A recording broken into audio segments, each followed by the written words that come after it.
going to wake Slim up. I always do it nice and quietly. Wake up! What was that? Just me, Slim, saying good morning. Mwah. Oh, hi. Hey, you're here early. It's good to see you. Listen, I'm going to wash my hands and I'm going to brush my teeth. I'll meet you in the kitchen in a few minutes. Boy, am I hungry. You know, it's been 12 hours since my last meal. I need some energy. I bet you're hungry in the morning, too. The reason for that is, during the night, your body doesn't stop working. Your heart keeps beating, you keep breathing, your mind is dreaming, and your muscles are moving. So by the time morning rolls around, you've used up the energy you got from the food you ate yesterday. You need a fresh energy supply. That's why breakfast is so important.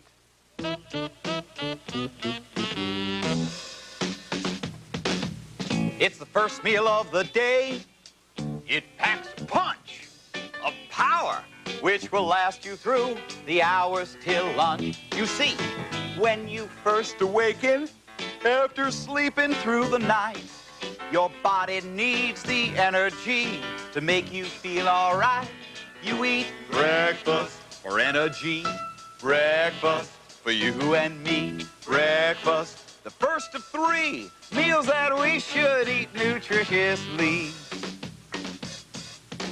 By making good choices, I'm sure that you'll be able to get a part of what you need right at your breakfast table. Some fruit or juice with vitamin C, some cereal or toast. And of course, a glass of milk will help you get the most from breakfast for energy. Breakfast for you and me. Breakfast, the first of 3 meals that we should eat nutritiously every morning. B-R-E-A-K-F-A-S-T spells breakfast. Lots of people eat cereal, toast, and eggs for breakfast. But that doesn't mean they're your only choices. A peanut butter sandwich on whole wheat bread with an orange and a glass of milk also make a good breakfast. Did you ever stop to think how many foods there are for us to enjoy? To name just a few, there's chicken and carrots, corn and tomatoes, apples and oranges, meat and potatoes, peanut butter, spaghetti, bread made from wheat are only a few of the things we can eat. Then there's butter, there's yogurt, and there's cheese. There are small nuts and walnuts and delicious green peas. There's a bountiful harvest to make meals complete. Oh, how I enjoy all these good foods to eat. Each of these foods contains some of the nutrients my body needs, but not all. So I try to plan my meals carefully to include a variety of foods which give me the protein, carbohydrates, fats, minerals, vitamins, and water that I need. And here's how I choose them. I use the famous food group plan. You see, foods can be divided into different groups. Dairy, which include things like butter, cheese, and yogurt. Fruits and vegetables, which include things like peas, tomatoes, corn, or carrots. Meat and meat alternates, which include things like chicken, peanut butter, or nuts. And cereal and bread, which include things like cornflakes, spaghetti, and bread. But for more on the famous food group plan, let's go visit the general. Troopers, today I want to talk to you about the food groups. Are you ready? Yes, sir! To what group does this food belong? Fruits and vegetables. Right, the fruits and vegetable group. To what group does this belong? Bread and cereal. Right, the breads and cereal group. To what group does this belong? The meat and meat alternate group. Right, the meat and meat alternates group. And to what group does this belong? The dairy group. Right, the dairy group. Troopers, make it a habit to get all the nutrients your body needs by eating a variety of foods from each of the groups. Dismissed. There is another food group, foods which are not very nutritious. These usually have a lot of oil, sugar, or salt. I try to avoid them. Hello, all you little kitties. It's your old friend, Harry T. Sludge. I want to share a secret with you. There's a much easier way to choose your foods. You divide them into what you like and what you don't like. I myself follow the SOS plan. Sugar, oil, and salt, and I'll show you what I mean. First of all, I use a lot of sugar on my cereal, spoonfuls of it. You know, I got a real sweet tooth. I used to have sweet teeth, but so what if you lose a few? Yeah, okay. And I really like oily foods, like greasy French fried potatoes. I especially like it when the grease drips down my chin and into my shirt, and then I can get it on and off much quicker. I also love salt. I salt all my foods, even before I taste them. I pour salt all over candy bars. Doesn't that look good? Oh, yes. You can be just like me, you lucky things, if you follow the SOS plan. Sugar, oil, and salty foods. One day I'm going to catch that guy and give him some really good foods. I bet he'd like them if he just tasted them. Sometimes it's up to you to make your own food choices. And this is especially true when it comes to snacks. Foods like yogurt, cheese, a hard-boiled egg, and fruit juice can be very important in between meals when you're active and growing. But remember, snacks should never take the place of your regular meals.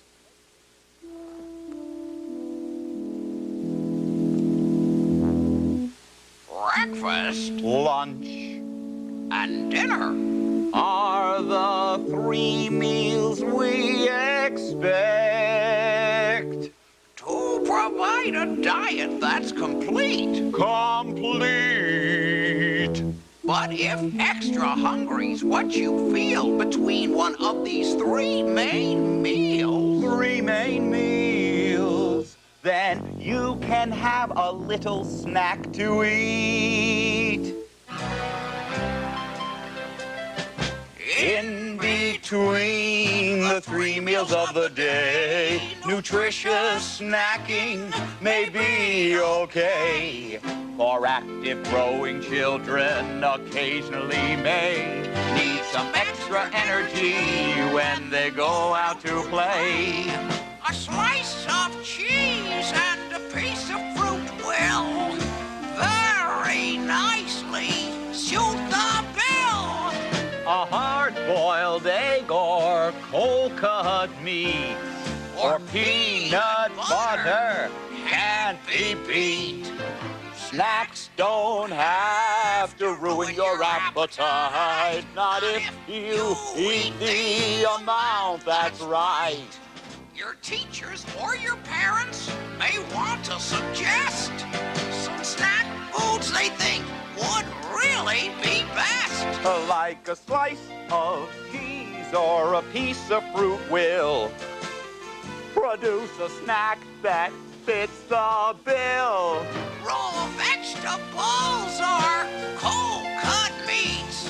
Or nuts and raisins just can't be beat. In between, Yeah!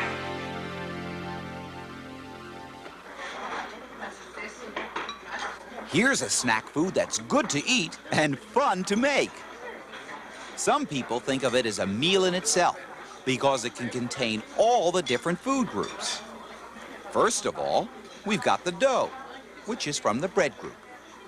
Then the tomato sauce, which is from the vegetable and fruit group. Spread it all around. We've got the cheese, which is from the dairy group. And if you put on a little pepperoni, we've got the meat group too. All together, we've got a nutritious, delicious snack.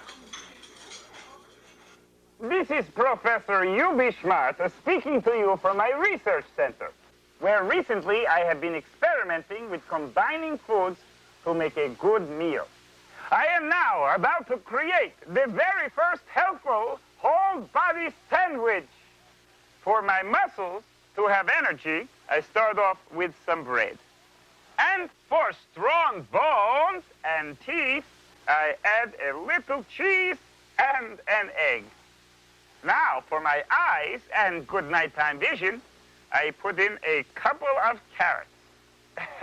And for healthy skin, a pear and an apple.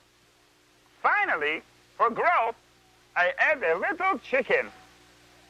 And there we have it. A whole body sandwich. And here it is. You know, this might be very helpful, but it's impossible to eat. I love to try new foods. Of course, that wasn't always true. I used to hate to try new foods. There were about a dozen things that I really liked, and I had one word to describe all the rest. Yuck. One day, my father served some broccoli with cheese. He said, try it. And I said, yuck. No, just try one bite. Yuck. No, just one little taste, and if you don't like it, you don't have to eat anymore. Yuck. Then my sister said, scaredy cat, chicken, chicken, you gonna take a lickin'. I said, I am not scared. Yes, you are. I am not. You are. I'm not. You are. Hey, all right. Okay, I'll prove it to you. So I took a forkful of broccoli. I was gonna prove how brave I was and how yucky that was. I put it into my mouth. Oh, this is good. I like this. From that day on, I became a food explorer. And I still love to try new foods. Why don't you give some a try? You'd be surprised at how many foods taste really good. Remember, your body belongs to you. And it's up to you to take good care of your body if you want to be healthy and strong. When you wake up in the morning, be sure to eat a wholesome breakfast. And what's more, throughout the day, eat a variety of foods to give you energy.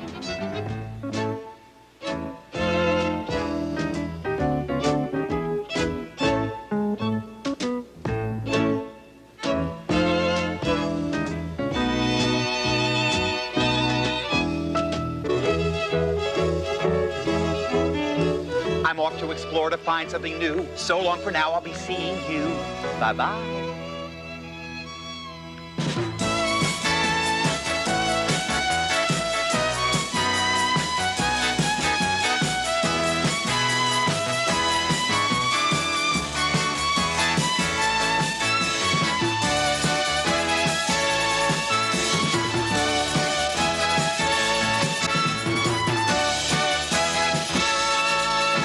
Funding for Zoom is provided by a grant from General Foods Corporation.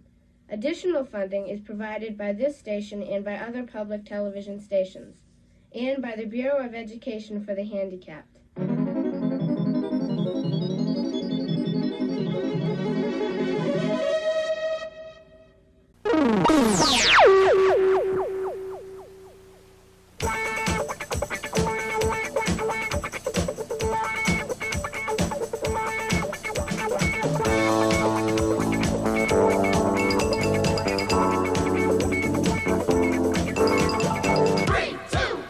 Contact is the secret.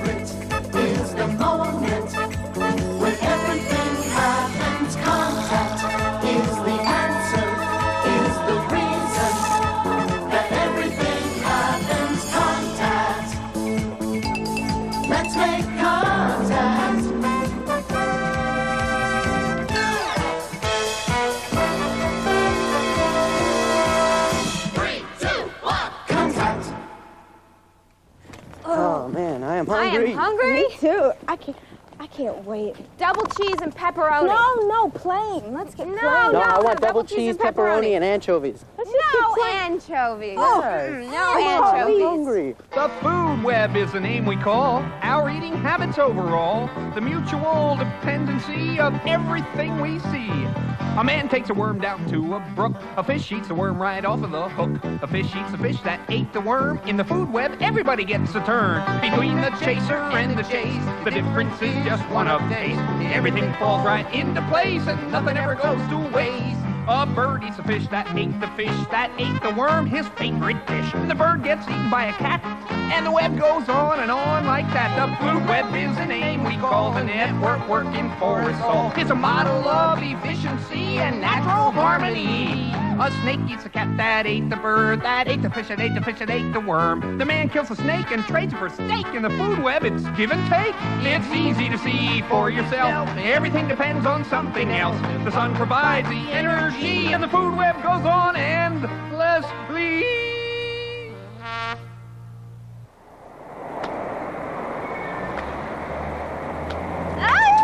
Right. Let's go. All right, Ben, what a show. Pizza. Best in town. You guys thinking what I'm thinking? Let's go. Smells good. Hey, what's up, Ben? What's up? Yep. Not my prices. That's good. You okay, Ben? What? Ben, are you okay? Maybe I should listen to my brother Tony. He wants me to go in business with him. You mean he wants you to become a florist? Nobody ever gets sick from flowers. Sick? What's wrong, Ben? Have any of them been out sick in the past 6 weeks? No, detectives. They think some restaurant in the neighborhood's making people sick. Epidemiological intelligence officers. Sounds important. Epidemiological as in epidemic? You mean epidemic like disease? That's it. Disease detectives. They said he may have to close me up. It's a terrible feeling to think that my pizza may be making people sick. Let's go see what's going on. Yeah. Don't worry, Ben. There's got to be some kind of mistake. Forgot to put the sauce on. Who are you people? What are you doing here? Oh, hi. I'm from the Department of Health. We're investigating a few phone calls that the office has received in the last day or two about cases of hepatitis A. Hepatitis A? That's very serious, isn't it? Well, hepatitis A is not the most serious kind of hepatitis you can get, but it could make you sick enough that you'd have to miss school or take some time off from work. Do you think it might be in the food? It's a possibility, since so many people are sick from this neighborhood. One of the ways hepatitis A can cause sickness in large groups is that the food can get contaminated with it. What do you do to find out if it's Ben's or not? Well, there are a few of us here from the health department. We're going to take some samples of food, bring them back to the laboratory. Other things we'll do is the health department sanitarian will check out the restaurant in general for cleanliness, just to make sure the place is meeting all the health code standards. We're going to interview the people that work here, Ben and other people that work here, ask them questions about how they've been feeling.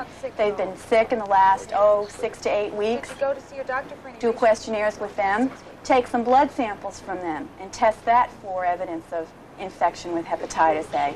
Do you know for sure if the people who got sick ate here? Some of the people that did get sick did eat at Ben's. Well, it couldn't be Ben's, because we eat here all the time. Yeah. Well, we have a questionnaire survey, and we're giving the questionnaire to people that got sick and those that didn't get sick as well. Can we fill it out? Sure, you eat here all the time, you said? Yeah, all the time. Great, okay. We could use people like you. Think you might be able to come down to the health department this afternoon and fill out some questionnaires? Anything. Yeah, anything. Sure. Okay, come down to the health department. Okay. Afternoon. Thanks a lot. We'll see you later. Bye-bye. The immune system protects the body from germ attack. When germs attack, cells called lymphocytes are alerted. The lymphocytes make antibodies that will react only with those germs. The lymphocytes grow and divide, making more germ-specific antibodies. The antibodies are released and go after the germs. and hold them until a white blood cell comes along and engulfs them. And that's the end of the germ attack. The New York City Marathon. Running 26 miles can be pretty hard on the body, according to my friend Lauren. You may not be able to see it, but let me tell you, my body is really taking a lot of punishment. Running may look simple, but each time your foot hits the ground, the impact jolts you with a force 2.5 times your own weight. In a marathon, that happens 40,000 times.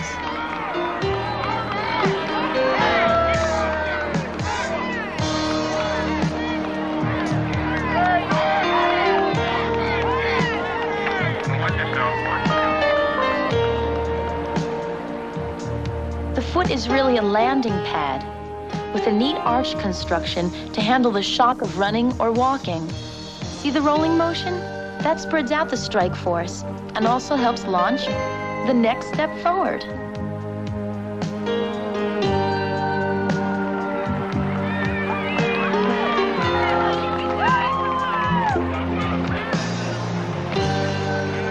There's another protection we all use every day.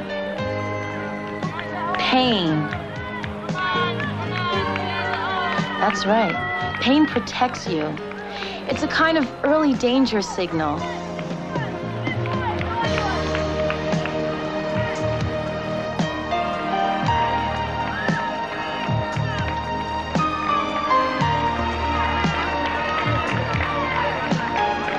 But some inexperienced runners think they can ignore all pain. They refuse to quit and risk real injuries. Runner number 274. Still on board. Hypothermic, 6-year-old male.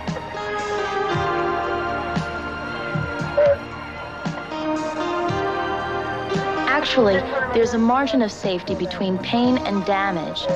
Runners try to cut that margin, but not go past it. Good runners know their own limits, especially during the last few miles. Your lungs are burning. Your feet numb. My head says quit. But something says keep going. One more mile. The world is dangerous out there, she said to me.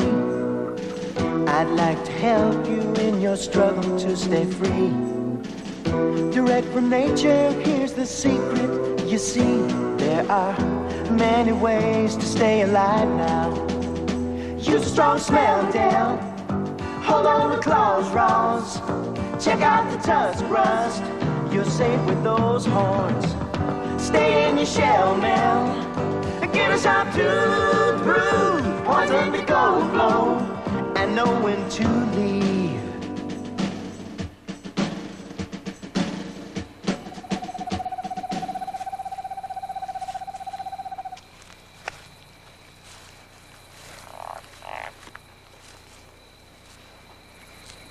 There's one. Look. Look how big he is. Right there. Oh. Try to get him. Be real slow. Oh.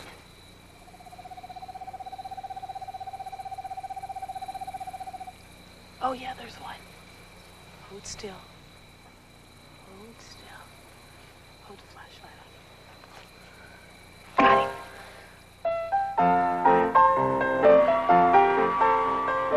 The Mississippi. Riverboats. Huck Finn, Tom Sawyer, and where Jackie made new friends and helped catch some great escape artists. Frogs.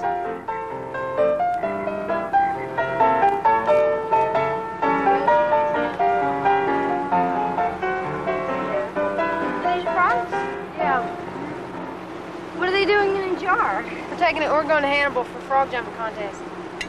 Just got them last night. What's a frog jumping contest? Oh, they have it all the time. Everybody catches their own frogs, then we go and everybody has a contest. And so you guys go out at night and catch these? Uh-huh. How do you see them? Use a flashlight and shine it in their eyes, and it blinds them or something. Then you just take a net or a can and put it over them. I'm going to Hannibal, too. Maybe I can come along and watch? Sure. Why watch? Why don't you enter the contest? I don't have any frogs. Oh, yeah, carry one. I don't have a frog either. I'd rather catch one the day of the contest. Do I have time to train him? You don't have to train him. A frog jumps naturally. You don't have to train it. Okay, I'll go.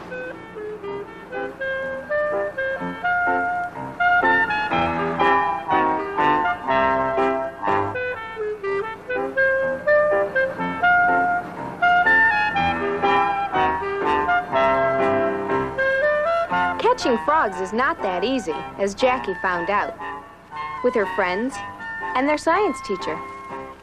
How do you catch them if they jump so fast? Yeah. One down there. You have to be very, very quick. Have your net out there. And you have to be very, very quiet, too. Okay, where are the frogs? Nella, you need a frog. There's one floating. Poor dead thing. Q, what'd you find? Did you get it? Did you? Where? I think you got mud, Q. Jackie, what kind of frog are you looking for? There should be more up there. Anyone I can catch.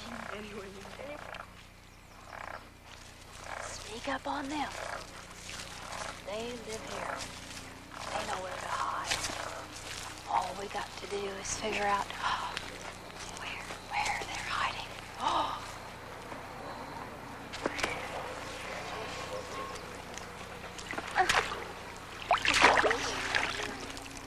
Guys, catching! Look at them, We're covered. Oh, there he is. I can't even hardly see him. Look at that little devil go. I got one.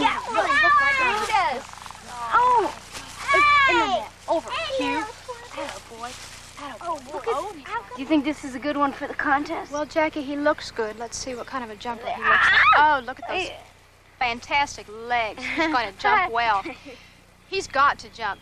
Well, how do they have them? Why do they have those legs? The name of the game is survival. What are they surviving from? From predators like us. Snakes, raccoons, birds. A frog has to be able to jump well. He doesn't... Oh, whoa, frisky fella. A frog spends about half his life on the ground, the other half in the water. He's equipped to swim. Look at the webbing between his feet. Huge hind feet, big pads to push off with. How about as a walker? Is he any good? He's very clumsy as a walker. And he's an excellent leaper, short distance. But he does not have the energy to jump for a long, long time. A frog has only two basic survival techniques, one being his color. He wants to blend in with his habitat. The other technique is to jump. If I watched him for a while, could I get in, would he, like, jump in a pattern? If he does, he'll be a dead frog very soon. It's very hard to judge how a frog is going to jump. That's part of his survival technique, the fact that you cannot figure him out. I'd like to test my frog out to see how well he can jump. Let's get him away from the water. You know how hard he was to catch? Yeah, I can understand he has to survive, but I have to keep him if I want him for the contest. Okay. Okay, Frank, take Jackie, now just watch him. What kind of, how's he going to jump? How do you think? Okay, good solid ground. Good solid I thought jump. he would jump in the direction I pointed him. Well, if that's the direction you want him to go. He senses something over there that he doesn't like. Fairly fast, this guy. Got him. Wow! Okay, I think he needs some rest, doesn't he?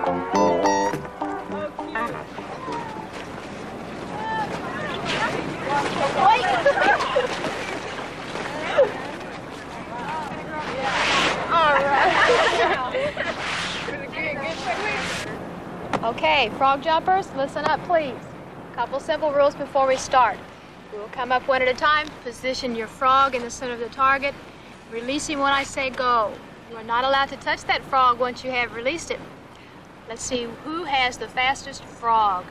Ready, set, go. Cue, let's go.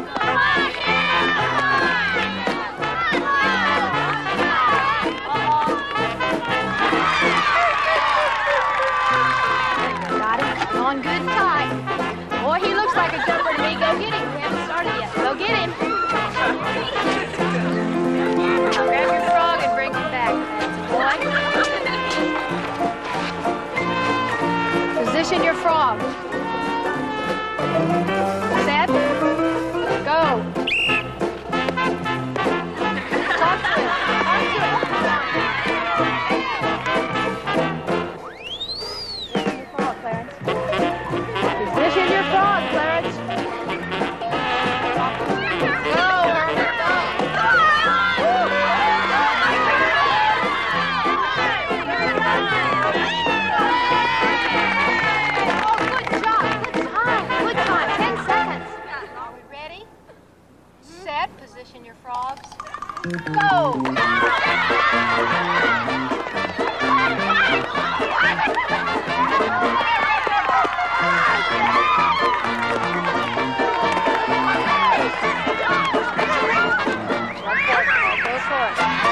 store. Talk to it.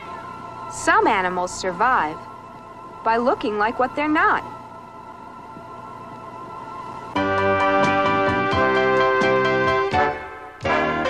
Oh, yes, we're the great pretenders. Pretending that we're not around. We seem to be what we're not. You see, it's safer living in the background. Oh, oh, oh, oh, yes, I'm a great imposter. Catching my lunch by surprise. My tongue looks like this, like a worm to a fish. I'm wearing my favorite disguise. Pretending is the way to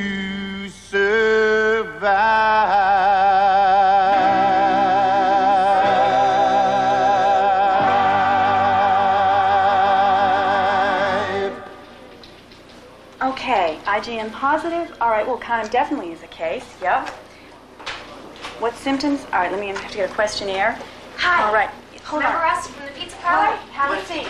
Right, have a seat. Be with you in a second. I think we're really close to getting an answer. All right? Okay. Goodness. I didn't know that they had so many pizza joints in this neighborhood. Then how come it takes an hour to get a delivery? Actually, those aren't pizza parlors. Those are places where people work who've been reported to have hepatitis. And they're all in the same area like that? Yes, that's why we're doing this investigation. We put them on the map, realized they were all in the same place, and that made us concerned. What we're coming up with is the idea that there may be some common cause in that neighborhood for why these people are getting sick. Oh, great. It looks like we got a lot in the mail today. That should help us a lot. Would you kids sit down at the table and start filling out the questionnaires? Okay. Okay, Miguel. Let's start with this page. Okay, now, which one of these foods have you eaten in the past month? Okay, ready? Uh-huh. Okay, cold heroes, Yep. hot heroes, pizza, Yeah. butter and roll, Mm-hmm. Danish. Mm-hmm. Okay, that about does it. Thanks very much. Bye-bye. How come you have to ask so many questions? Well, we're asking the questions because, as Dr. Thomas pointed out on the map, we seem to have a bunch of cases of hepatitis A, and they all seem to be clustered around one area of town. So it's important for us to try and find out what's going on. Chicken salad, Uh-huh. shrimp salad, Yes. ham salad. And how do you decide who to ask these questions? Just the sick people? Well, we're going to ask the people that are sick with hepatitis A for sure, but it's also going to be important for us to ask the people who didn't get sick. Do that because we're trying to find out differences between the people that are sick and those that aren't sick. Chinese food, cold noodles, Mm-hmm. egg roll. Yep. We ask all sorts of questions to try and pinpoint these differences between these two groups of people. For example, we're asking questions about symptoms, fever, headache, that kind of stuff. We move on in this particular outbreak to restaurants. Ask about not just Ben's Place, but we're asking about several other restaurants. And then we're going to ask about food that are served in these restaurants. How many people are you going to ask all this stuff? Well, at this point, we've identified about 25 people so far have called in and said they're sick. And we've probably interviewed close to 100 people, counting both those and the people that aren't sick. Oh, I see. So you've got a big group of people who weren't sick to compare to the little group of people who are sick. That's right. Yogurt, Yeah. cottage cheese, Uh-huh. egg salad, Yeah. hamburger, Definitely. hot dog. Uh-huh. With the hamburger. Hi, Dr. Thomas. The lab has new results for you, okay? Oh, hey, how you hey, people say doing? hi. Okay. Dr. Chamberlain, I'm going to go check on those results. Do you think one of the kids would like to go? Sure. Oh, I'm not finished yet. Neither am I. I'm done. I'll Okay, come. why don't you come along? Okay. Bye-bye. Have a good See time. you guys. Bye, Ken.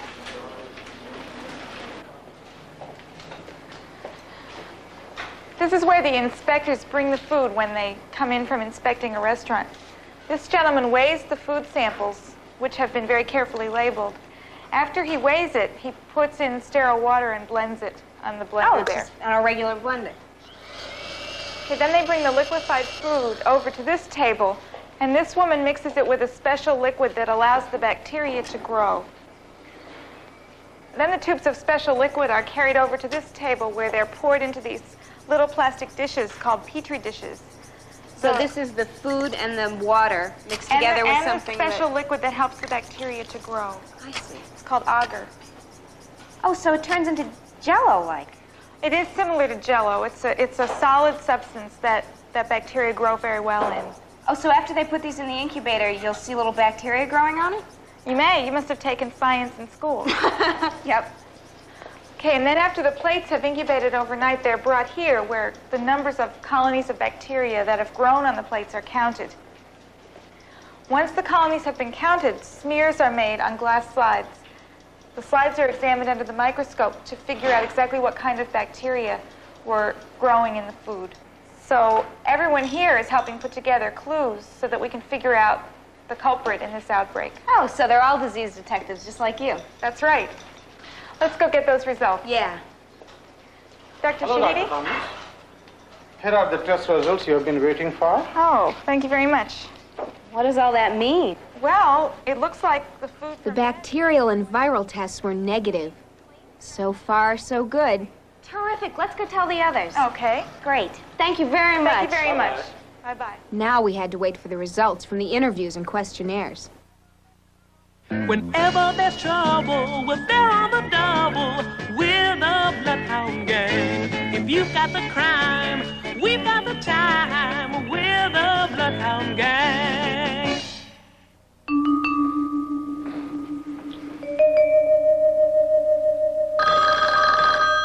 Bloodhound Detective Agency, whenever there's trouble, we're there on the double. Oh, hi, Ricardo.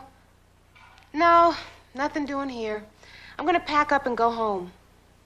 See you tomorrow. Come in. Detective? Yes? Terrific, you're hired. For what? I'm Susan Ward. The newspaper reporter? You ever heard of Madam Saturn?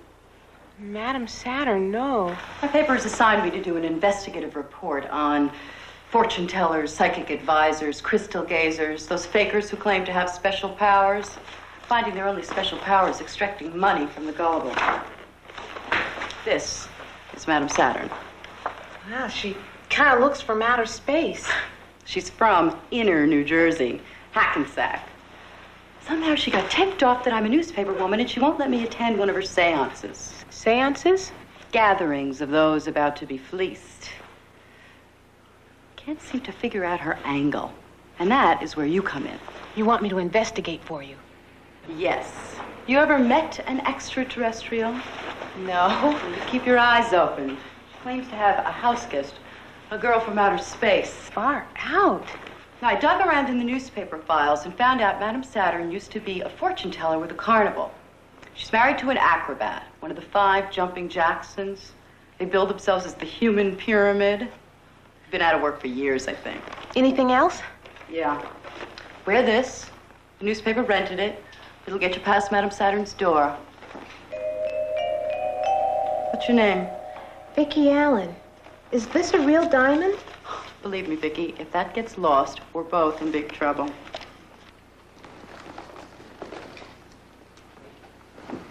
Well, it's real, all right. Look how it scratched the glass. Mm-hmm. Here's the address, apartment 2E, 2nd floor in the rear. Okay, what time is the seance, Miss Ward?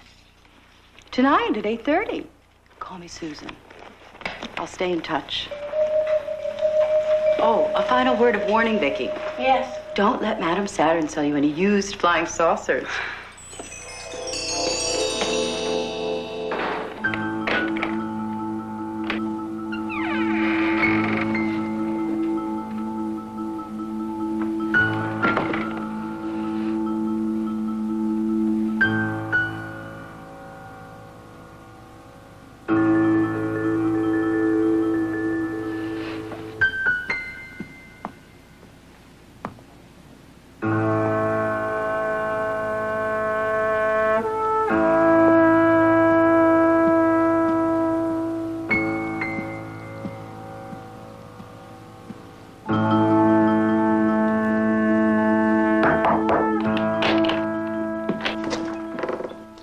My dear young lady, scram. But I'm busy. Get lost, kid. But I came for the seance, Madam Saturn.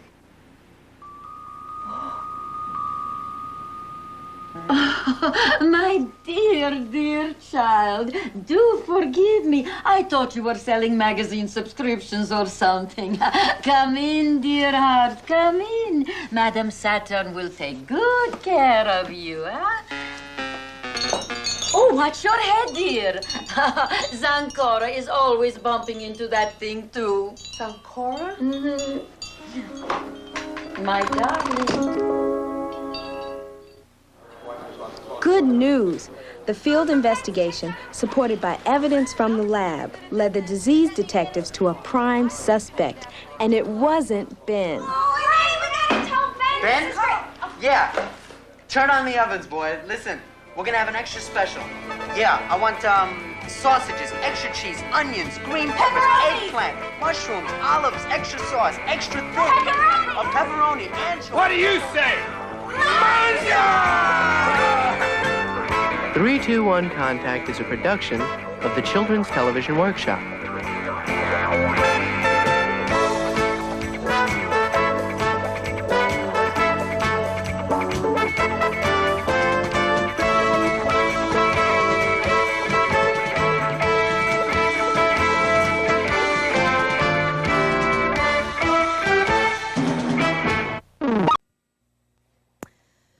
It sure is pleasant sitting out here in the courtyard. Yes, it is. But so warm today.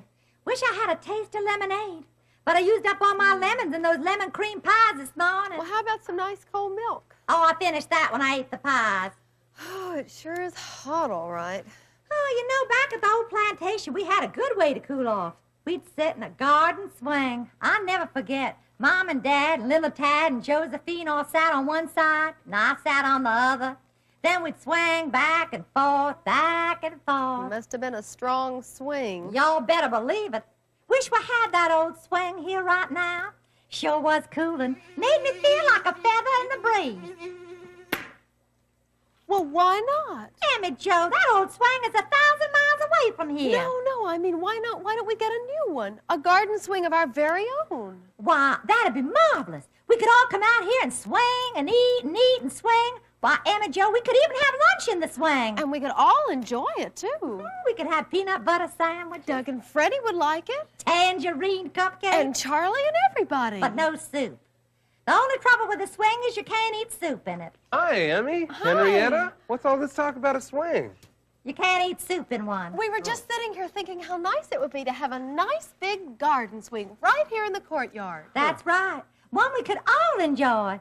Oh, I remember that darling swing just off the back veranda in the garden. It's no itty-bitty swing, mind y'all. It spread from here to here. My delicate skin was shaded by an awning of intertwining magnolias, and the sides and back was trellised with clinging, climbing vines. Mother. I could just hear that swing groaning when I sat down. Sounded like a living thing. Ah, me. I also remember... Yeah, that really would be terrific, you know, but garden swings cost money. Where would the money come from? We'll just have to find some way to earn it. I know. I just make up a batch of penny candy. Oh, Henrietta, that's nice, but we'll never make enough on penny candy. We'll need 100 times that much. 100 times more. Oh, that's no problem. I just make dollar candy. I don't think candy's the answer, Henrietta. I've got it. How about a street dance? A street dance?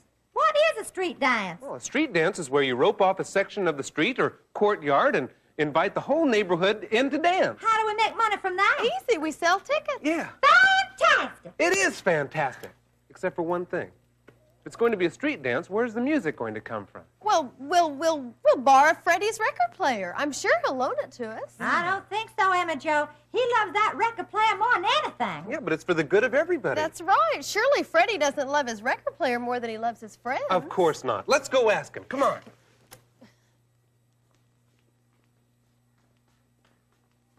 Not my record player. Not now, not ever, never.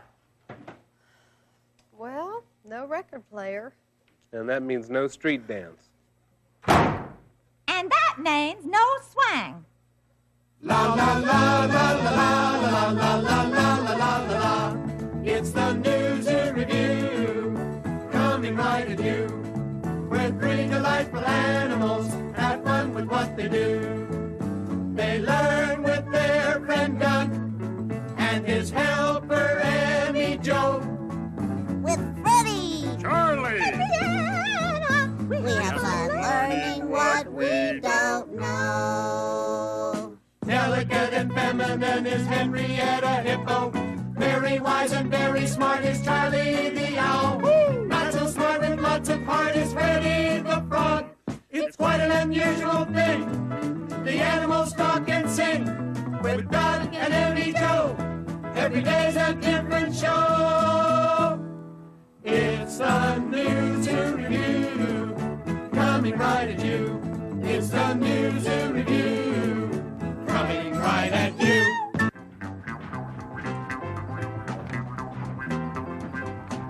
Oh, so they sent you, did they? Well, it won't do them any good. It's no, no, no. Go back and tell them the answer is no. All right, I'll go back and tell him the answer is no, but what is the question? You mean you don't know about it? About what? Okay, I'll tell you all about it. The others wanted to borrow my record player, and they know how much I love my record player. The nerve of some people. Anybody with an ounce of understanding and feeling would know not to come between me and my record player. Well, what did they want it for anyway? Some stupid neighborhood dance. That is stupid. Dancing is a total waste of time. Yeah, especially when there isn't any music. You've got a good point there, Freddie. By the way, what did they want to have a dance for anyway? Oh, they wanted to sell tickets to it and make some money. Oh, what did they want the money for? To buy some ridiculous garden swing, so when it's hot, we can all go and sit on it and swing and cool off. Can you think of anything as dumb as that? Sure. What? You're not letting them borrow your record player? You're just like the others, Charlie. I love my record player. Don't you know what love is? Sure I do. Love is never having to say I'm sorry for telling you that you should have loaned them your record player. Well, I guess we can't have a street dance without a record player. Maybe we could use a radio. Oh, my dear boy, that's impossible. Every half hour you'd have to dance to the news. I'm really surprised at Freddie. I told you how much he loves that record player. Fred up is a very loving person. Henrietta, it isn't right to love things more than people. What do you need when you're feeling afraid? A little love. What do you need when your hope begins to fade? A little love. Love, love, la la la love, love, love, la la la love, love, love, la la la love, love, love, la la la love.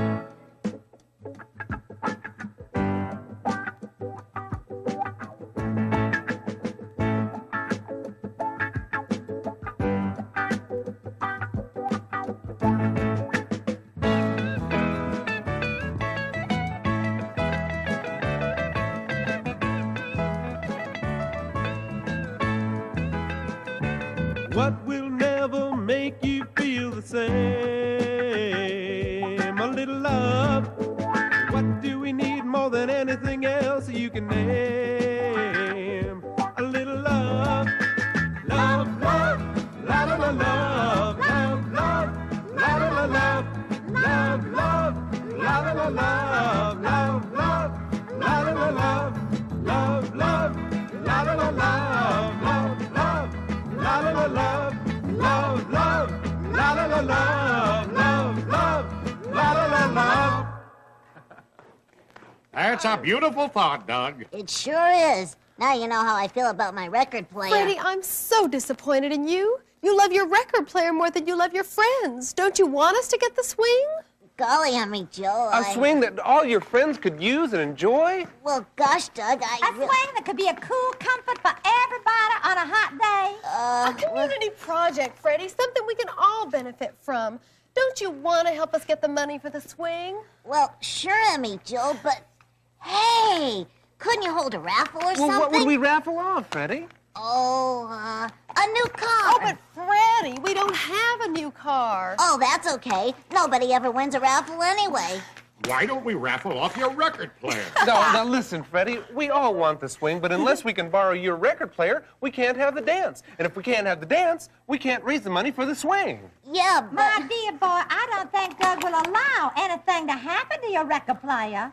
I don't know. Now, listen, Freddie, listen. I'll stand right by your record player throughout the entire dance and protect it. Now, can we use it? Well, all right. But I just know something is going to happen to it. I just know it.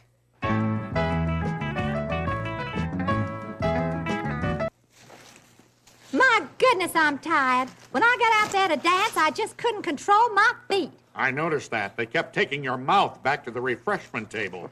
Kind of reminded me of my first big dance, the Magnolia Cotillion back home. It was my coming out party. That must have taken a couple of days. I'll never forget that wonderful dance. That sounds like a great time, Henrietta, just dancing the night away, huh? Oh, no, we had Blue Ridge Mountain oysters and southern fried turnip tips. With that food, who cared about dancing? Boy, my feathers are pooped. I hadn't danced so much since I appeared with the Russian ballet. In those days, I danced with a partner, Ginger Robin. We twirled and danced before royalty. One of my biggest fans was the Tsar and his wife, the Tsarina. And, of course, we were big favorites of their children, the little Tsardines. Oh, Charlie, that is the worst joke I have ever heard. But I'm too tired to groan. How we doing, Emma Jo, honey? The tinkle of those coins sounds like music to my ears.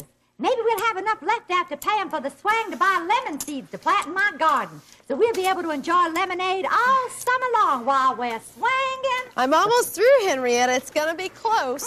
Oh, gee, I feel terrible. Imagine my not wanting to let you use my record player for the dance. Not only did we earn money toward the swing, but everyone had such a good time. Oh, they sure did, Freddie, and we sure appreciate you lending it to us. I mean, we know how much you loved your record player, and, well, the whole dance was just great, and now we can buy that swing. Oh, yes. Wasn't it just lovely? That's it, everybody. Oh, Freddie, I'm sorry. Oh, gosh, it was an accident. Accidents do happen, Freddie. Oh, Freddie, I don't know how it happened. I was just getting up, and I guess I didn't watch the swing very. You broke my record player. You broke my heart.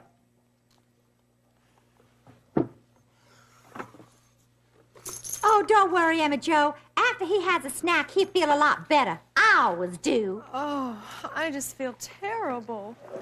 Now what are we gonna do? First of all, we ought to buy the swing. Oh, no, not now, Charlie. Wait a minute. That's what we did all this for, isn't it? Charlie, remember how we said Freddie loved his record player more than he loved his friends? Sure. Look what happened. He just walked away. No, but don't you see, Charlie, if we go ahead and buy the swing while our friend is unhappy, we're doing the same thing that he did. Well, we might as well go ahead and get the swing, because nothing we could say would make Freddie happy now. One thing would. Right, Emmy Jo. A new record player. But where's the money gonna come from? So you see, Freddie, we want you to have this money we collected for the swing, and we want you to buy a new record player. But, gee, I don't understand. Why are you doing this? Because you're our friend, Freddie, and we love you. But you love the money, too. It was going to buy you the swing. But our love for you is most important. There are all different kinds of love, Freddie. Love comes in many different forms and styles.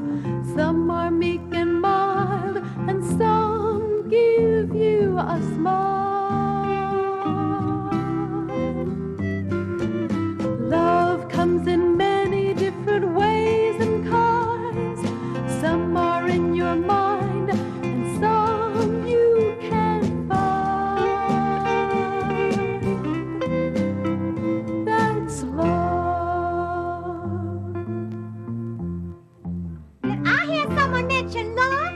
Oh, hi, Henrietta. Yeah, we were just talking about it. Well, I know all about it. You do? Sure. Love is all around. If you look up or down, you'll find love. You'll find love. That's right, Henrietta. Gosh, could you go through that once more for me? Sure, Freddie. Love is all around. If you look up or down, you'll find love.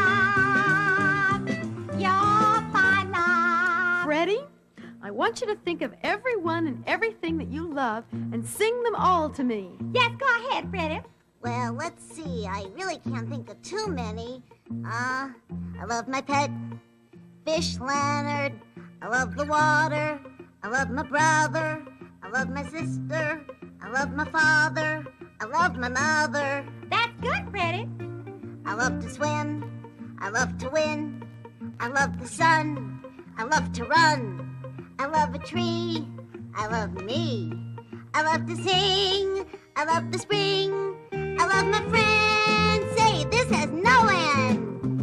I love most everyone and everything. I love most everyone and everything. I love my pet, Fish Leonard. I love the water. I love my brother.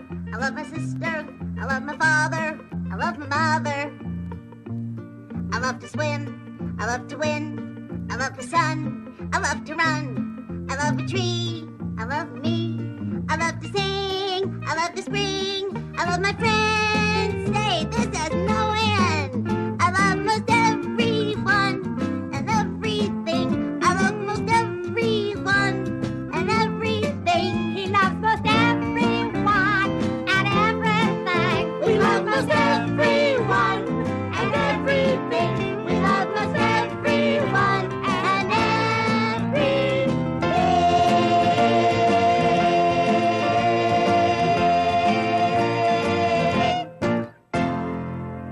Have another slice of barbecued watermelon. Oh, Henrietta, it's delicious, but I couldn't eat another seed. Barbecued watermelon's the best thing I know to take away the pain of not having a garden swing. But it's good to know that we did the right thing. You do want Freddie to be happy, don't you, Henrietta? Sure, and I want me to be happy, too. Oh, dear.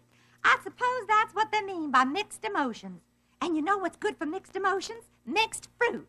Oh, but I just ate the last barrel full yesterday. Well, anyway, everybody had a great time with the street dance. Yeah, but now we're right back where we started. No swing. I know. Maybe we can have another street dance if Freddie will loan us his new record player. Want to bet? I think we'd better try to find another way.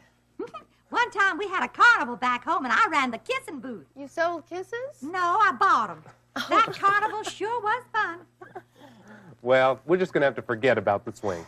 No, a hippopotamus never forgets. That's an elephant. Oh, I forgot. Shh. Did you hear that? What is it? What's what? That noise. It sounds like a squeak. I hear it. You know, there's something very familiar about that particular squeak, but it couldn't be. Or could it? Let's go see. Come on. Oh. Oh, wow. Why, Fred, a swing. Where'd you get it? I bought it. Swings don't grow on trees, you know. Well, where'd you get the money? From you. From us? Sure. You gave it to me to buy a new record player. But I was halfway to the music store when I thought, no matter how much you love a record player, it can never love you back. Not like your real friends can. So I swung by the secondhand furniture store and bought the swing. But now you don't have a record player. Yeah, that's the only bad part about it all. But it's worth it to have love. I knew I recognized that sound. Back in the old days, we'd sit in the swing and sing. Oh, I come from Alabama with the banjo on my knee. I'm gone to Louisiana. Henrietta, if I can give up my record player, you can give up your singing. It's the least you can do. Oh, you don't like old Southern songs? That's the trouble. I love them. Come on, Emmy Jo, get in. I want you to be the first to swing. We'll give you a little push. Oh, great. You see, Freddie, there are all kinds of love. I think you understand that now. That's right, Emmy Jo. And you know, once a frog learns something, he never forgets. That's a hippopotamus. Oh, yeah? I thought it was an elephant.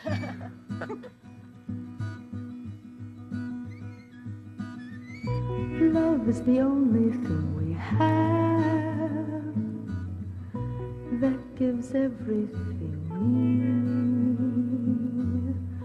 You'll find every person in the whole world is needing love, precious love, precious love, love, love. Precious love, love.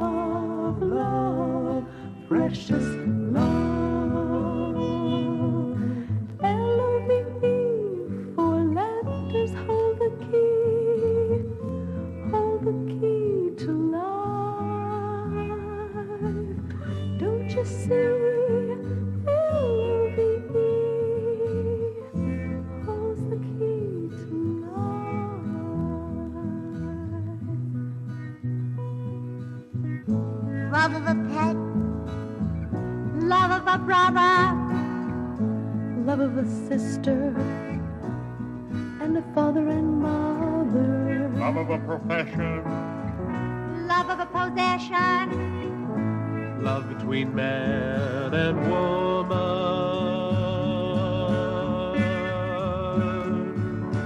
family love, and love of nature.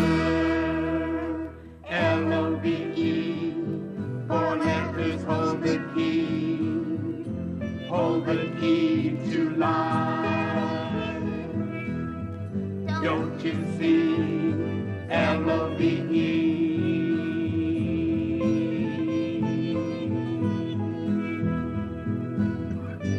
L-O-V-E holds the key to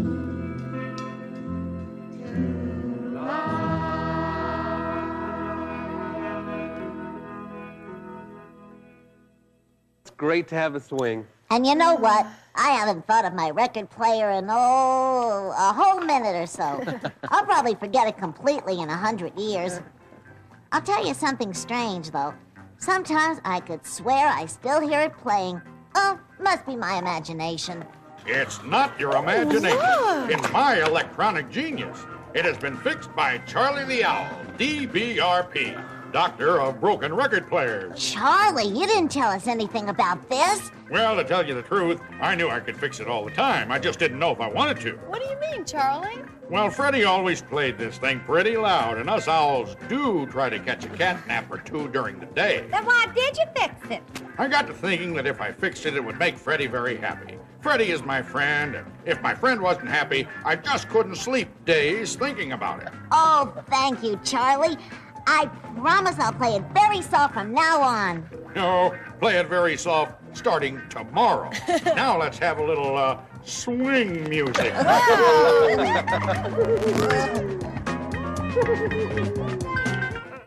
La la la la la la la la la la la la. It's a new Zoo Revue coming right to you.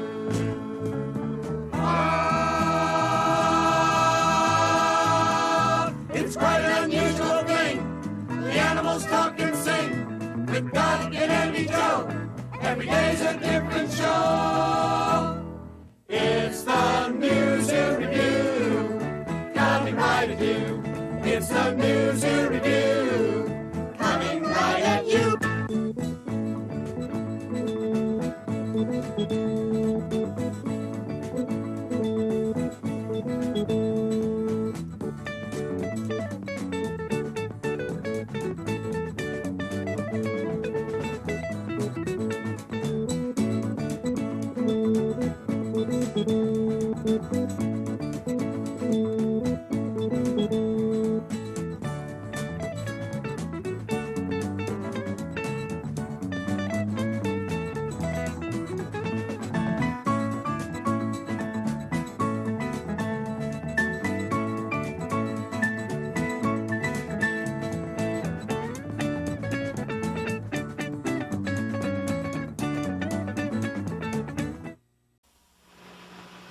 Reading Rainbow is made possible by funding from the Corporation for Public Broadcasting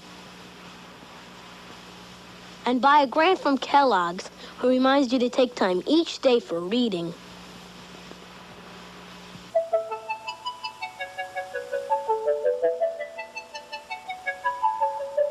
Butterfly in the sky, I can go twice as high. Take a look, it's in a book, a reading rainbow. I can go anywhere, friends to know and ways to grow, a reading rainbow. I can be anything. Take a look, it's in a book, a reading rainbow. A reading rainbow.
there's nothing like a good dinosaur movie to get the imagination going.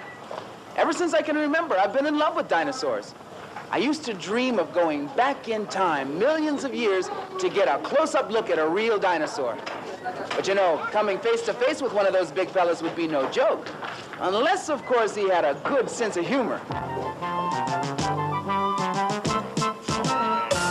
What does a dinosaur use to fix things? A rep tool. Get it? A rep tool. Okay, you look like a musical crowd. What kind of music do teenage dinosaurs like best? Rocks and roll. All right, cool it. I got this one will kill you. What did the dinosaur piano teacher tell his students? Be sure and practice your scales. Put in book. Oh, I get 1,000,000 of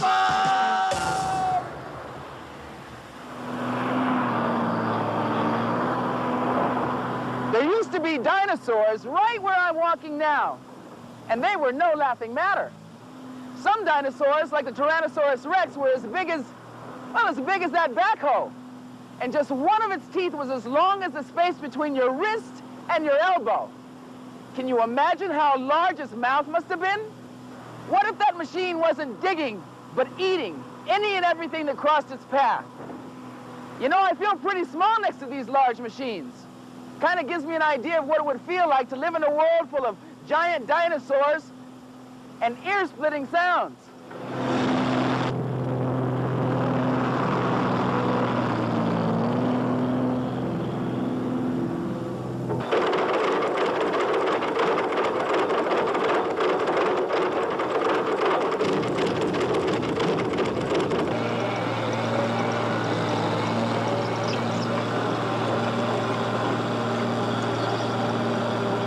Did you know that on construction sites, just like this one, machines sometimes dig up teeth and bones of dinosaurs that have been buried for millions of years? I've been reading a fascinating book all about digging up dinosaurs and putting them back together. In fact, that's what it's called. There's a dinosaur in this book whose head is almost 2 times larger than your entire body. And it shows us just how small you and I would seem if we were to stand next to a dinosaur. As you can see, I've been through this book more than once.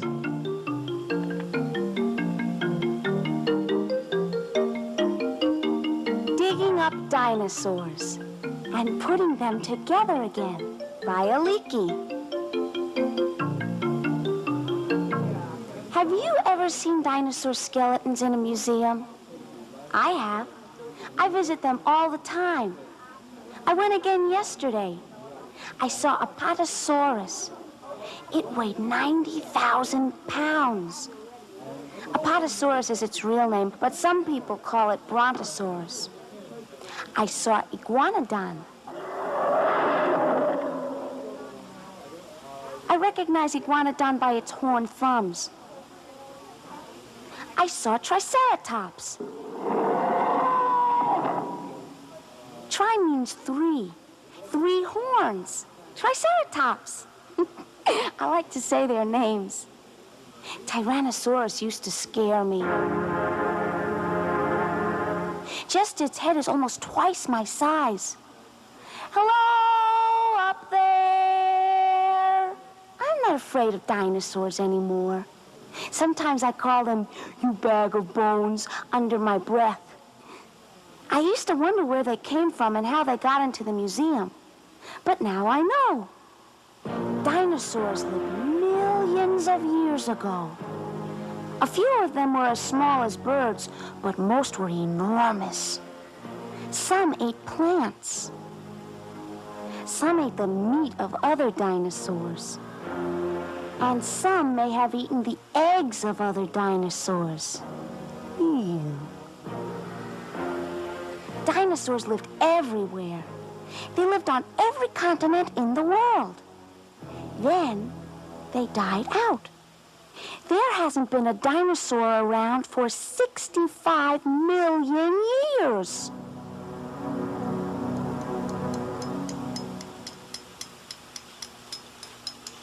Until about 200 years ago, no one knew anything about dinosaurs.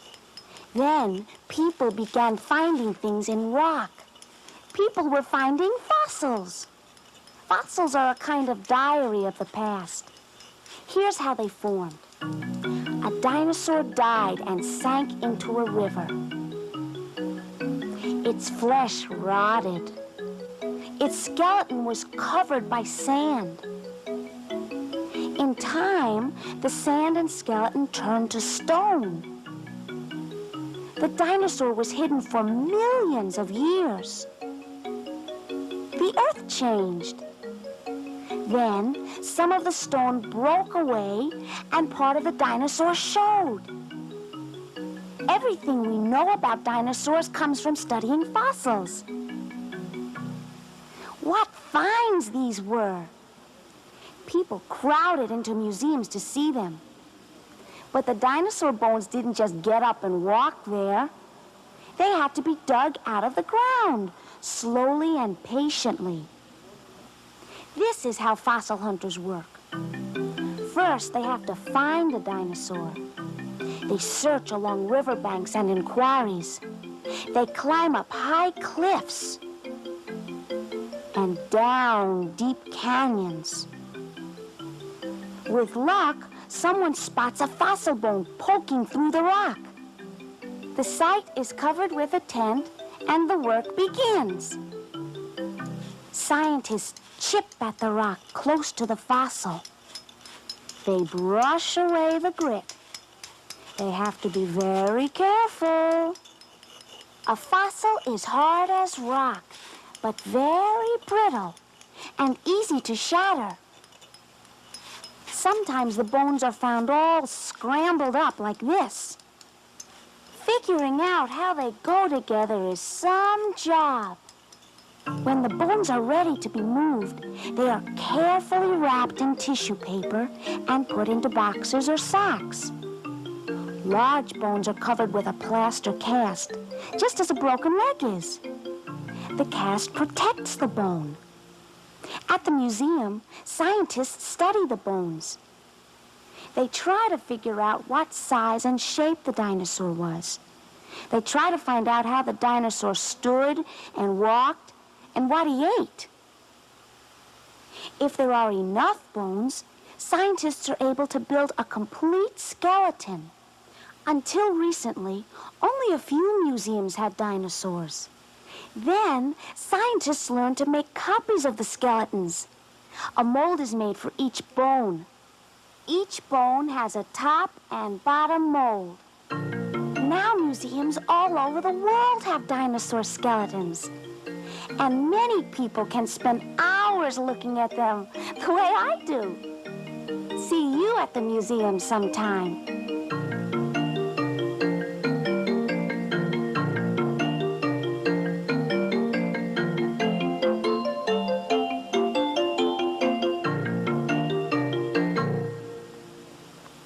Our friend in this book sure knew where to have a good time. Museums are fantastic places. They have incredible things to do, see, and hear. You know, museums are a lot like zoos, only their treasures are still alive. In fact, many of the animals on the earth today are living cousins to the dinosaurs. And looking at them can help us to imagine what real dinosaurs might have been like. Imagine for a moment your relatives assembled, and when you looked around the room, you noticed they resembled those great and mighty creatures that once lived here before us, our favoriteest of ancestors, the dinosaurs. Lizards, alligators, even snakes with slinky necks could look through family photos and find Tyrannosaurus Rex. Most likely, they would recognize his dried-out, beady skin. It's pretty much the same type as they now are living in. Or what about the tortoise? Go and tap upon his shell. He'll remember ancient tales, though they'll take him time to tell. His uncle, Ankylosaurus, was a dino of distinction. He passed on down his hard hat back. The rest went to extinction. Take a good look at Rhinoceros. His face is old and fossilous, and that nose, who knows what he did to merit it? From Triceratops he did inherit it. Way a hippopotamus's bottomus. He won't make a fuss. His dino cousins were such blimps, the hippo thinks he's quite the shrimp. If an elephant's in a funk, ask him where he got his trunk. He won't name a department store. He'll credit it to a dinosaur. So, if your relatives seem reptilian, and some even look like they're over 1 million, climb on up your family tree and check your dino history.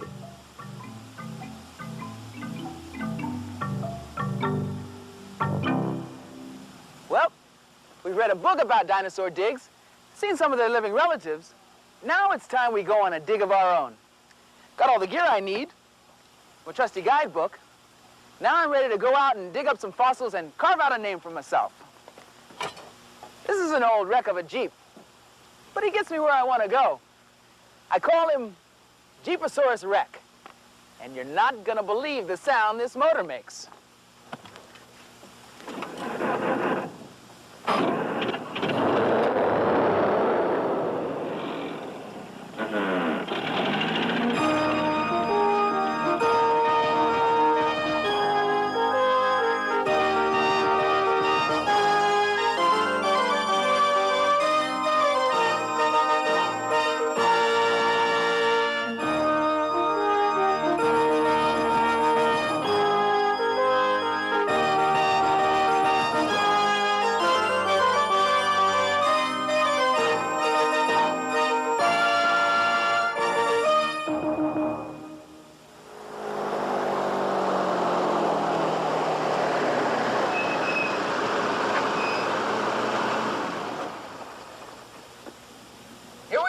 Dinosaur National Monument in Jensen, Utah. 140 million years ago, dinosaurs roamed this valley and flourished here. Now all that's left are fossils. They are bones embedded in the rock. This is the only place in the world where you can see dinosaur bones exactly as nature preserved them. Come on, let's take a look.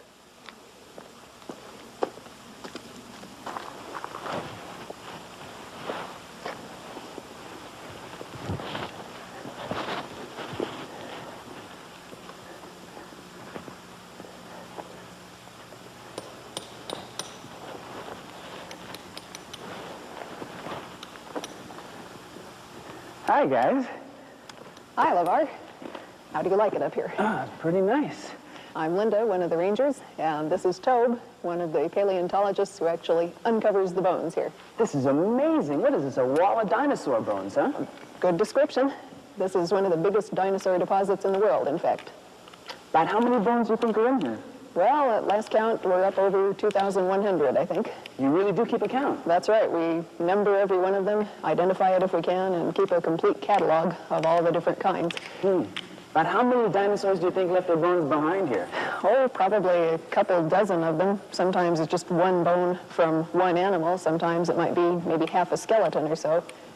And there are about 10 different types of dinosaurs here. Everything from little ones right up to the great big ones like Brontosaurus. Really? What's Toby doing up here? Mostly just chipping away some of the rock from around the bones. He's not trying to get the bone clear out, but to uncover it and leave it in place in the rock so that he can tell what it is and so that people who come here can see it. What kind of tools does he use? Everything from large hammers and chisels, like the one he was using there, right down to ice picks for some of the really fine work, just scraping away the rock. This one looks kind of like a big drumstick or something. What is this bone? Well, that's pretty close. This would be part of the lower back leg, probably of Brontosaurus, just the same as this in us. And this right here is probably the thigh bone from the same animal. How old are these bones? Oh, about 140 million years. 140 million years? Right. Now, say you wanted to take one of these bones out of here. What would you do with it then? Well, first Toad would move some of the rock around the bone to help protect it while he gets it loose. and then he would take it down into our laboratory and work on it in there in more detail. Would you like to go see? I'd love to. Let's go.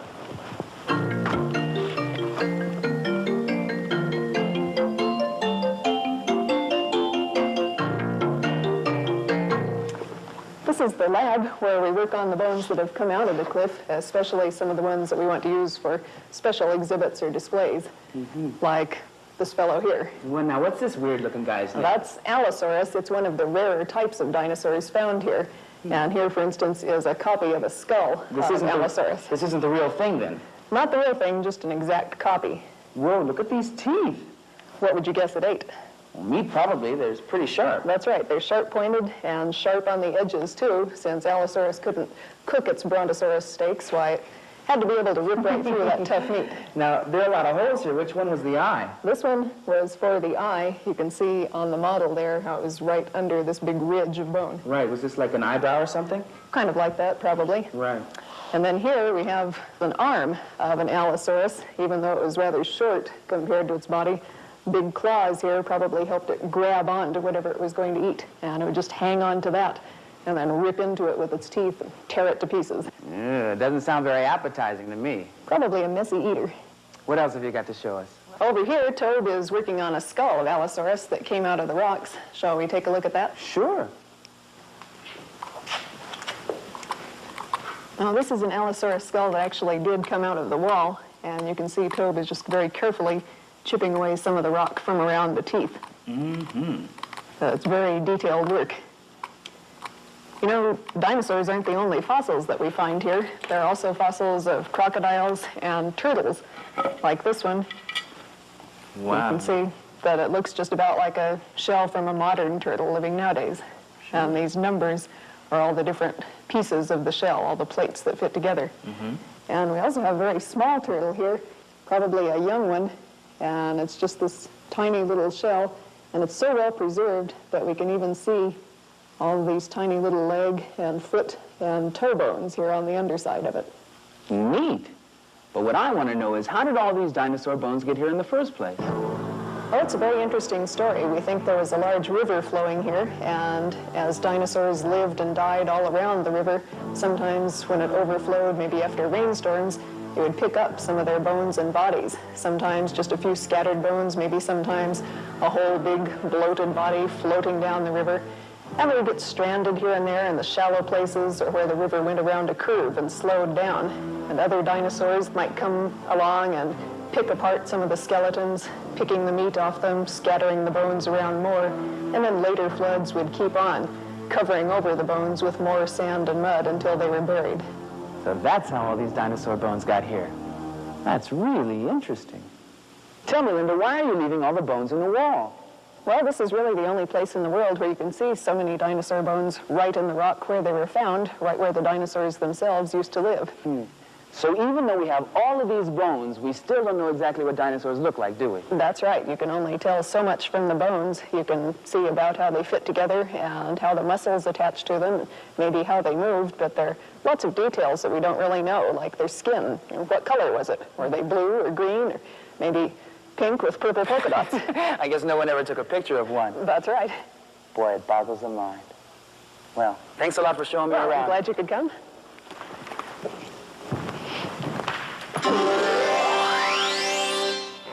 You know, I'm feeling a little dinosaur. And speaking of doctors, how does a dinosaur doctor check his patient's heart? He takes his mud pressure. I like an audience that showers me with love. All right. Where does a dinosaur study to become a doctor? Huh? At Monocle School. All right. I thought Vegas was tough, but this is the pits. The mud pits, that is. Folks, if you'd like to be as popular as I am, then this book is for you. Tyrannosaurus Rex, a book of dinosaur riddles by Noel Stern, pictures by Victoria Chess. Don't tell anyone, but it's where I got all those great jokes I've been telling. And you've seen how popular I am. Wow, here are some other books I think you'll enjoy, but you don't have to take my word for it. And this crowd certainly doesn't. Hi, kids, my name is Ahmed, and I read a terrific book called Dinosaurs, but its real title should be Drawing Dinosaurs because it shows you some specific ways to draw dinosaurs. And not only does it show you how to draw dinosaurs, but it shows you how to say some of the names, like Dimetrodon, Brontosaurus, and Brachiosaurus. I drew Ichthyosaurus, and I drew it with a pencil so I can erase the lines when I was finished. If you want to decorate your room with dinosaur pictures, I suggest you go out and get this book right away so you can learn how to draw many of the dinosaurs. If you're interested in bones, rocks, or fossils that come from 1 million years ago, I think you would be interested in if you're a hunter of fossils. My name is Terry Whitehead. This book is not like a storybook because it is written in columns and it is a poem. I really like the picture where they showed a lady as being an ocean. And I also like the way they're illustrating the person as talking right to you. I think you'd like this book because of the pictures and the poetry, and because I read it in my bedroom, and I think you'd like to, too. Hi, do you like dinosaurs? Millions and millions of years ago, there was dinosaurs everywhere, all over the place. My name is Kevin Ryback. I just read a book called Dinosaur Time. My favorite dinosaur is called the Brontosaurus because he's real big and fat, and he's got a real tiny mouth. And some of the other dinosaurs in the book are real ugly because they're real fat and they got big horns on them. I think you should take a look at this book because everybody likes dinosaurs and the pictures are great. How could creatures that existed for millions of years just vanish? Compared to how long dinosaurs lived on the Earth, we humans have been here only a very short time.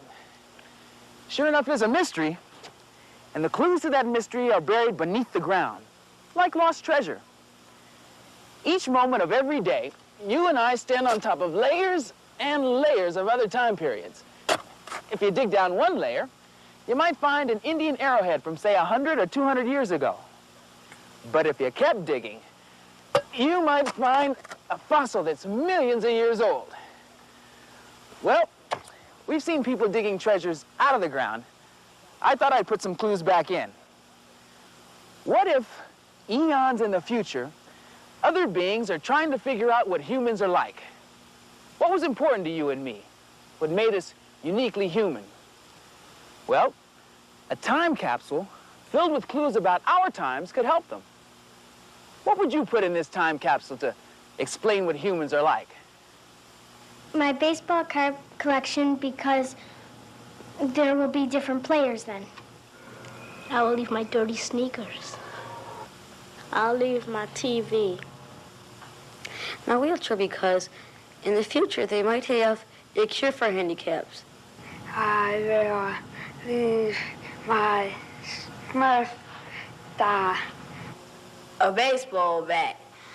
I would leave my old shoes, old pants, old shirts, and old dresses and old dolls.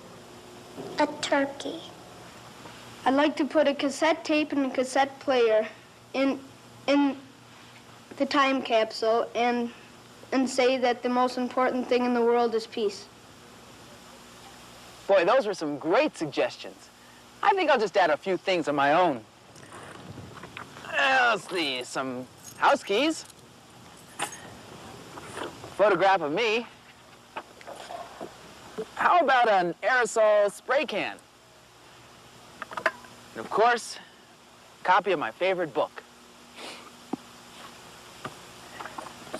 There. I wonder if these clues will help others figure out what we were like. Will anyone even care? I'd like to think so. After all, it's been millions of years since the dinosaurs disappeared, and we're still trying to put together the puzzle of their lives. Why were they so big? And what did they really look like? And why did they die out? Become extinct?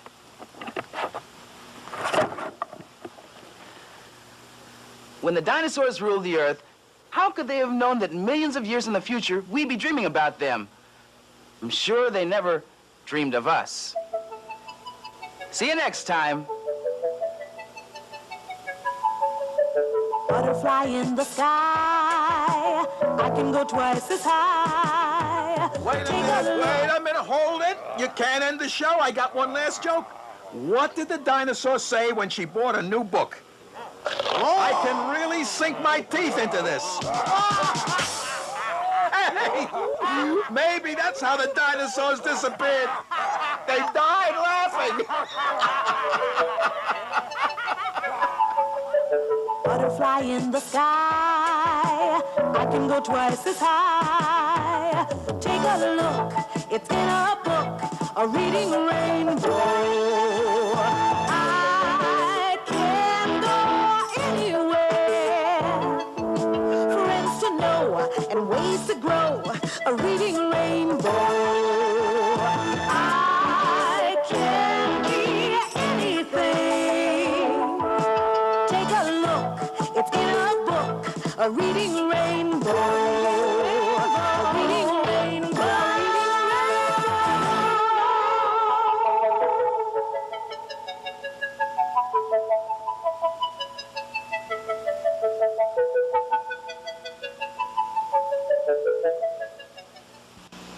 Funding for Reading Rainbow is made possible by a grant from Kellogg's, who urges you to explore the joys of reading.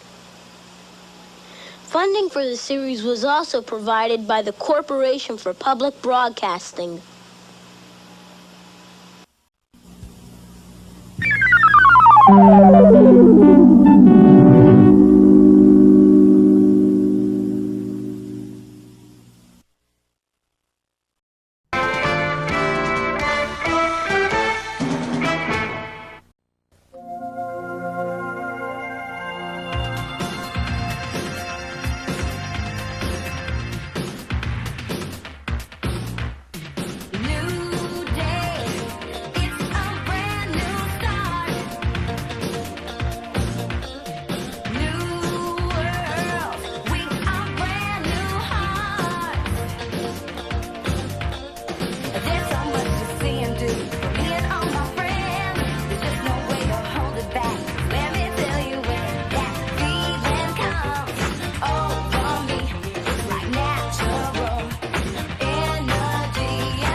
Danielle and Ian visit marine biologist Sally Carson at the Banfield Marine Station and find some very slimy slugs on the trail.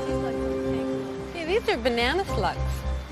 They're native to this area. There's about 3 different types here. But the banana slug is the only slug that's native to the west coast. It's very closely related to the sea slug and the snails and all the bivalves, the mussels and the clams. It's also related to the octopus.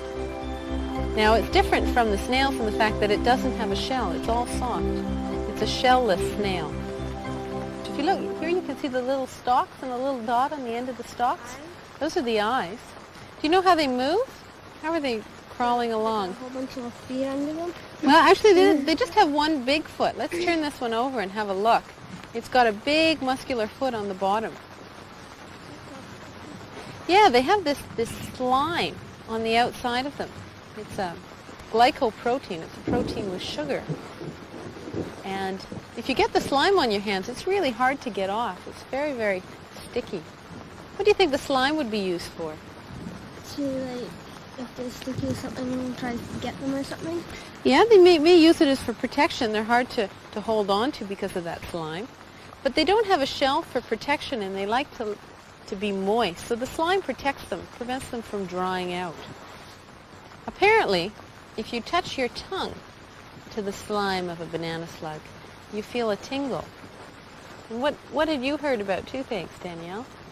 If you put slug slime or something on your tooth, it'll numb your tooth in case you have a toothache or something. It numbs your tooth. Now, I've never tried it. Have you ever tried to put your tongue on the bottom of a banana slug? Should I try it or should you? You want to try it, Ian? You're not? Okay, let me try and I'll see what happens.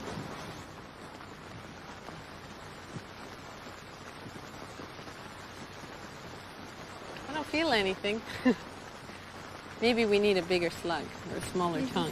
There you go. No, you try this one. No. No? Do you want to just try touching the slime to your tongue? Just the slime on your fingers? Can you see if you can feel anything? Feels like jello. Yeah, I didn't feel any tingle. How big do they get? They get to be about 15 centimeters long.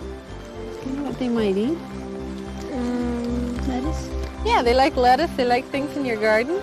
They'll feed on the grass and other plants. They usually hide during the day under leaf litter or under bushes or in the grass, areas where it's damp and moist. And they seem to be most active at night. And apparently they have a home shelter. After they've gone out and found something to eat, they return to the same shelter day after day. So it's going to be important for us to return them to where we collected them so that they can find their home shelter again. And now, the amazing earthworm. Oops, better turn that light off. Direct sunlight can kill an earthworm. That's why they prefer to live underground. But they do like to come out after it rains and at night. So now, the amazing earthworm. Did you know earthworms actually eat earth? Or that if you cut an earthworm in the middle, one will grow into two? And the earthworm's blood is pumped by not 1, not 3, but 10 hearts. Earthworms may not be the most talented creatures in the world, but they certainly have heart. Owl TV visits Albuquerque, New Mexico with Jose to get a close-up look at bats with Dr. Scott Elkenbeck.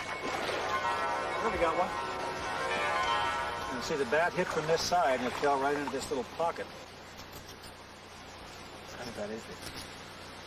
This is a myotis. It's one of the little brown bats.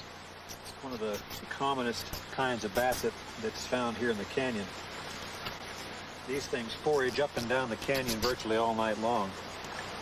Imagine if we keep the net up here all night, we'd get these probably clear up until morning. They'll sometimes fly right in your hand like this.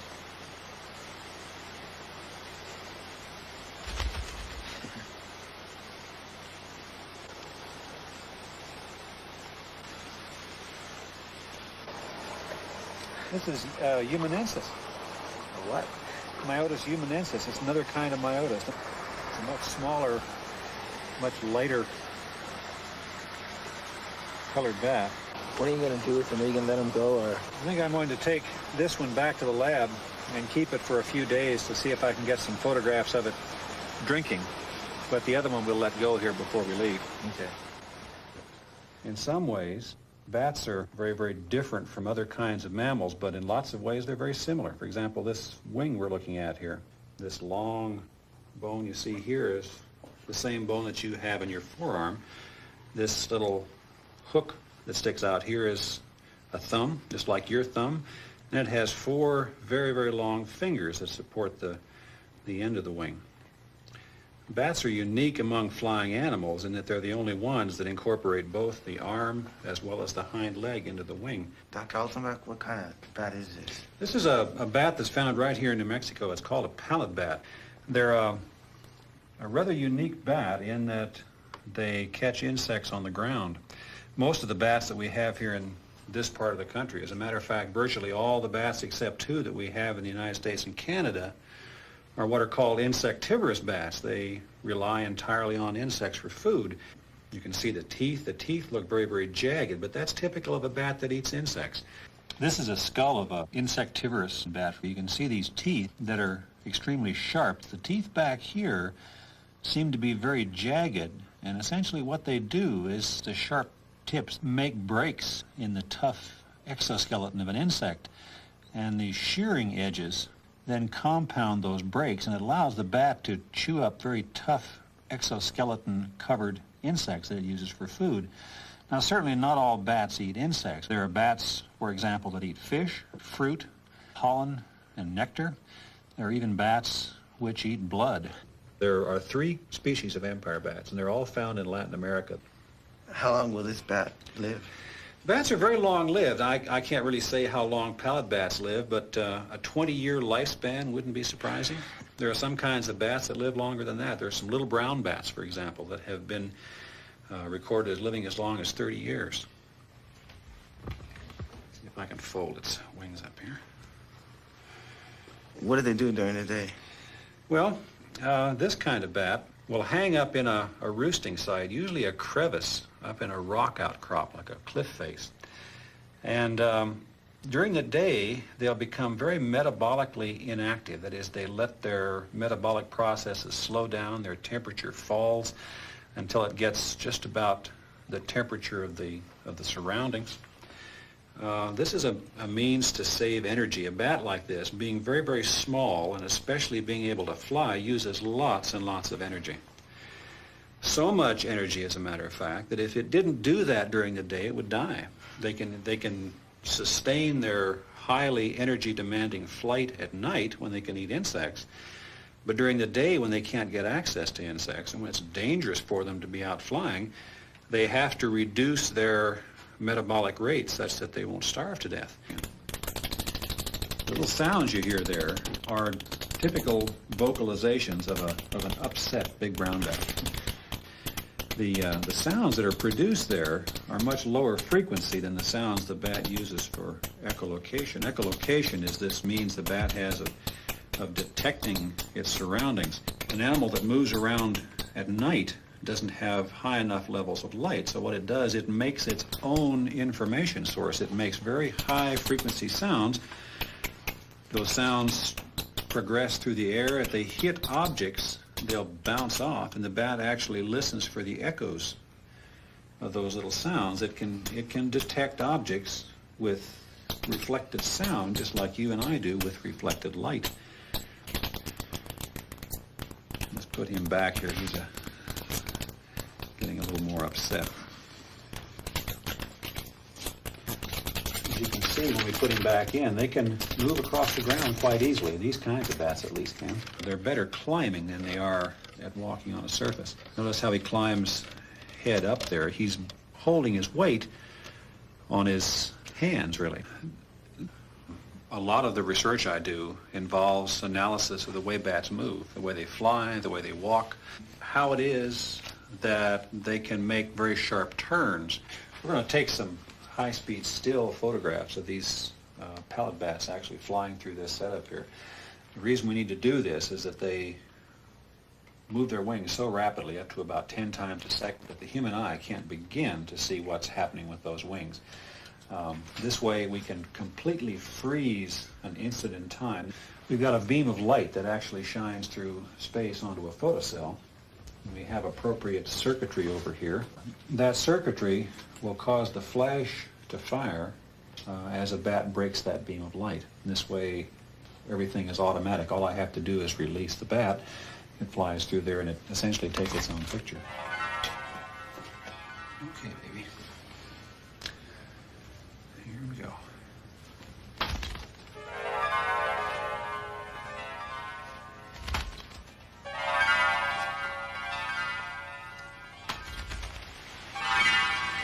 Exquisite little animal.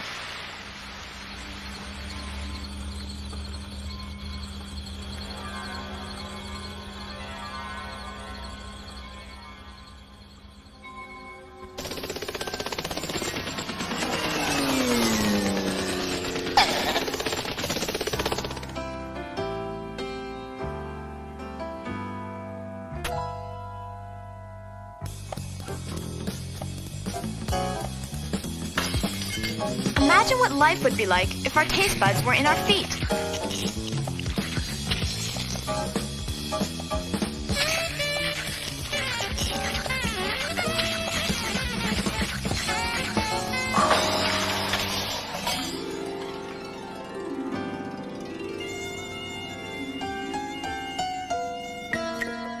Well, believe it or not, that's where they are on a housefly. A special report from Nikki Lewis. Louis-Marcien lives on Praslin, which is the second largest island in the Seychelles. His back garden is full of tropical fruits, and also an animal that I've heard but never seen before, the Seychelles tree frog. Louis only speaks Creole, which is the Seychelles national language, and he knows exactly where to look for tree frogs.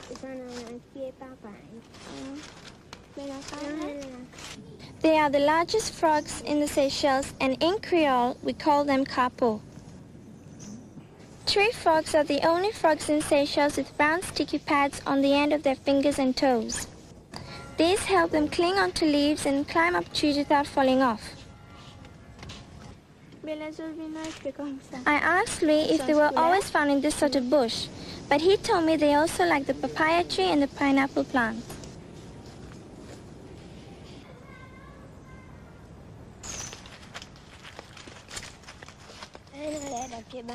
Louis said the females are a light green color and the males are usually brown. Females are also bigger than the males.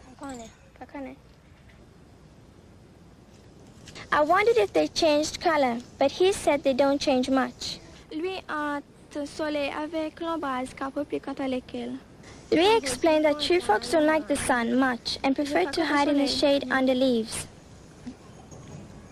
Their big bulging eyes give them a wide-angle view and help them judge distances so they can ambush their dinner. Like most frogs, they mainly eat insects and are so good at jumping that they can catch them in midair. Louis told me they are usually quiet during the day, but at night, during the rainy season, you can sometimes hear them singing in a loud chorus.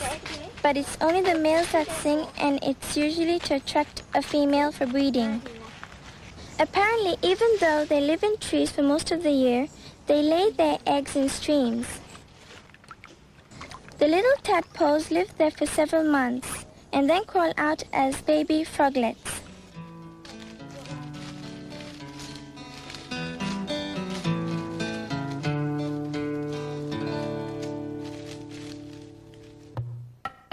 Ever hear of a snake with legs? The most primitive of living snakes, the boa constrictor, has spurs which are the remnants of hind legs. These spurs are no good for walking, but the male boa does have a use for them. During courtship, a male boa constrictor uses his spurs to tickle his mate.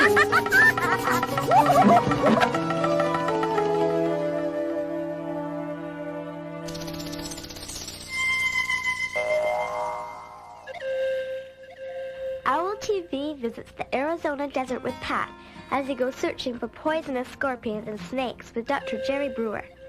Dr. Brewer collects venoms for testing at the University of Arizona. Oh, here's a hairy scorpion. Okay, get your vial. All right, take your large tweezers. In the box. Tell you what, you want to take them and reach right down, get them right here at the base of the tail. Make sure you don't injure them. Drop them into your vial. Very nice. A young hairy scorpion. Oh, look here. Look at this. There's a bark scorpion. He's going to be a little quicker. I'll take this one. This is our lethal scorpion. This particular scorpion here has caused fatalities. A large male. Yeah, that's nice. Look at the length of the tail segment. I've met Jerry a couple times before, and he has taken me out to observe and see the rattlesnakes and scorpions and black widows. They like a lot of vegetation. It's really good for their camouflage technique. Yeah. Don't ever look for a whole snake. Watch for part of a snake. Okay, I do see a very large snake from right here. Okay. Now see how that body's blending in with that rock? Uh-huh. That is a large rattlesnake. Why isn't he rattling? Well, he wants us to walk on by and not disturb him. He wants to use that camouflage technique. And that's why different snakes come in different colors and different patterns, is to stay out of the bellies of their enemies. This is guaranteeing his life for one more day. Let's pull him out of here. Why don't you open up that box and we'll pull him out and take a little better look at him here. He's pretty calm to be a big guy like this. Look at the weight on this guy. Yeah, that's a fine specimen. Yeah, nice, pretty big. Nice big hiss come out of him there. He's letting us know that he doesn't like this. You can see, though, that he's really not a violent animal. Even with us here intruding upon him, he's still very docile. We'll take him back to the lab. He'll give us a real good venom yield. How much venom would this guy give? This guy here, I figure, will give us about 800 milligrams if he gives a real good yield. That is one beautiful specimen. Oh, Jerry, will you put this snake back? Oh, yeah. We don't like to keep anything out of its natural habitat for any length of time. I got interested in snakes when I moved to Arizona, and when I first saw them, I thought they were really neat, and I like to study them. Exoskeleton, which covers the entire animal. You can actually see even their eye caps have a scale on them. And on rattlesnakes, such as this is a Crotalus atrox, or a western diamondback. Each time they shed, they gain a segment on their rattle. And each time they shed, they also get a set of new fangs. They will shed the old fang, and the new functional fang will come into place. What we have here, Pat, is a couple of western diamondback rattlesnakes, which are found locally here in the Arizona area. This is one of our most widespread rattlesnakes in the nation. It's a very large snake. They can attain the length of up to 7 feet. You can hear this one rattling here when we gently agitate him. And when they're fully warm, say at around 80 degrees, he can modulate this rattle approximately 80 times per second. Actually, a rattlesnake has nothing else to move at you. They have no eyelids, they have no ears, they have no arms, and the only thing he really has to do when he is scared and he's approached is to flick out his chemoreceptive tongue and pick up the little molecules in the air and rattle his tail. And he rattles the tail because he is nervous, he's scared. Snakes are 5 times more afraid of you than you are of them. The only time a snake might ever attack you, which I don't think it will, would just defend itself, would be if you really, really had it cornered or really agitated it. It might come at you, but wouldn't even come close to chasing you or trying to get out and get you. Okay, this animal here is an eastern cottonmouth, Mr.Rodgers piscivorus. He comes from the eastern United States, very common, found in the Florida area. He's called a cottonmouth because of when he's alarmed and not having a rattle, this animal does not rattle, but he'll coil back and actually open his mouth. The dark area of the snake in the center of the body makes the mouth tend to appear to be a large cotton ball. This is called gaping. You notice these snakes are not lunging and trying to bite. Snakes are not mean. Snakes are very gentle and docile creatures, and they should never be destroyed. And they should never be worn on hats or on belts. It's very unfair to the animal. All snakes want to do is be left alone. So if you do find a snake and he's in his natural habitat, enjoy his beauty, enjoy his colors, but leave him alone. He belongs there. We're doing hibernation studies on rattlesnakes in order to find out when and why they go into hibernation, and when and why they come out, and what happens in the way of their metabolism during that period of time. So what we're doing is trying to understand what in the chemistry of the animal's body precipitates hibernation. And perhaps from that we can help man to hibernate in space. The agama lizard is the most common lizard in West Africa. These active lizards dart around all day chasing and even leaping after insects. They also argue a lot. As do most reptiles, agamas lay eggs instead of giving birth to live young. And although the hatchlings are only half the size, they act exactly like their parents.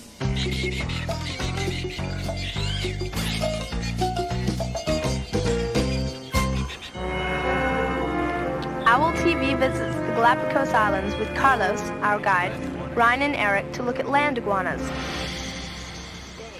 Yeah. And what do they eat? They feed on this cactus you see right there. They can eat the pad, the fruit, the flower, and also... With all and spines on it? Usually when you see an iguana eating the cactus pad, he will try to clear the spines, you know, like to take off all the spines from the pad. How? But by scratching it. But at the end, he will just eat it with the spine. They don't digest the spines. They also eat this portulaca you see here, this plant, which is very succulent, and they obtain a lot of fresh water from the cactus and this plant like this. And how do they get the food? It's so high. Well, normally they have to wait until a cactus pad or a fruit or a flower falls down on the ground. When there is not much vegetation and there's a lot of competition for food. I have seen cases of land iguanas doing so many things that It's a standing. For example, one day I saw a land iguana standing on 2 legs. Standing on 2 legs, what was he doing? Well, he was trying to reach one of the pads. Acrobat. Okay? Yeah, acrobat, right. They rarely climb the cactus. But, again, I have seen them doing it. And they seem to like stuff their mouth. Could they have teeth? They have a very fine line of teeth, and they have a very fat tongue, which they use a lot. They must have to swallow the fruit whole, No, almost. they bite it. They bite it, and then they try to crush it, and then swallow it. Some of the small ones, the hatchlings, will feed on bugs, even grasshoppers, eventually. Yes. How do they nest? They don't lay their eggs in the same place where they live. They come out and they dig a different hole, and that's where they lay their eggs. The iguanas just simply put the egg on the ground, and it's the ground that takes care of the incubation, the heat of the ground. Yeah. Then they hatch and they come out. Does anything eat the iguanas? Yeah, especially when they're small, they have many predators. Frigate bird, maybe? Well, frigate bird, very rarely. Hawks will do it more constantly, and then also owls. Can this land iguana swim? No. No, these are all terrestrial reptiles. And Can you just find them here? there are several populations here on the archipelago. How long do they live? They can live a very long life. I mean, 70, 80 years, that's more or less what... Wow. And those guys are really big, and they get to weight from 12 kilograms easily. Do they find it hard to run along on the volcanic rocks? Oh, no. Many people think these animals must be kind of a slow motion animals, but they can go just really fast. Like that. Do the marine iguanas and the land iguanas live in the same houses? Well, no. The marine iguanas always live exposed on the rocks, very close to the water, day and night. The land iguanas, though, they do come into holes in the ground during the night. It could be dig out or be a natural made hole sometimes underneath a rock. Are the iguanas very territorial? Well, yeah. The land iguanas are territorialists all year round. They have this aggressive display, which they have by nodding their heads up and down like this. In other words, when you see an iguana doing this to you, I mean, it's Get out of there, yeah.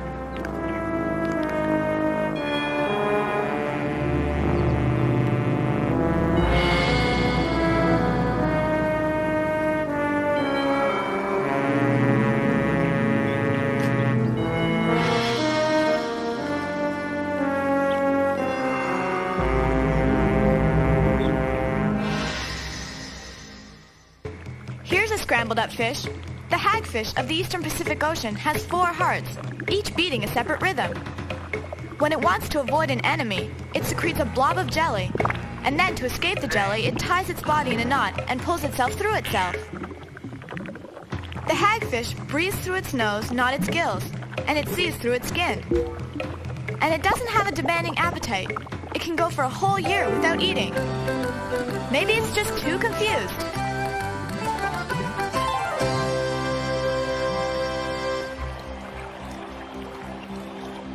Ira and Jessica visit the Banfield Marine Station to talk to marine biologist Sally Carson about a very gooey fish. These are hagfish, also known as slime eels. They're a very primitive fish. They're quite closely related to lampreys. What's that jump right there? Well, you'll find out. Either of you want to hold one? Now they have, let me just show you a few things first.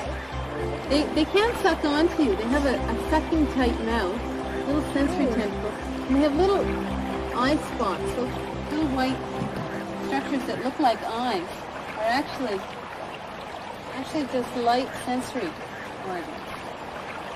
Not real eyes. I don't see images with them. They're pretty slimy, so they're hard to grab onto. You want to hold one, Ira?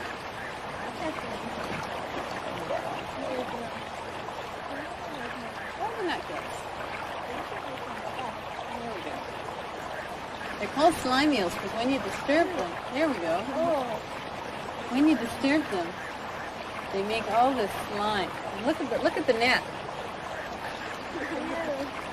Sounds like a spider web. Any idea why they produce all this slime? For enemies? For enemies, for protection. Yeah. That's right. And how would that protect them, do you think? Get them sort of tangled up, stuck together. Get them stuck together? It might. How do fish breathe? Their gills. Just their gills. And other fish won't eat the hagfish because they'll get caught up in all of this slime. And then they can't breathe. Now what about the hagfish? What happens to it if it stays in the slime? See how they encase themselves in that slime? Now what happens if they can't get out? They die? Yeah, they also suffocate. They need oxygen to breathe. So how do you think they'd get out of the slime? Move around? Move around, yeah. What they do is they'll actually tie themselves into a knot and then pull themselves through that knot, strip the slime off their body. You know what hagfish eat? What? Well, you'll notice that they don't swim very well. They have very tight snake-like muscles. So they couldn't catch a live fish. So they like to eat dead fish. Because they don't have a jaw, how do you think they get into a dead fish? How do they eat it? Go right through their mouth. That's right, through their mouth and their eye sockets and their gills. And then they digest the fish from the inside out and leave just a bag of skin and bones. You see how they curl up? That's the resting position. And they sit on the bottom. These are deep water fish, so they like to live in darkness.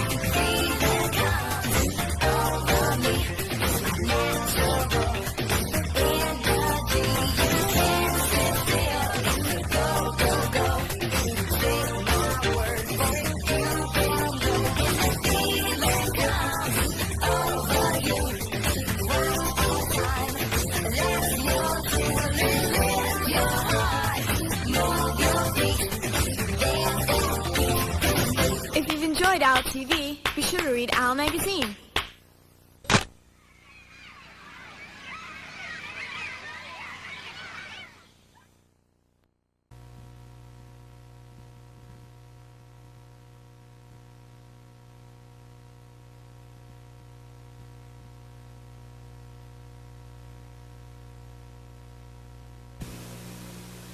Reading Rainbow is made possible by funding from the Corporation for Public Broadcasting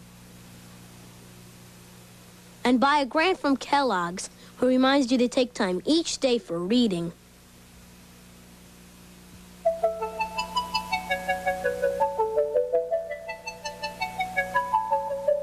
Butterfly in the sky, I can go twice as high. Take a look, it's in a book, a reading rainbow. I can go anywhere, friends to know and ways to grow, a reading rainbow. I can be anything. Take a look, it's in a book, a reading rainbow. A reading rainbow.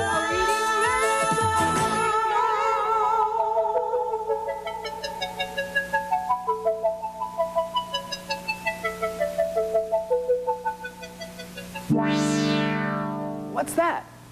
Oh, I see. Spots on a giraffe. Spots on a giraffe? That's not how I see it.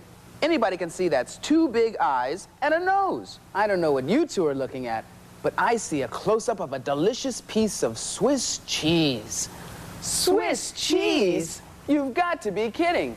Giraffe spots do not look like something to eat. Oh, give me a break. It's obviously a face. Plain as the nose on my face, it's a piece of cheese. Wait a second. Hey, wait a second. Let's take another look at this. The way I see it, it's two balloons playing catch. See? It all depends on how you look at it. Look at my point of view. You'd have to be really stretching it to think it's anything but what I see with me. Wait! Since we don't see eye to eye, let's take a look at another riddle. Okay. This one's easy. Sure, absolutely. Yeah, anybody can see that's a closed eyelid. A closed what? From my point of view, it's a somersaulting caterpillar. No. Look at it this way. It's the entrance to a tunnel. Huh? No. Look again. It's the sun passing by a window. Unbelievable. How come you guys can't see what's in front of you? Eye checkups. Look at this. Maybe we can see eyeball to eyeball this time. Now, from my point of view, it's really a wild hairdo, kind of a bright red afro. No way, man. Anybody can see that's the letter C. No, let me show you. It's a dripping drop of water. Purple water. Purple water? No, look at it this way. It's a rolling hot dog. A red collar. A half-eaten cherry lifesaver. A worm that's just been tickled. A clown smiling. A red nose warmer for a purple nose. Yeah, I see what you mean. Take another look at this. We're all right. It all depends on how you look at it. The riddles you just saw are from this, the Turnabout, Think About, Look About book. And there are lots more in here. These are riddles for your eyes instead of your ears, and the more you turn the book, the more there is to see. The artist who drew the picture shows 4 ways of looking at the same thing, but there are probably 4,000, 4 million, as many of you as are watching right now. That's because we all see things in different ways, our own special ways. We also have our own unique ways of hearing, smelling, tasting, and touching. That's why I love coming to the Farmer's Bazaar, where I'm surrounded by all the colors of the rainbow and as many textures and sweet-smelling aromas as there are fruits and vegetables here. Everybody loves to try their own hand at using their senses to discover the juiciest, ripest, and the most delicious of the market's pick. These are some of my best bets for today's tastiest treats. What do you think this is? The burning hot surface of the sun? A sponge? No, it's an orange. And how about this? Green coral? Seeds? Of course not. It's broccoli. And what do you suppose this is? A moon crater? A dried up riverbed? Not at all. It's a potato. Let's try another one. This could be lizard skin or a leaf, but it's not. It's an onion. You've been looking through a very special camera lens that lets you see ordinary things, things you've looked at almost every day of your life, in a brand new way. I'm sure you know lots of people who use special lenses to see all the time. Arthur could really tell you the importance of wearing glasses if you need them. He found out the hard way, and that's what this book, Arthur's Eyes, is all about.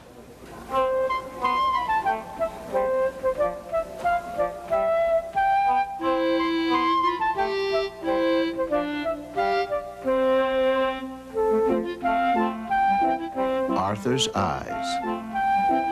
Story and pictures by Mark Brown. This is Arthur before he got glasses. He looked fine, but he couldn't see very well. And sometimes he got headaches.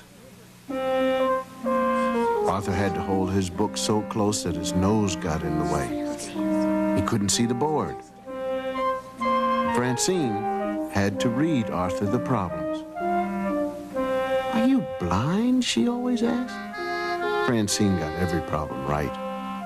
Arthur didn't. No one wanted to play with Arthur. Oh, it's so great.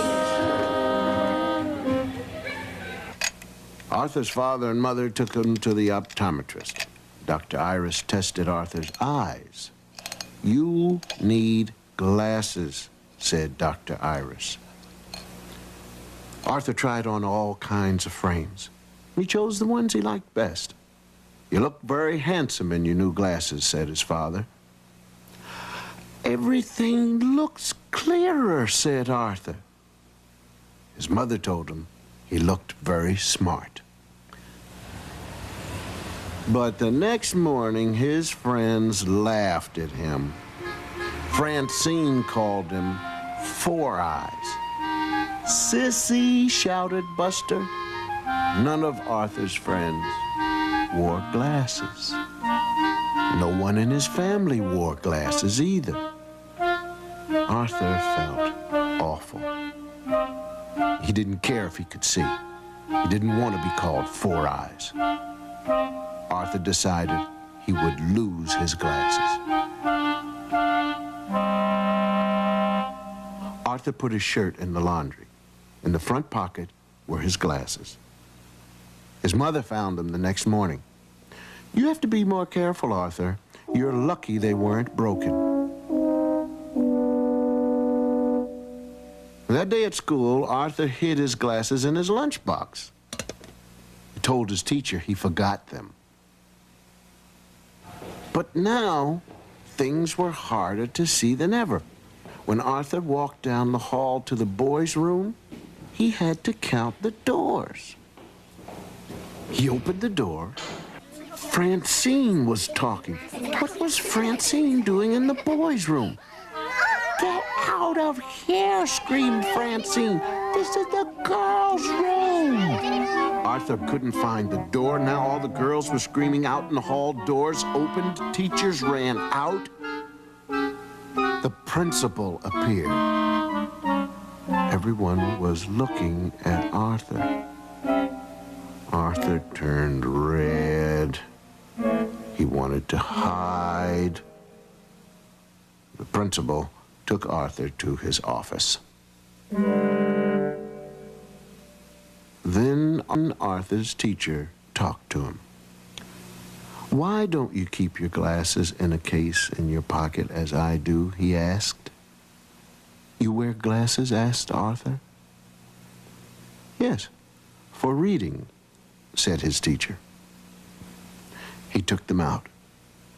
They looked just like Arthur's, brown. Suddenly, Arthur felt better. He went to his lunchbox and he put on his glasses. In gym, Arthur made 10 baskets. Francine made 4. That afternoon, Arthur didn't need Francine to read the problems on the board.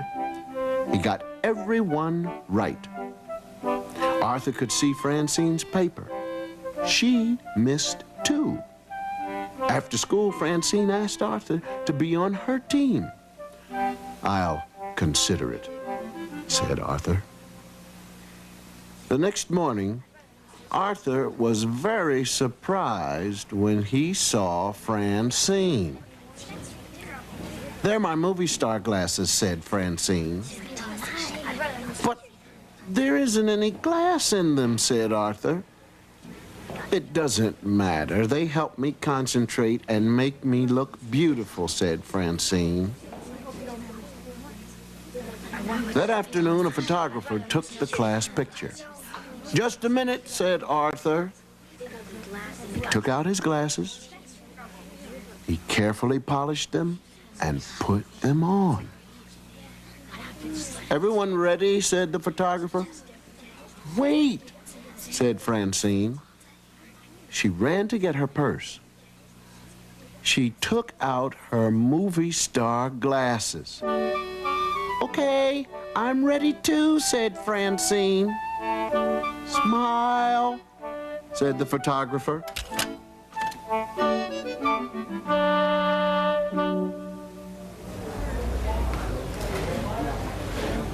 I wear glasses too. It certainly improved the view.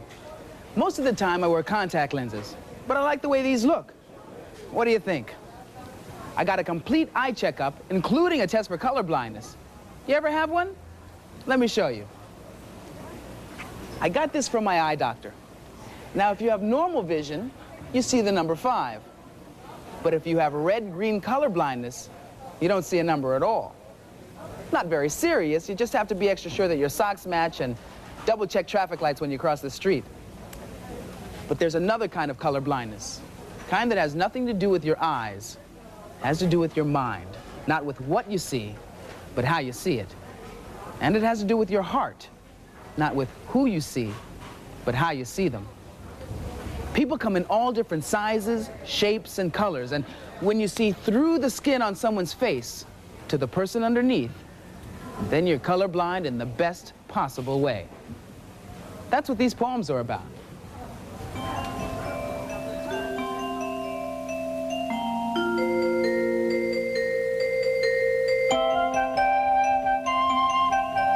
I think the real color is behind the color.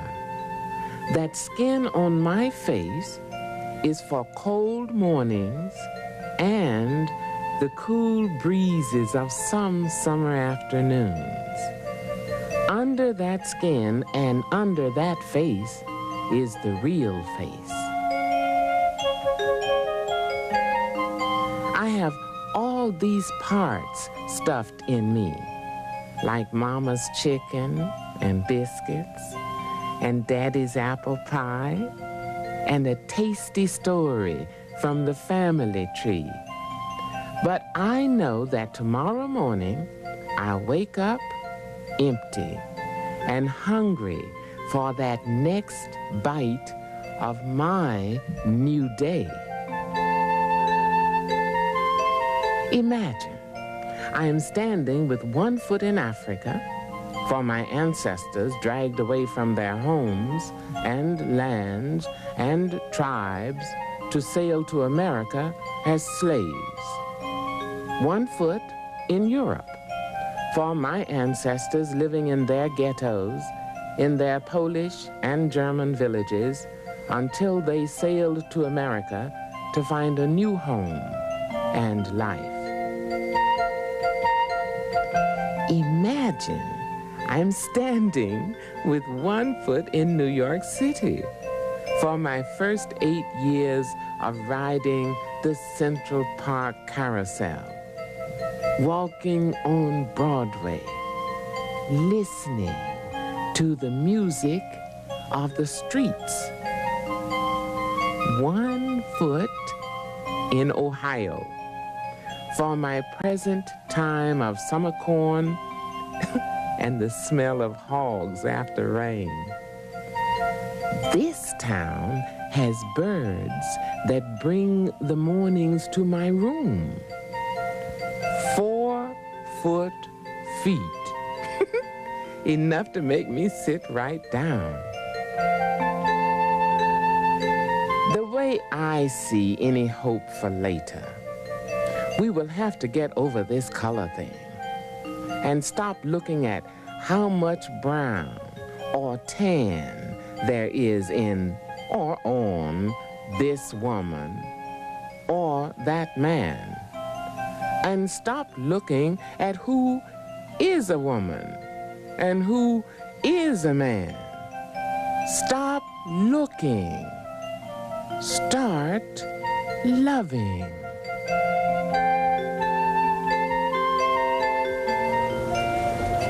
I'll take this one.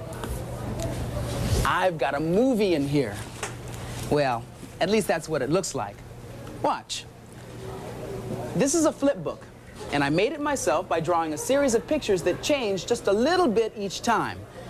Now, if you look at them quickly, you see the action of his arm instead of the individual pictures. That's how most animated movies or cartoon films are made, frame by frame. Anyone with a little time, patience, and a pencil can create one. Making a movie is one way of showing other people your own personal way of seeing and hearing the world. Now, here are some young filmmakers who are doing just that. Close your eyes and listen to the music and see what picture you get in your head.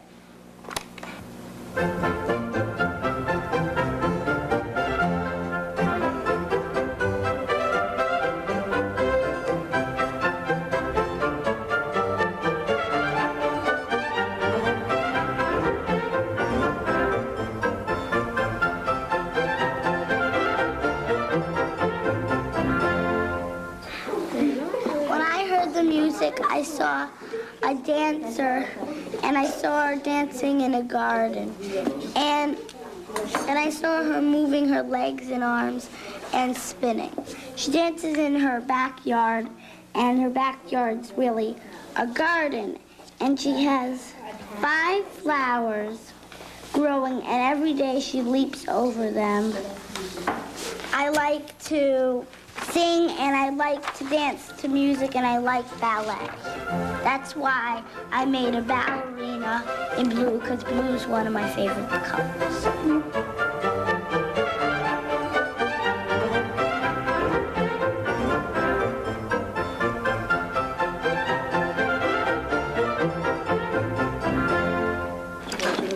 We all listen to the music, but people have different feelings and they do different things and everybody's different.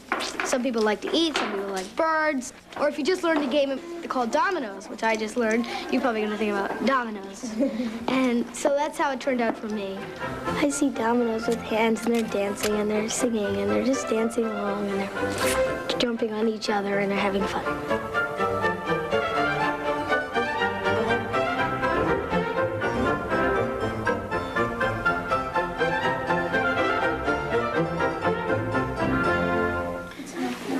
One advantage of working with a partner is if you're not sure of something, you could just consult your partner and see what he thinks about it.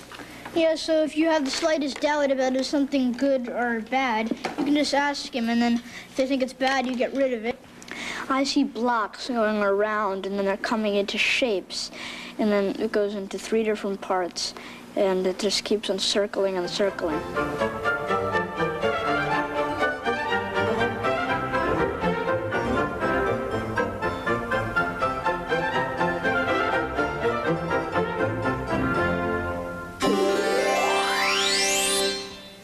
If you use your other senses, smell, taste, hearing, and touch, you don't always need your eyes to know what's going on around you. Sometimes you don't even need your eyes to read a book. Meet Rolly. He's small, round, and very curious, and he wants to explore the book he lives in. This book, Rolly Goes Exploring, can be read by blind or sighted children. If you can't read the words with your eyes, you can read them with your fingers. These little raised dots are a special language called Braille. Blind people use it to read and write. Each set of dots is a letter or number that you can learn to read with your fingers, just like you can learn to use your other senses to read. I'll show you what I mean. Reading a book with my fingers makes me realize how much I see the world all the time without using my eyes. You can't always tell how ripe a melon is just by looking at it. You can't tell if it's sweet and ready to eat unless you smell it, squeeze it, even listen to it. Lots of times you can hear what someone has to say by using your eyes instead of your ears. Watch, you'll see what I mean.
For me?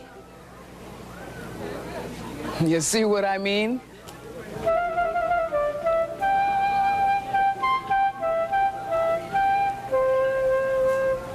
Aww. Mime is just one way to communicate without saying anything. And American Sign Language is another. If you enjoyed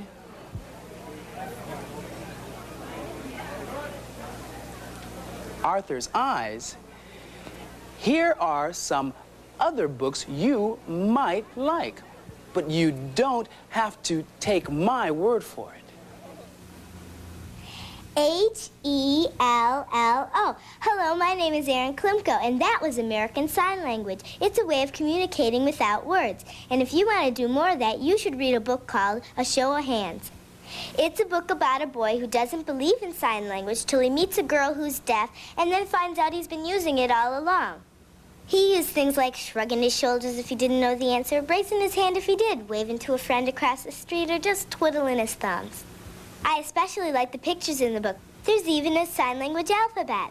You can learn the whole alphabet from reading this book, and even some words, too. I was kind of nervous about showing you this book, so I hope you really like it. Hello, my name is Robin Martin. Do you have any grandparents who are blind and who can teach you things? This book is called Through Grandpa's Eyes. It's about John and his grandfather who is blind. Grandpa taught John how to tell when breakfast was ready. He used his ears and his nose. He smelled the bacon cooking, and he smelled the marigolds, which didn't smell so good. I learned a lot of things from this book, like using my nose and my ears and how special it is to learn from a blind person. This is a wonderful book, and I hope you read it someday. Namaste, everybody. And in India, we say that. It means hello. I'm Nilay Shah. I'm Nirav Shah, and he is my twin brother. Even though we're twins, we don't always agree on things. And we read this book called, Is This a Baby Dinosaur? It's a science book. It is also a non-fiction book. My favorite part is the question that asks, look hard at anything you see. Is it what it seems to be? Sometimes it is, sometimes it isn't. You can really let your imagination fly. But my favorite part is when they ask, could you hang these on your Christmas tree? And the answer is, no, they wouldn't last. They are dewdrops on a spider's web. Nirav, I think they should read the book because of the science. But I think they should read the book because of the close-up pictures. Well, you can think what you want to think, but judge for yourself. Aujo. Boy, this guy makes Jaws look like a tadpole.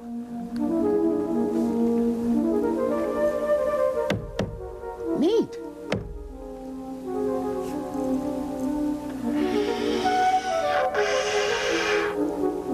Writing this letter is a big deal. I hope I can afford the postage on it.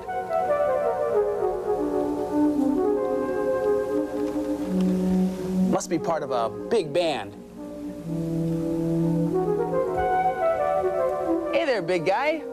Would it be too much to ask if I borrowed your gavel? Order in the court. Order in the court. Judging by the size of this, I'd be a big hit on the bench. Or tops in my art class. Am I having some sort of weird dream? Have my big ideas gotten the best of me? Or am I just in a toy store called KB in La Mesa, California? You know, if I were to judge myself just by what I see right now, I'd feel awfully small. It could make me feel pretty unimportant. Boy, that looks so tasty. Wow, thanks. I know I have a huge appetite, but this is ridiculous.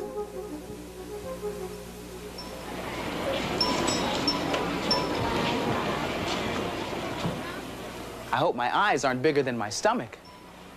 I'll take that banana, too. Sometimes even the real world can make me feel small. Thank you. Thank you. But you can't measure yourself by the people or things standing next to you. There's always going to be somebody bigger or smaller than you are. Thanks.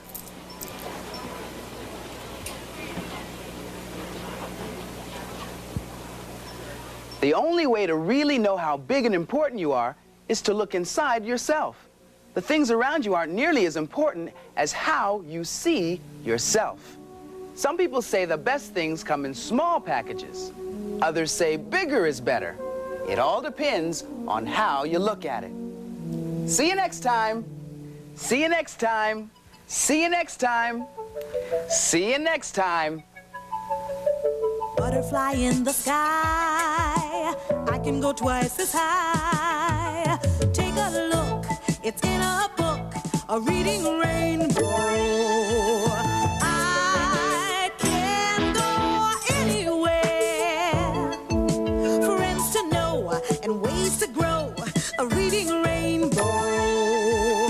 I can be anything. Take a look, it's in a book, a reading rainbow. A reading rainbow.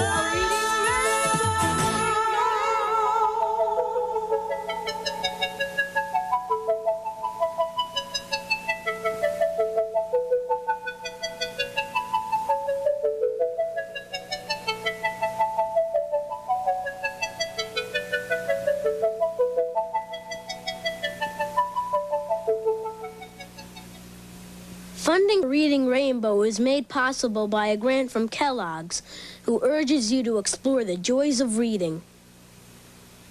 Funding for the series was also provided by the Corporation for Public Broadcasting.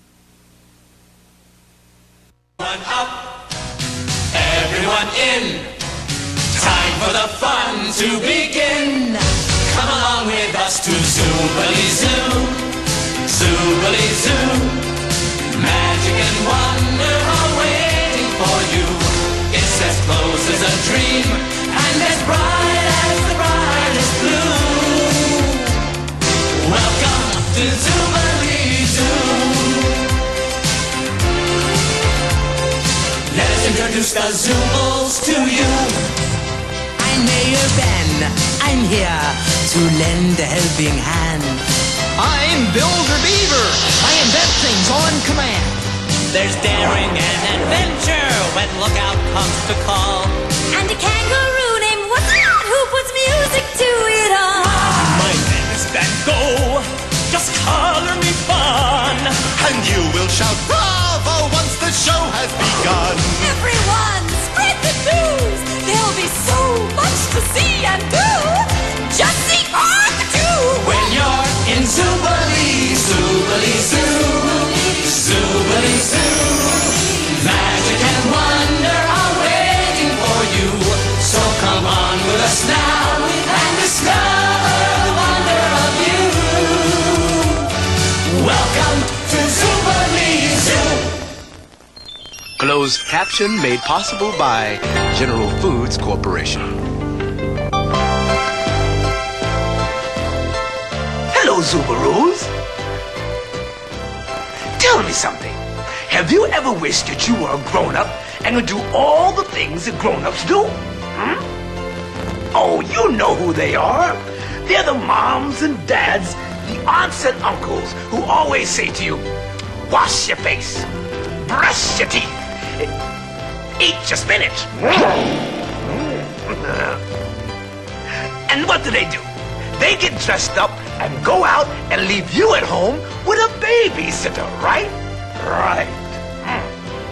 And sometimes when you want to do grown-up things or things that the bigger kids do, they always say no. Why? Because you're too young. And you say, no, I'm not. And they say, yes, you are. And you say, no, I'm not. And they say, yes, you are. And they always win. And then you start thinking, someday I'm gonna grow up and do anything I want. Well, today it's What's-That's turn to get her wish to grow up in a hurry. Ah, Van Gogh, you are an artiste extraordinaire. What's that? That means he paints absolutely beautifully. Ah, thank you, Bravo. I just knew this set would be the perfect mood for your production of The Three Little Pigs. Yes. Talkative, doesn't this pig costume make my stomach look a little too fat? Well, it's a costume, Bravo. Pigs aren't supposed to be skinny. Yes, I suppose. Bravo, we're getting a bit behind schedule. We're going to really have to hurry if we're going to finish these steps on time. I'm going to go start on this one, all right? Mm-hmm. Well, it'll certainly be worth it. Oh, watch out. Afterwards, I tell you what, I'll throw a big party. Party? Yes. Great! And I'll bring the treats. Oh, well, was that the party's going to be very late, and I think it'll be past your bedtime. Oh, that's okay. You can wake me up for it. Well, I'm afraid you're a young Zooble and you need your sleep. Oh, Zooble Sticks, I always miss out on all the fun. Hey, everybody, I'm back. Hi. My favorite adventurer. So where are you headed this time? Well, I'm gonna ride a mule down to the bottom of the world's deepest canyon. Are you gonna hike and cook out and go fishing and swimming in the river, huh? Yeah, and I'm not just gonna go swimming in the river. I'm gonna go white water rafting down the mighty Colorado. Oh, I wanna go along. Was that? It's way too dangerous for you. Oh, that's not true. I can do all that stuff. Really, I can. I don't know, maybe in a few years, huh? Oh, gee. Where have I heard that before? Well, I better go pack my food supplies. Well, bye, everybody. Bye. Speaking of white river rafting, would anyone like to buy some concert tickets tonight? I can't go because I have to do a rewrite of the play. Starts Lizard Lou and the Zoobles, too. Wow! Lizard Lou and his Zoobles, too? That's my favorite group. I want to go, please. Oh, no. I don't think that's such a good idea, dear. Why? I'd be good. I can take care of myself. Well, I'm sure you can, Wazat, but it says right on the ticket that no Zoobles under 12 admitted unless accompanied by an adult. Oh, I'm so sorry, Wazat. That's not fair. I'd be good. Well, you know, there are certain rules, was that? Yeah, all against kids, huh? Boy, I never get to do anything, and you grown-ups get to do everything. Well, being grown up isn't all fun and games. I mean, it's a lot of responsibility. Sure, I've heard that before. That's just what you older Zoobles say, so we younger Zoobles won't feel bad. Well, I want to be grown up right now. Aha! Was that? How would you feel if I granted your wish and we made you a grown-up for a day? Well, gee. For one full day, we will treat Wazat as if she's the oldest. She will become our authority figure. What's that? Well, you know, an authority figure. That's the head Zooble, the Zooble who we all come to for advice. Oh, I like that idea. Well, I take that as a yes. And I'll tell everyone at Zoobilee Zoo. Excellent. I officially declare Wazat grown up for a day. Now, come on, let's picture this. Growing up is a wonderful thing. Think of all of the joys it can bring. Staying out after dark, painting the town, having our fun where it can be found. Growing up really is where it's at. No more was that, do this or do that. No more school, no more books, no more homework to do. Staying up late with the big Zoobles too. Every decision is all up to you. You'll decide if you'll dance or you'll sing. Growing up is a wonderful thing. May I have this dance? Yes, you may. Thank you.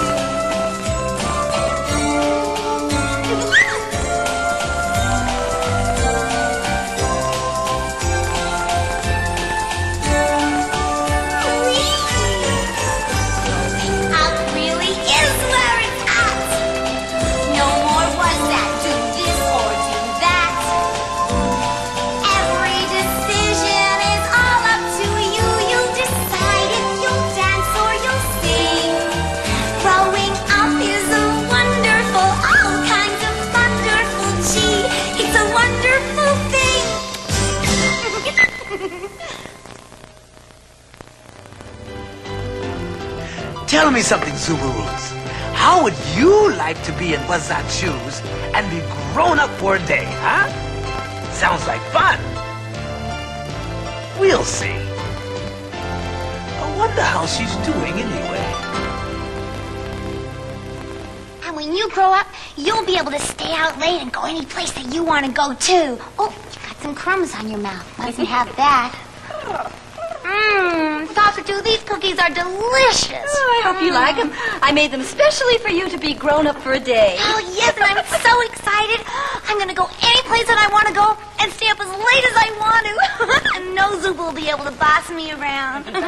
Oh, there you are, Cockatoo. I have some suggestions I'd like to make to you about changes in the script. What are they?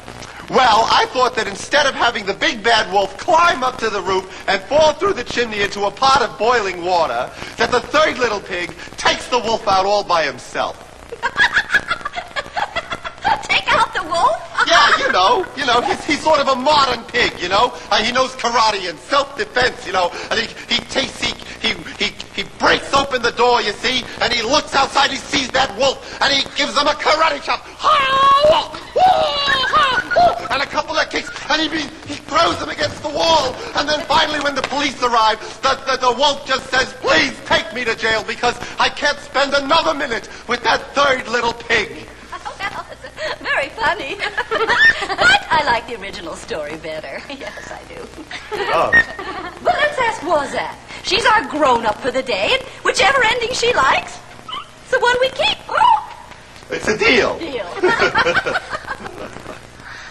Well, I think that both endings are terrific. Yes. But I think that... Yes. Bravo! This is a lot more fun. Well, of course. Wazette, how could you? Well, you heard her, Talkatoo. A deal's a deal. A very wise decision, was that? Thank you. Being a grown-up is fun. I thought you were my friend. Well, I am, Talkatoo, but you asked for my opinion, and so I let you have it. Well, you certainly did. Talkatoo! Oh, dear Bravo. I don't want Talkatoo to be mad at me. What am I going to do? Well, you know, that's the way it goes with that. Sometimes being an adult means having to make very unpopular decisions. Yes, and being an adult is what I am. Yeah, and being an adult means going to see Lizard Lou and his Zoobles, too. Oh, well, now, wait a minute. Do you think that's within your budgetary means? What's that? Well, you know, a budget was that. It's how grown-ups use their money properly. First of all, you know, you have to spend your money on the important things like food and clothing and rent. And then whatever left over, you can spend on all the fun things like seeing Lizard Lou and his Zoobles, too. So, how many Zooblahs do you have? Oh, well, let's see. I have about 100 Zooblahs right here. Well, 100 Zooblahs, that's not a lot. I have it. Let us pretend that this cookie here is your money. That's funny. It is funny, isn't it? Why is it so funny? Well, because I wish that all money had chocolate chips in it. Oh. And I wish all chocolate chips had money in them. Well, now, let's see. As a grown-up, you're going to have to spend about 50 Zooblahs on rent. That's exactly half. Uh-huh. Mm-hmm. Now, for food, you'll have to spend about 40 Zooblahs. Mm-hmm. Uh-huh. Mmm. What's that? It means this cookie is delicious. I know that. I mean, what's that little bit of cookie left? Well, this is the rest of the money you'll have to spend on clothing, which is about 10 Zooblahs. Ah, you ate the rest of my cookie. That's right, which means you're broke. You've spent your last chocolate chip. Oh, is this some kind of a trick to get the rest of my cookies? No, but it does mean that you don't have enough money to go see Lizard Lou and his Zoobles, too. Oh, no. What am I going to do, Bravo? Well, you could do what all of us other grown-ups do. Get a job. A job? What a great idea. Yeah. What kind of a job? Picking cucumbers. Just go to Pick a Pete's farm and tell him Bravo sent you. What a great idea. Cucumbers. Yes. Oh, thanks, Bravo. Okay. Sure. Hi. Oh, hi, Bill. What's that? Since you're a grown-up for a day, would you do me a favor and take care of these pillows for me? Oh, why, sure, Bill. But why? Oh, you see, my nephews are coming, and they always like to get into pillow fights, and I don't want to get these torn up, okay? Oh, okay. They're safe with me, Bill. Oh, Bill, we have a rehearsal at the theater. Come on, let's go. Hmm?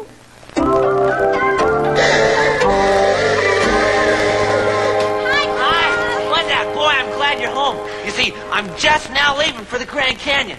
And now that you're a grown-up, you can come too. Boy. Oh, I can't go today.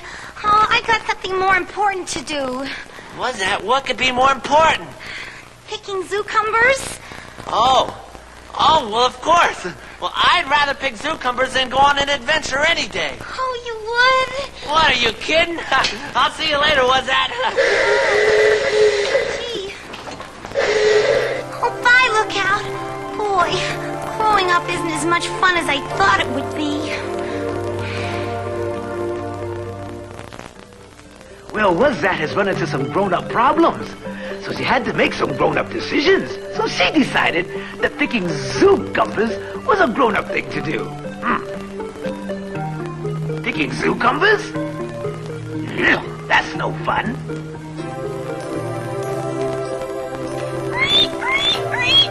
Tweet, tweet, tweet. Oh, hi, Wazat. Hi, Talkatoo. Oh.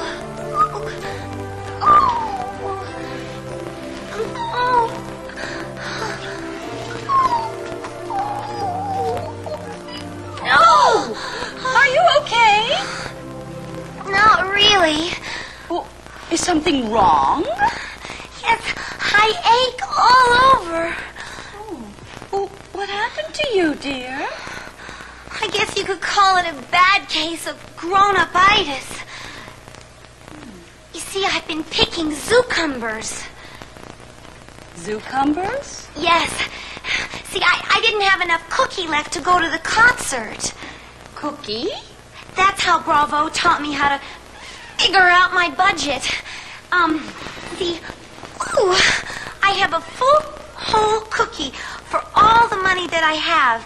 And I bite off a piece of it for everything that I have to spend zooblars on. And if I have any cookie left over, then I get to spend it on fun things like going to see Lizard Lou and his Zoobles too. Oh, I see.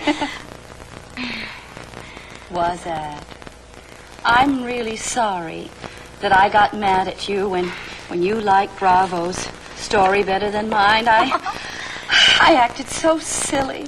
That's okay, Talkatoo. I'm sorry that I made you mad at me. We had an argument, and now we're over it, and everything's back to normal. You see, that's how we grown-ups behave. Not quite, Wazat. That's how we friends behave. Oh. Come, give me a zug. And now I'm finished with work early, so I thought maybe we could go to the concert. Oh, Zoobilee! But first, let me check with my cookie. Okay. Now, I made a total of 25 more zooblars today, so that makes 125 zooblars. Let's see. First, there's rent. And then, there's food. And then, clothing. Talkatoo, guess what? You lost your appetite. No. I have enough cookie left to see Lizard Lou and his Zoobles too.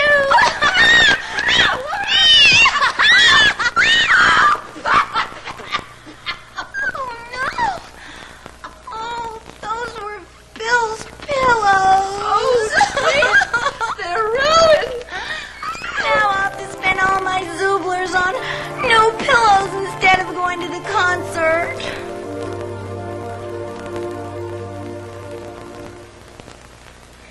You must be tired, too.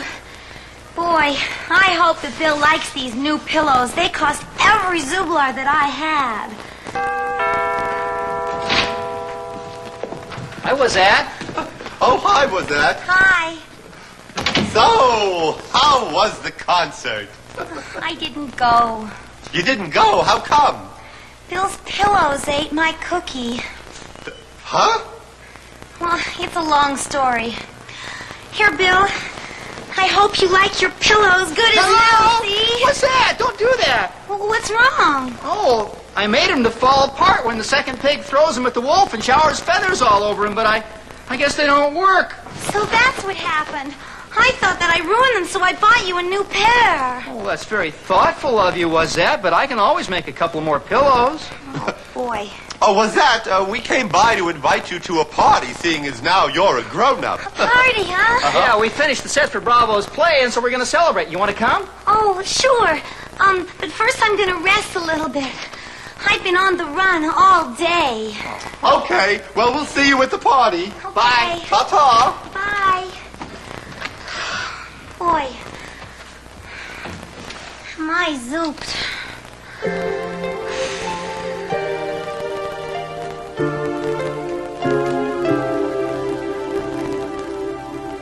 Okay, now, everybody, quiet. Quiet! Oh, yes, me too.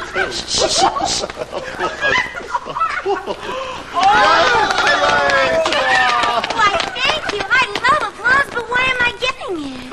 Because your grown-up for a day was such a stupendous success. In fact, it was such a success, we're willing to let you go on pretending you're a grown-up for as long as you'd like. No way. No way.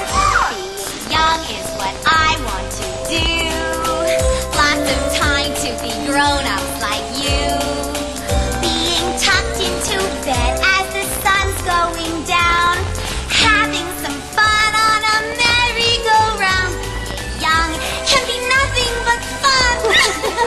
Shall I hop? Shall I skip? Shall I run? Should I eat an apple or shall I eat cake? Shall I go to sleep or shall I stay awake? These are the hardest decisions to make when you're just a young Zoobilee like me. Being young is a wonderful thing. Oh, 3 cheers for what's that for being herself again. Zip, zip, hooray! Zip, zip, hooray! Zip, zip, hooray! My dear.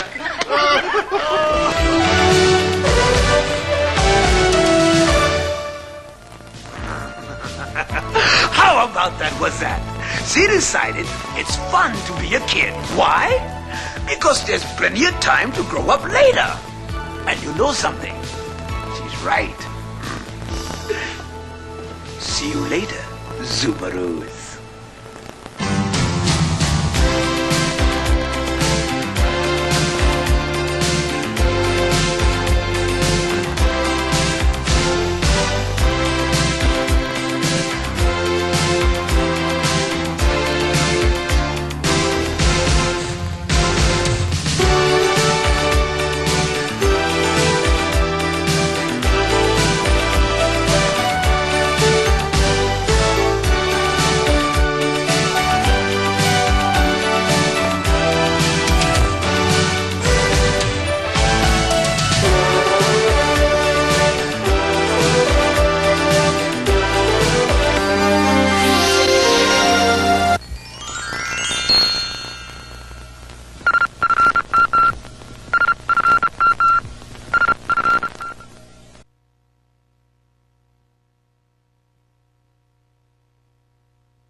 That sounds like Forgetful Jones. He sounds pretty happy, too. Let's find out why. Oh, my. Oh, yes. Hi, Forgetful. Hi, Bertram. Gordon. Gordon? Gordon. Oh, yeah, right. Bertram's your wife's name. No. Her name is Susan. Susan?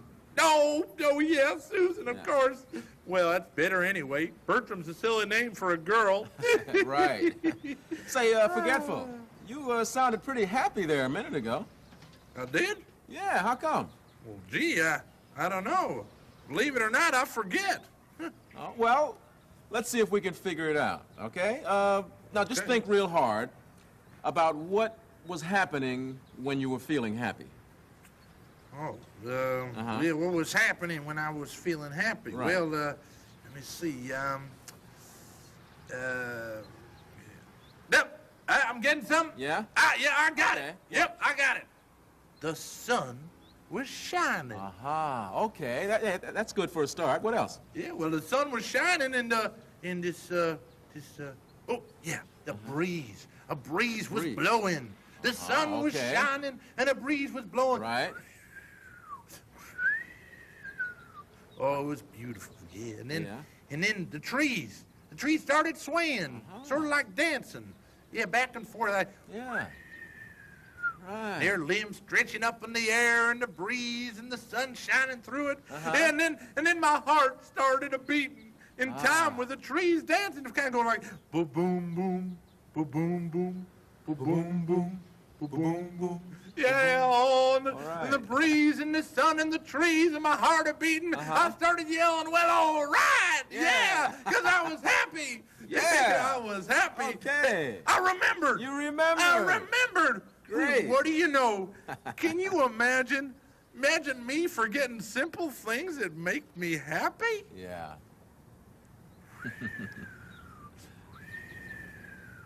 Boom, boom, boom, boom, boom, boom, boom. Yeah. Once upon a time, there was a 5 that was more than just a 5. It was Jive 5. 1, 2, 3, 4, 5. All right.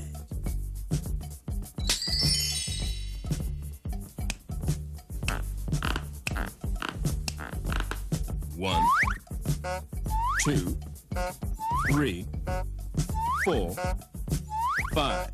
5 frogs. All right.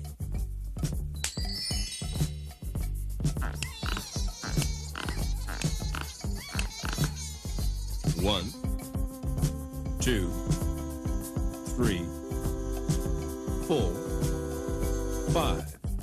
All right. 5 babies.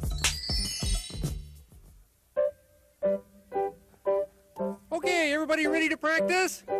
Let's get the scenery out here. Everybody together. Let's see. Oh, hi, Kelly. You're not out here yet. Yeah, I gotta talk to you. I can't do happy. I just don't feel it. Oh, well, sure you can, Telly. Listen, just go backstage and practice laughing. Sure, because how can we do a pageant about all kinds of feelings and not do happy? Oh, I guess you're right. I'll try. Yeah, you'll be just fine. Let's see, what else? Bert, are you back here? What is it, Ernie? I feel silly. Bert, you're going to be great. You look wonderful. What you always say. Okay, Prairie, you can start the music. Okay. The Sesame Street Theater has come here today with lots of emotion in our little play. Yes, love, anger, happiness are all very real. So now let's find out different ways people feel. What? Bert, that's your cue, Bert. Ernie, I don't want to do this. Come on, Bert. You gotta go out and do your lines now. My wings are caught. Here. Okay, don't pull. Okay. I'm all right now. Fine, leave me alone. You look good. Now, Come on, just recite your all right, poem, Bert. fine.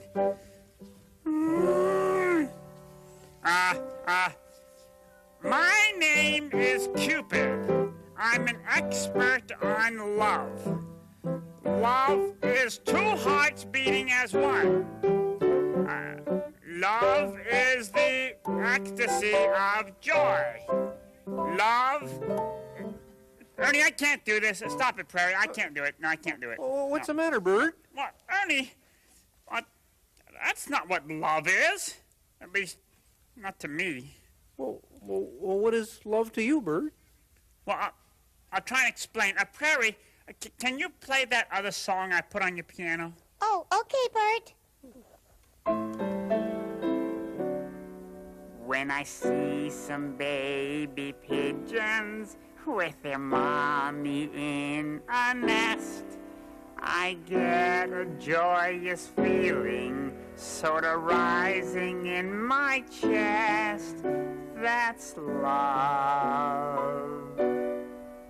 When I see a perfect ruck or a row of paper clips, a quiet kind of pleasure makes a smile come to my lips. That's love too.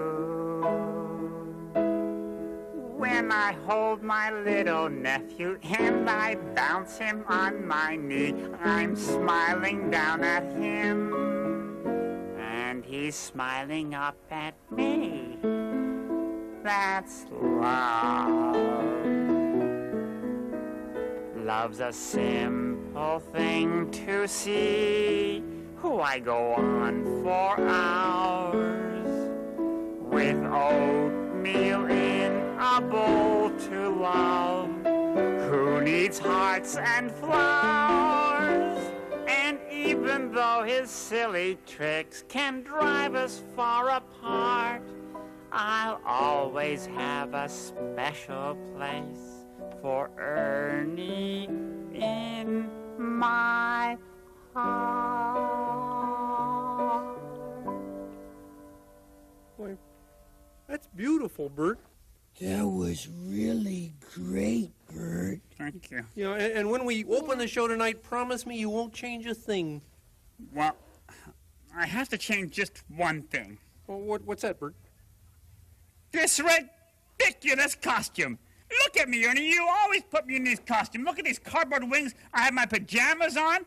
Don't you think I feel silly in this? I mean, you're always doing this. Maybe I should have had old buddy Bert do angry. I've dressed up in so many silly outfits for these silly pageants. I just can't understand it. Yes? You expecting an order? Yes. I ordered 5 tall things. Well, here's tall thing number 1. Oh, a ladder. Tall thing number 2. A giraffe. Number 3. A flagpole. And the 4th? A tree. And tall thing number 5. A duck. But a duck isn't tall. Oh. Hey, Phil! Aren't you forgetting something?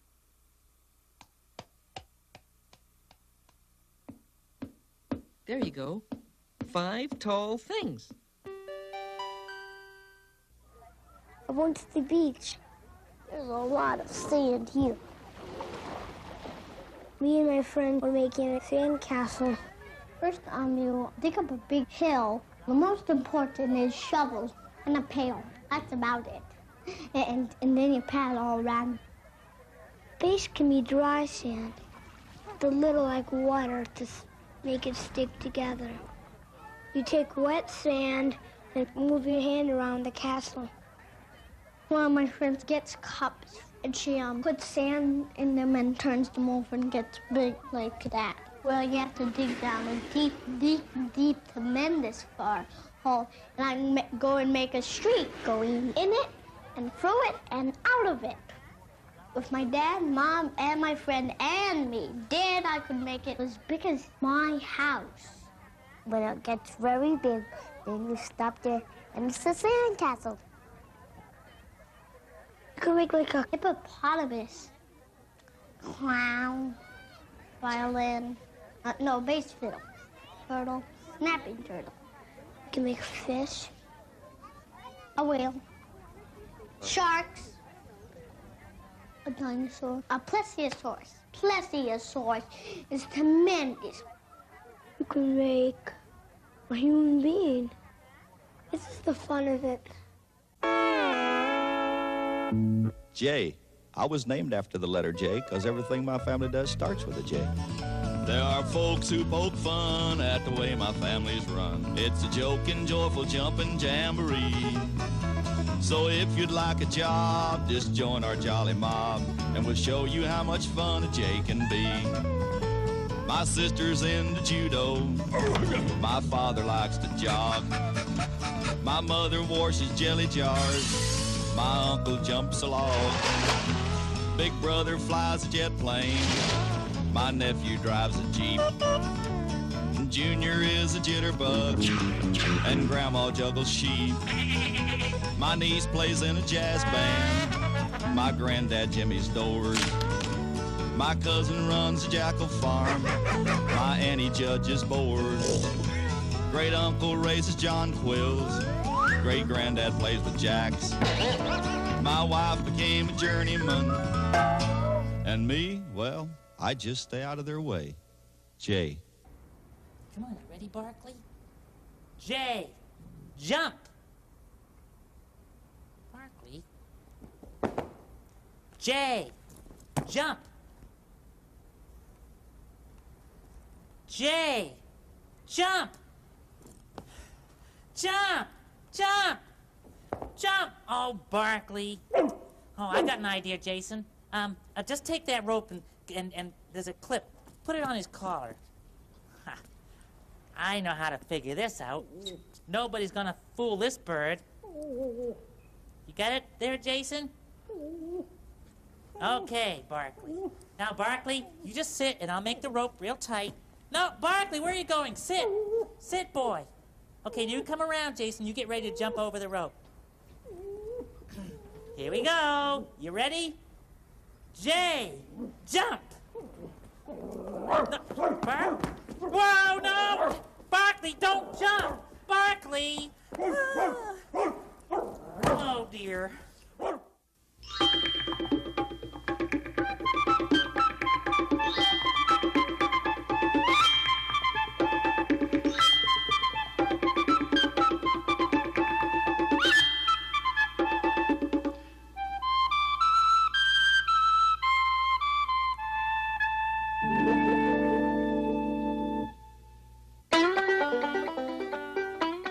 J.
J. Jam. Strawberry jam. My favorite kind. J. My name is Robert, and I'm in 3rd grade. I like baseball and basketball, and I also like to dance. Every week, the school bus comes and takes us to the Alvin Ailey School every week. We learn lots of steps and new things and dancing and stuff. First of all, I don't have very much time today to be explaining to you. This is my teacher, Mr. Figueroa. Now I want to see how much you know. Where is the pelvis? Show me where the pelvis is. Yes. What are the abdominals? What are the abdominals? Who knows? We learn about all the bones and muscles that we use when we dance. What about the muscles in the lower back? What are the muscles there? What are they called? Say it. Psoas. Everybody say psoas. Psoas. Everybody sitting down, please. Soles of the feet together. Now remember, lift up. Make sure your back is flat. And a 1, 2, and smile, and roll 1, 2, and down 4 counts.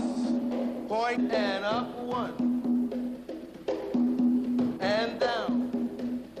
Lift up over the top of the head. Flex. Roll down, point. Knees straight. Arms in second, and up, up, up. And stand up, 5, 6, hands down, roll down, 1, 2, 3, bounce on a 1. Keep your head center and round up, 2, 3, second, and round, 2, 3, bounce on a 1. Knees straight, please. We do exercise to strengthen our stomach muscles and our backs and our legs. And we roll our heads. We do all of that to get in shape. So if you moving your neck or something, you won't crack it and get it stuck or nothing. 7 and ha!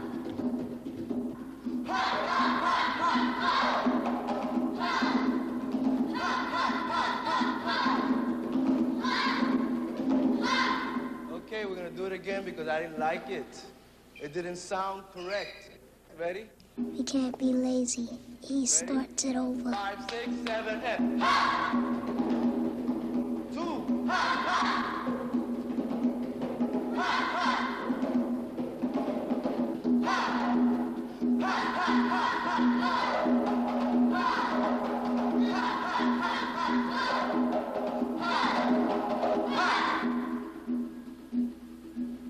Good, that's better.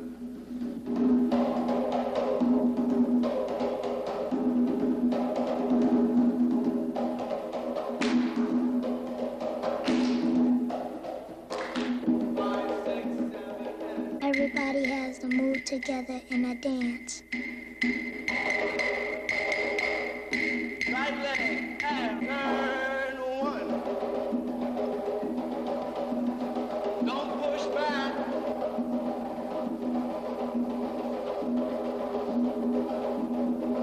Don't let go, don't let go. And over here.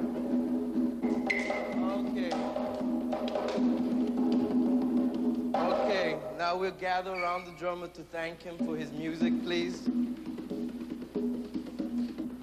5, 6, 7, and ha, ha, ha!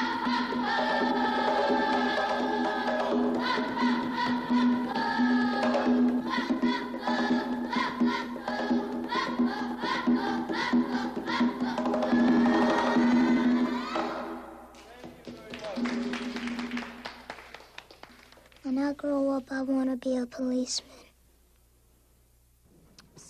You are looking highly attractive today. Do, thank you. Thank you. Grover, you know, I was just wondering, I don't know if you would be willing to do this, but do you think you'd want to try singing a song with me?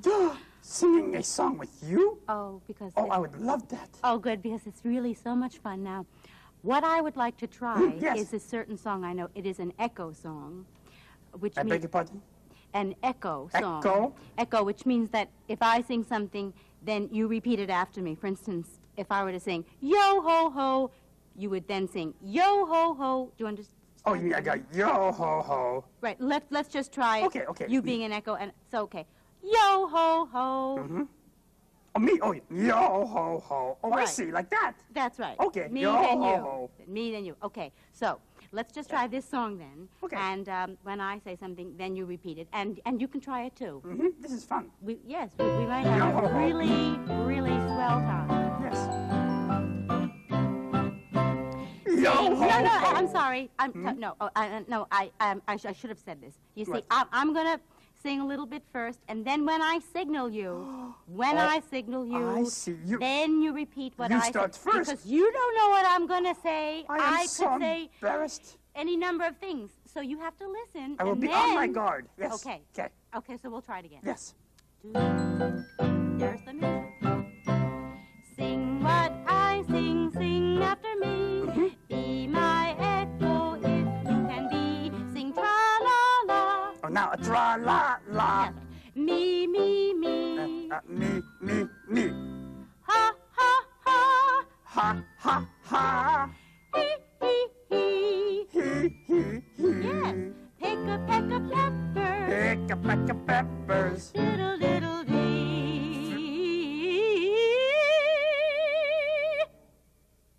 Fiddle, diddle, dee. Close, huh? Very, very good. Yes. That was Thank good. you. Shall we? Yeah. Be my echo. Be your echo. Sing what I sing. Sing what you sing. Follow the leader and sing after me. Sing after me. Oh, that is fun. Can we do some more? Try another verse. Oh, yes, yes. Okay, Yes, I love to follow you. Be your now. echo. Sing what I sing, sing after me. Be my echo if you can be. Sing die, die, die. Die, die, die. Do, do, do. Do, do, do. Hi, hi, hi. High, high, high. Low, low, low. Low, low, low. Pick a peck of peppers. Pick a peck of peppers. Diddle, diddle,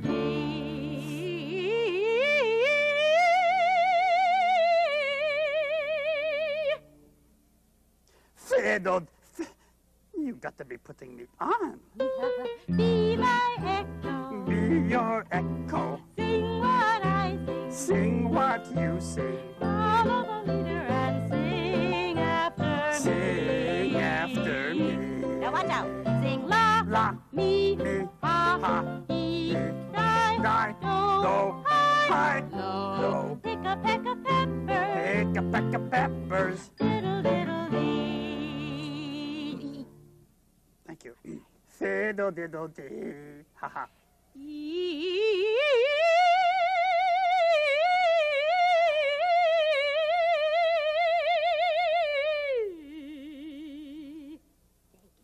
Show off. Be my echo. Be your echo. Sing what I sing. Sing what you sing. Follow the leader and sing. Sing after me.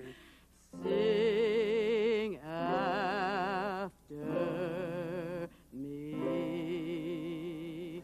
Sing after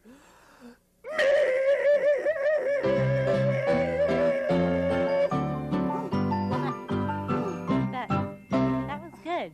Well, I'm the mighty M, kid.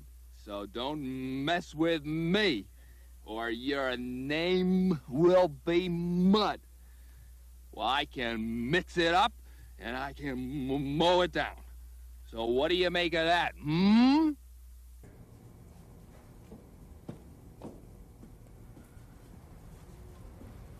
Oh, hi, Gordon. Hi, Big Bird. Nice day, isn't it? Yeah, very nice. Big Bird, Hmm? why are you doing that? What? That! Oh. With your head between your legs? Oh, because. Because why? Just because. You're walking with your head between your legs just because. Can't you give me a better reason than just because? Well, I guess I could try, but I don't think I could come up with a better reason. Yeah, I understand. You know what I'm gonna do now? What? This. Dee-doo, dee-doo, dee-doo, dee-doo, dee-doo.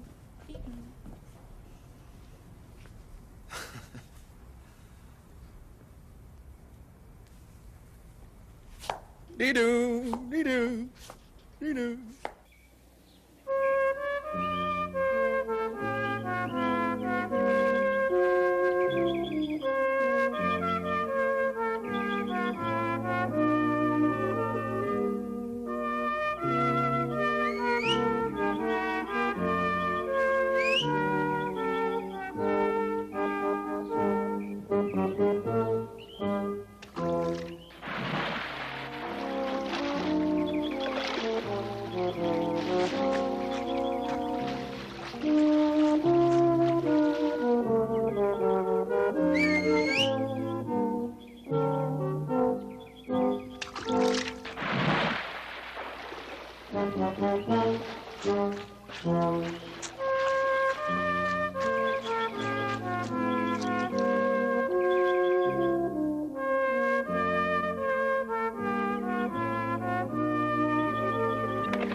It's a good movie, isn't it, Bert?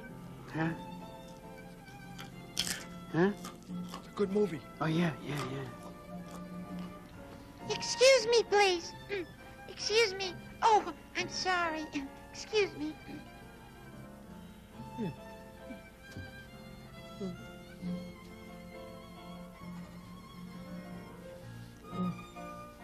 Hey, Bert. Yeah?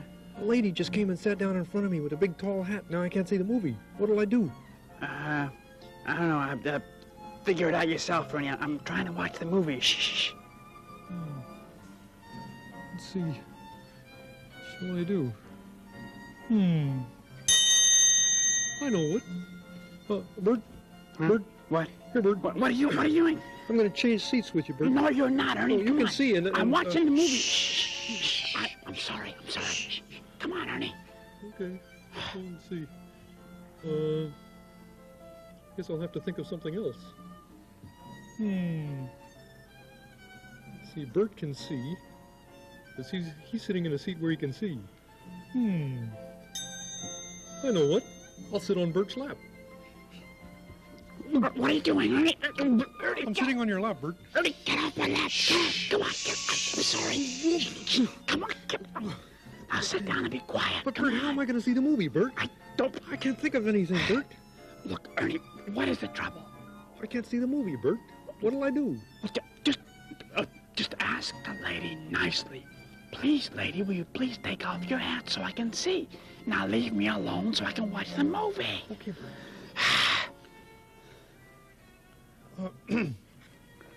Excuse me, miss. Lady, would you mind taking off your hat so I can see the movie? Oh, not at all. I'm sorry. That's very nice of you.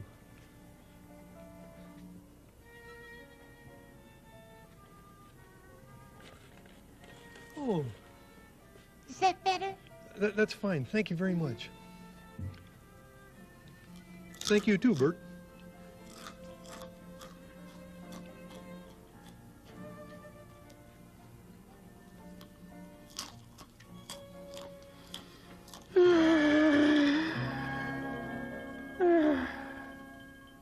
This is the cat that sat on my hat. This is the goat that jumped on my coat. This is the fox that ran off with my socks. These are the ants that chewed up my pants. These are the flies that borrowed my ties. This is the moth that ate up my cloth. This is the glutton who ate my last button. And this is me.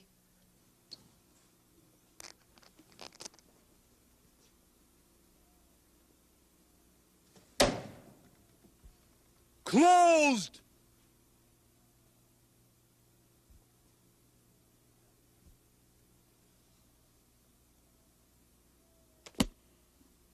Closed!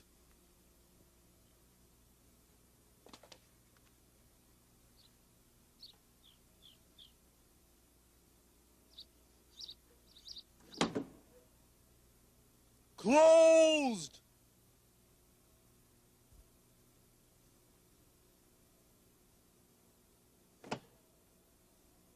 Closed! Ha ha ha ha ha ha ha ha hoop! Closed! Mama, how do frogs make more frogs? Well, let's look and find out.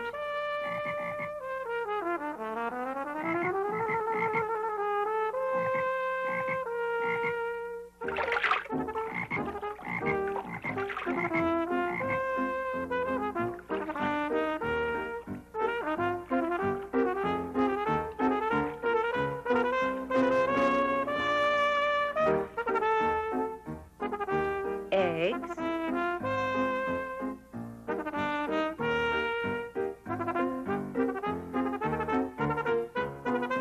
Tadpoles.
We take you now to Kermit the Frog for another fast-breaking news story.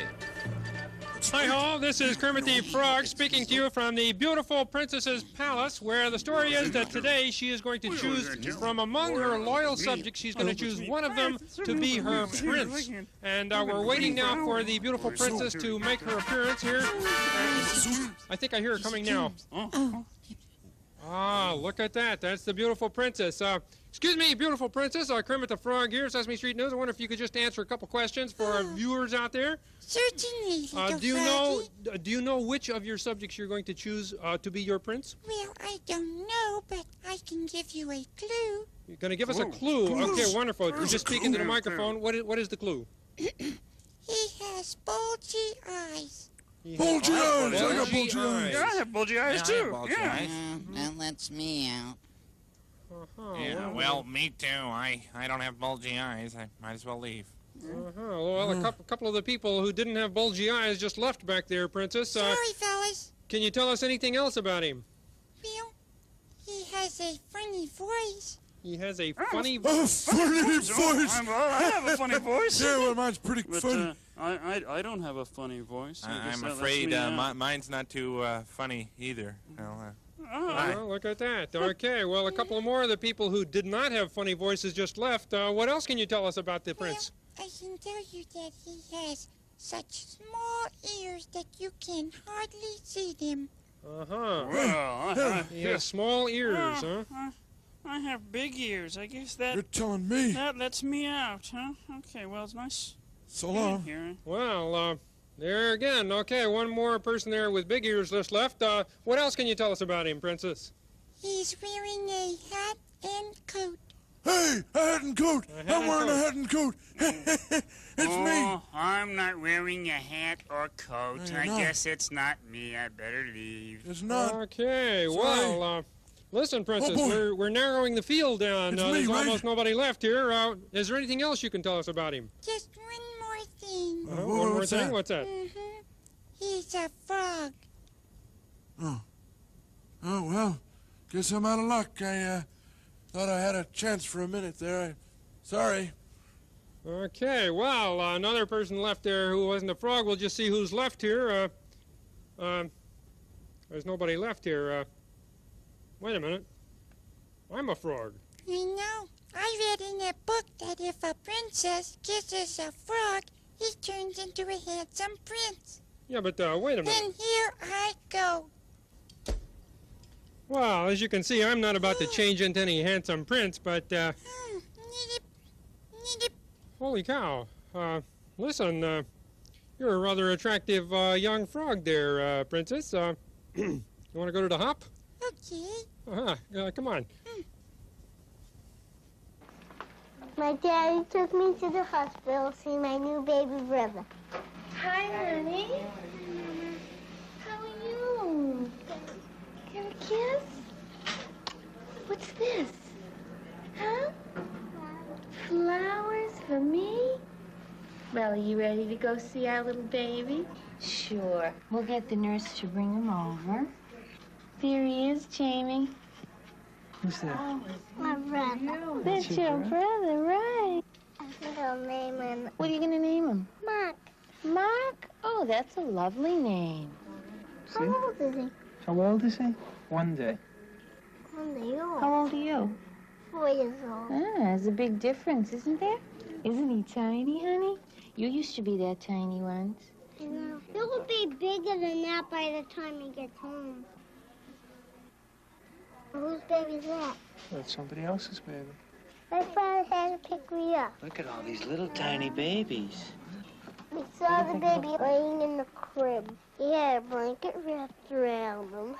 Look at your toes, baby. His toes is all wrapped up. His toes are all wrapped up in it. How come they're so sad? Some of them were sleeping and some of them were crying. Because they didn't like to be by themselves. They wanted to be with their mamas. If he starts to cry, I'll just bring him to you. You have to be very careful, though. Because babies are very important. Look at that funny face.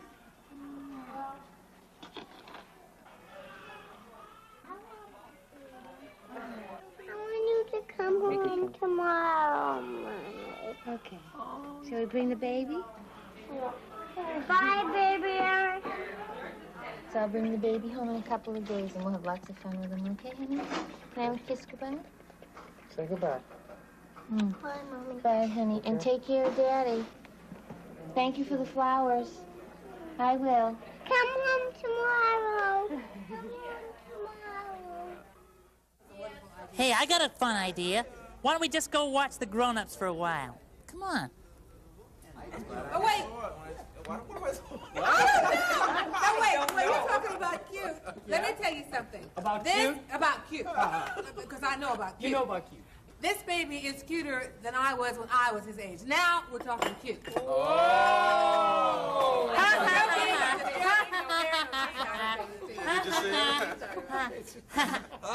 Big Bird. Oh, hi.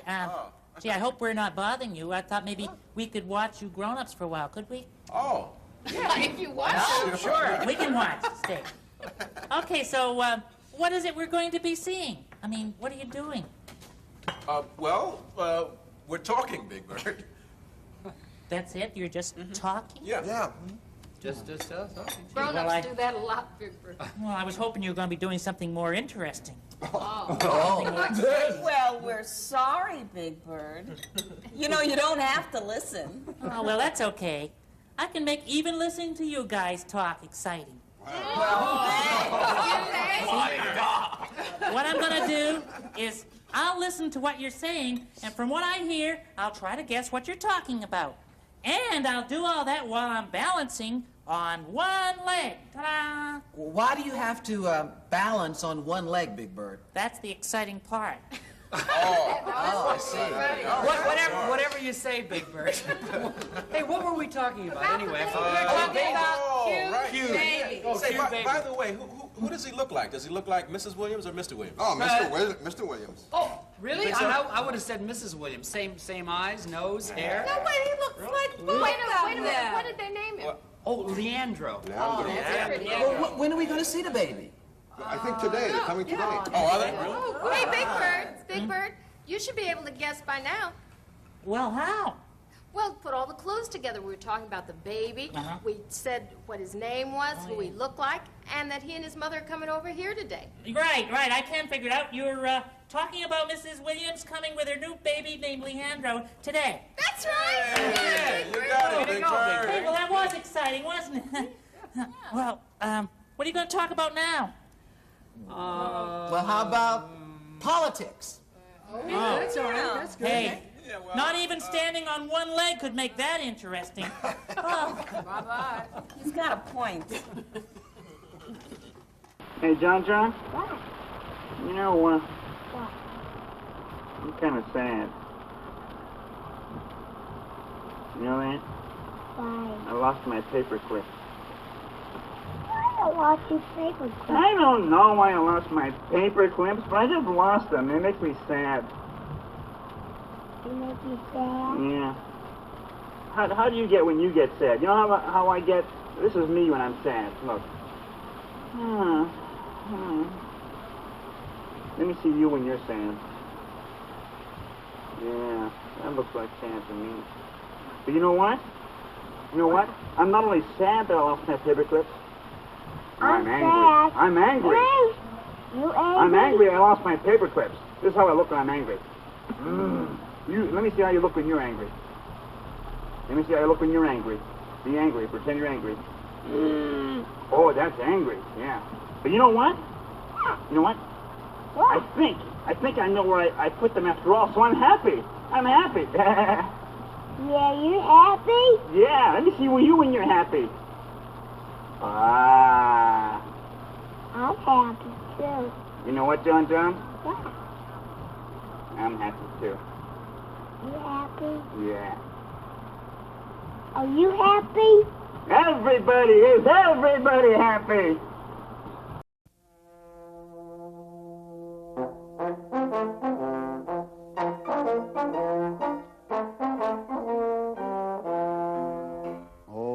Everything comes in its own special size. I guess it can be measured by where you put your eyes. It's so big when you're close, it looks smaller back a bit. That's about the size of it. That's about the size where you put your eyes. That's about the size of it.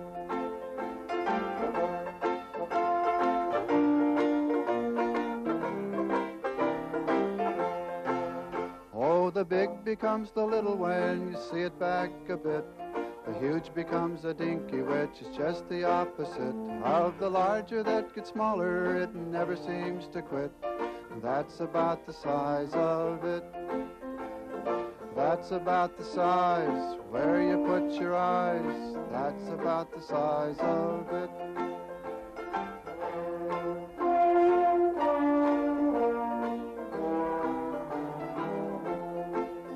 Let the big become the little, that's the way it seems to go. If they make up a larger thing is something good to know. It's nice to know that though we're small, there's always room to grow, and that's about the size of it. That's about the size where you put your eyes. That's about the size of it. No, look, I'm telling you, she's a great candidate. She says she's against big spending, big business, and inflation. She says when she gets into office, there'll be enough money for government, social programs, and the space program. Hey, it sounds great. What's her name? Alice in Wonderland. Hey, it's time for your presents. Presents? Yeah. Well, I just drew pictures of all of my grown-up friends on Sesame Street, and I'm going to give them to you. I'm going to be an artist when I grow up. Great.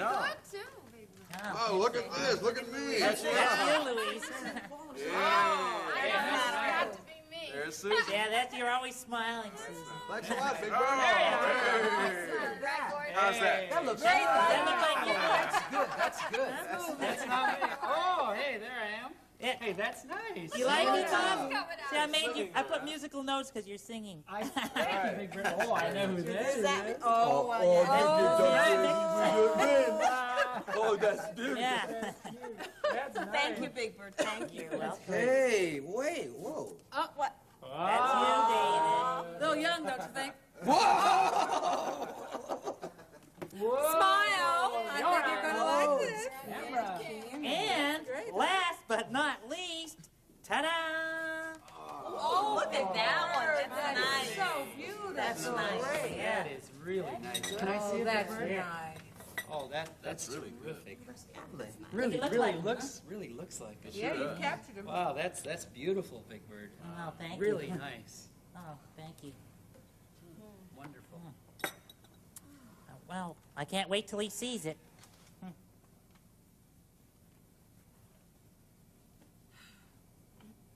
Say, where is he? I want to give it to him. I know, he's in the store. Big Bird? He's not in there. Oh, then where is he?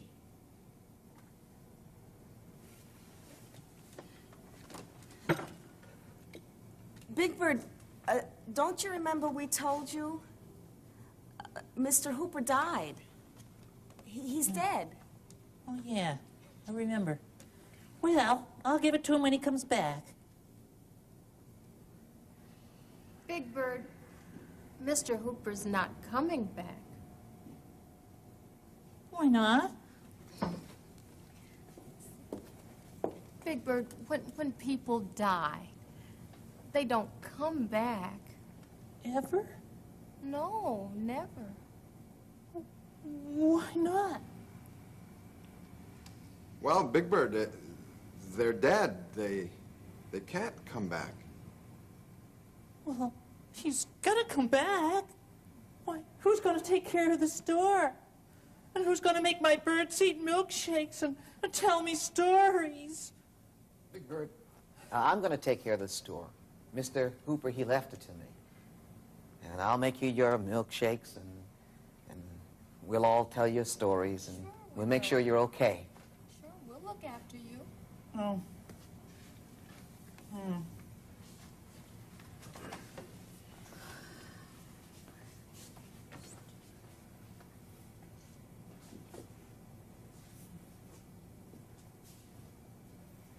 Well, it won't be the same. You're right, Big Bird. It'll never be the same around here without him. But you know something?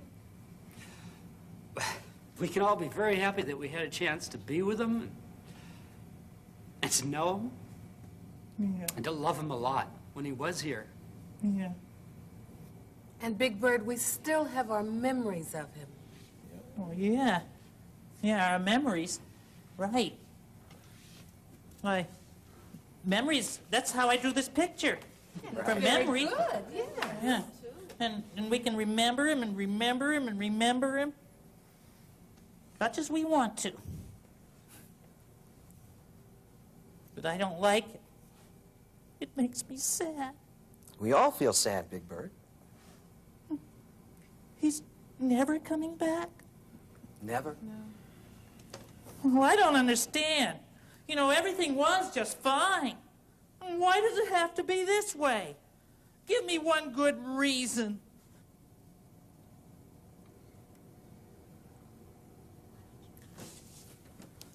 Big Bird, it has to be this way because. Just because? Just because.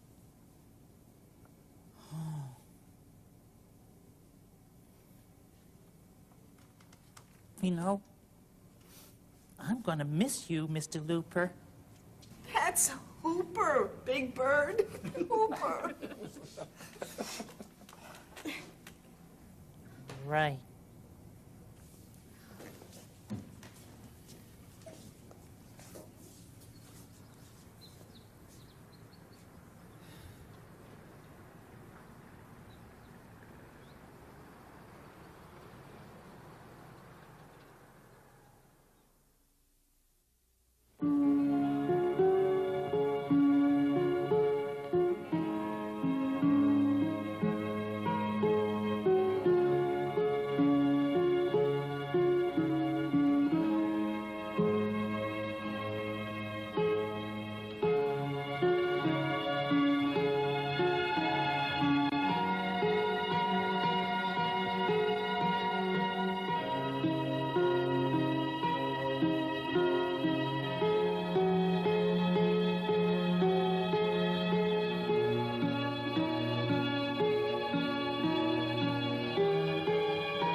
Come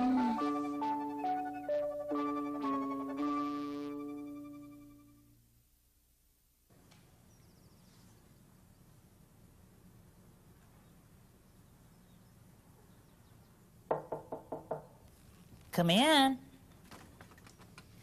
Big Bird, Hi, Louise. you want to see Mrs. Williams' baby? Oh, yes. Oh, hi, Miss Williams. Hi. Hi, Mr. Williams. And this is the new baby. Yeah, here he is, right here. Oh, isn't he cute? Oh, look at him. What'd you say his name was? Leandro. Leandro. Oh, what a nice name. And look, he is even cuter than Olivia was. Coochie-coochie-coo. Gee, you know what the nice thing is about new babies? What's that, Big Bird? What? Well, one day they're not here, and the next day, here they are. That's right. Yeah, you know, that's true. Sesame Street has been brought to you today by the letters J and M, and by the number 5.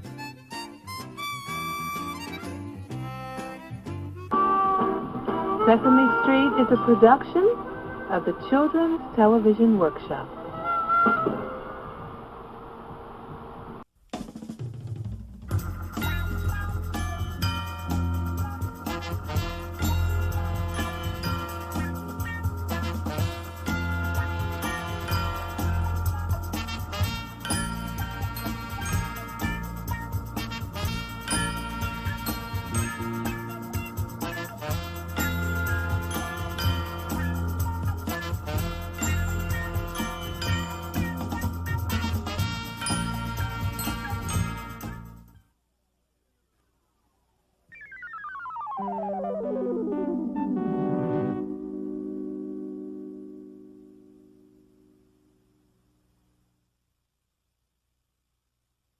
Funding for Zoom is provided by a grant from General Foods Corporation. Additional funding is provided by this station and by other public television stations, and by the Bureau of Education for the Handicapped.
When it comes on, the kids running around.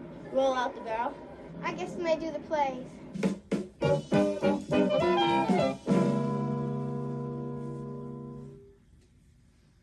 John, I'm going out for a few minutes to get a few things for supper. And while I'm gone, I want you to promise me something. Yeah, what's that? Promise me that you won't eat the couch. Eat the what? You heard me. Eat the couch. Please, John. It really means a lot to me. Are you crazy? Have you flipped out? telling me not to eat the couch? Of course I won't eat the couch while you're gone. Don't be ridiculous. But do you promise? Yes, yes, I promise, Shauna. I won't eat the couch while you're gone. Good. Because that's what we're having for dessert. We're gonna roll up the barrel and find out what's inside. Too late. This barrel was sent in by Charlotte Connors of Dallas, Texas. Dear Zoom, try to write your name on a balloon that's covered with shaving cream using a sharp pin. You'd better wear old clothes and do it outside. In case you mess up, you won't mess up the house. All right. The sharp pad. Get a long one.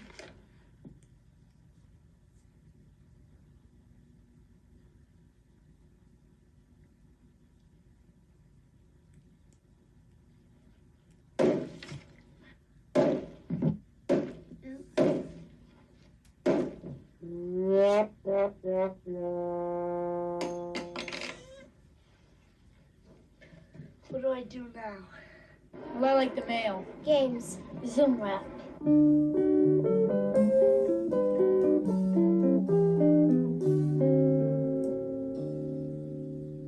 Dear Zoom, what would you do without television? Would the world be any different if there were no television? From Jennifer Rosencomer of Westwood, Massachusetts. I don't think TV would be really a loss when TV loses because you really have radios and books. I like TV pretty good and radios because I used to think radios weren't that good because they didn't have pictures on them.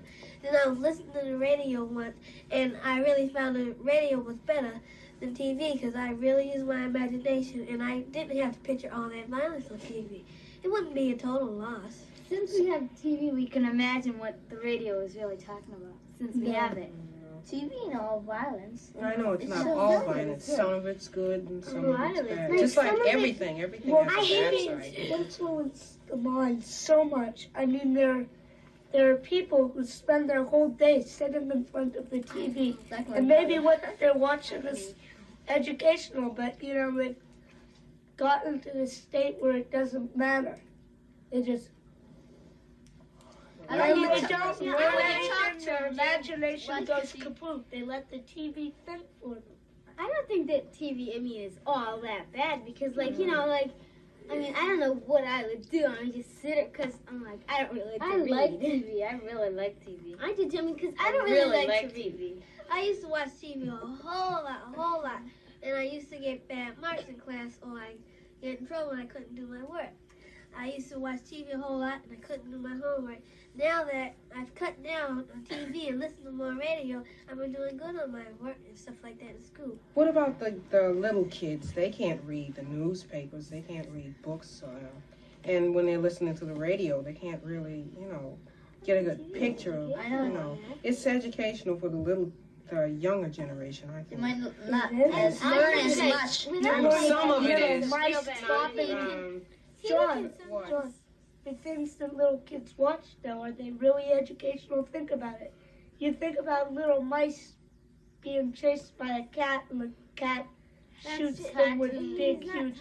I know, but that's what they watch. They don't have to watch those he's things. talking That's about their how own everything choice. is. They choose what they want to watch, so it doesn't matter. Some of it's educational, not most of it. I couldn't care less. I never watched TV anyway. I just go back up to my room and read another book. You gotta poet, you gotta play. Hey, you gotta send him to zoo. Right away, you gotta barrel, you gotta do. Ooh, you gotta send him to zoo. We need you. Something to tell us, something to ask. Got a good goodie, got a good mask. We looked in our mailbag for something to do, but something was missing, something from you. So go get some paper and something to write with. The mailman will travel all through the night with your letter, and then she'll deliver it here. And we will meet it, and we will greet it, and we will read it with cheers. Oh, one thing more. As if you can't guess that, send your new letter to the same old address. That's Zoobilee, Double-O-N, Box 350, Box bust a mess. Oh, 2, 1, 3, 4. Send it to Zoom. Zoom phenomenon. The part when they show about people's lives. When they have the Zoom guests on.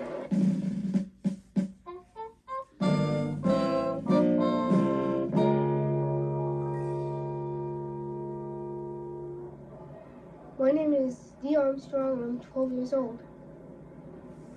I was born with Larsen syndrome. I had dislocated hips, dislocated elbows, dislocated knees, and club feet.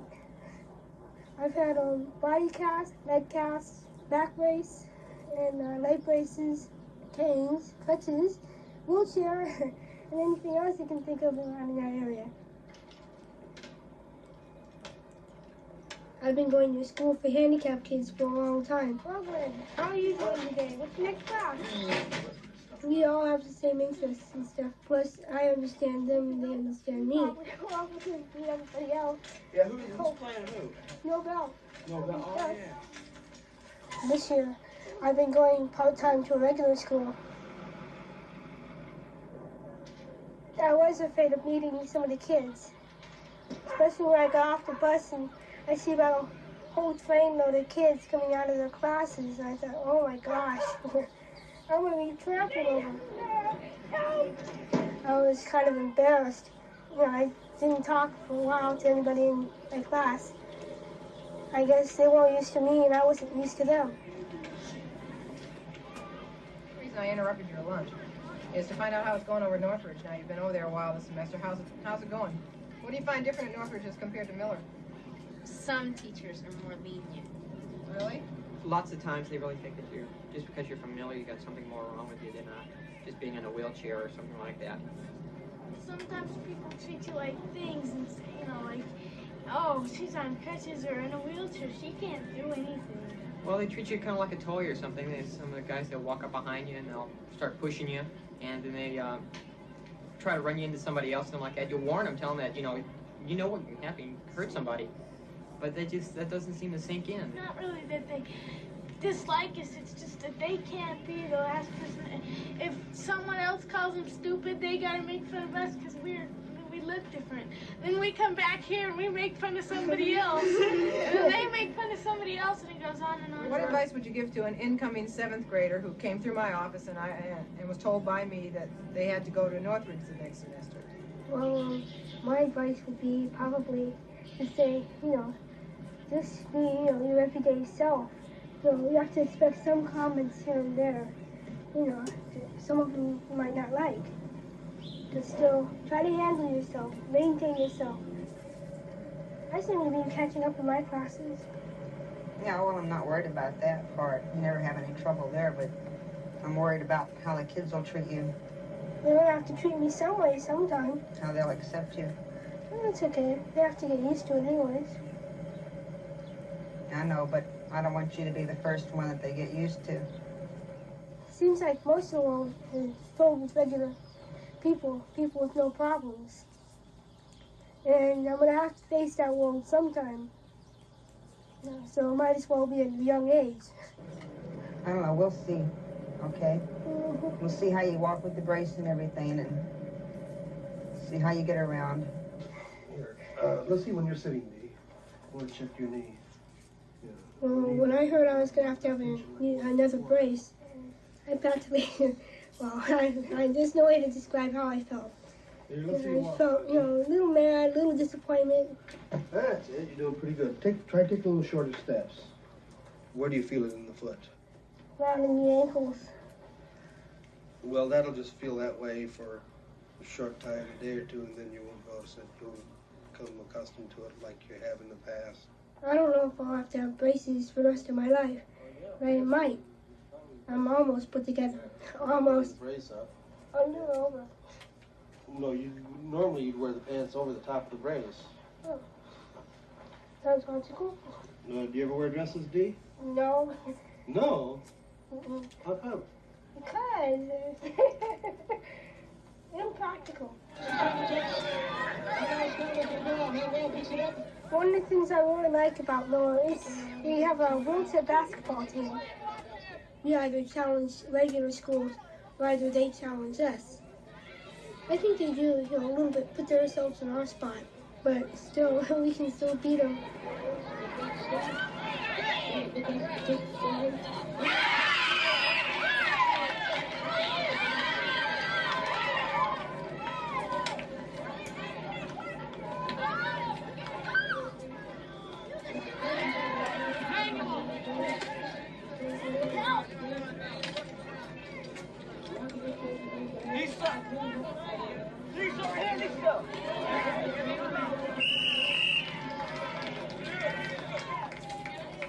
Well, I caught a couple of Yeah.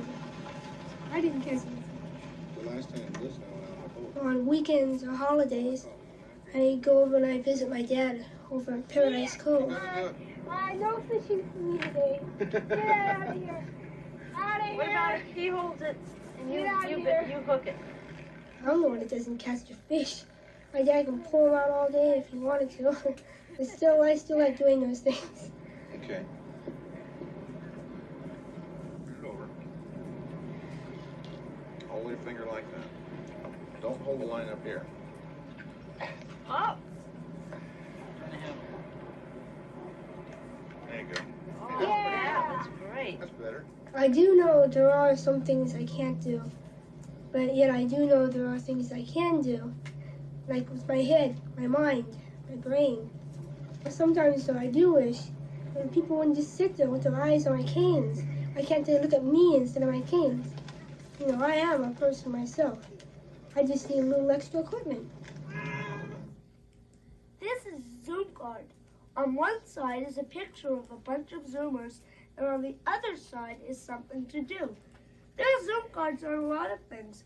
Endangered animals, dashiki, crystal radio, make your own mask, hot air balloon. If you'd like a Zoom card, write Zoom. Nature album. That's Zoom, Z-double-O-M, Fox 350, Boston, Mass. 02134. Send to Zoom. Petite t-shirts. And remember, send a self-addressed stamped envelope so we can send your Zoom card to you. Pretzels. Tie-dye. I like the Zoom do's and the guests. When they're talking about the letters, Zoom goodie.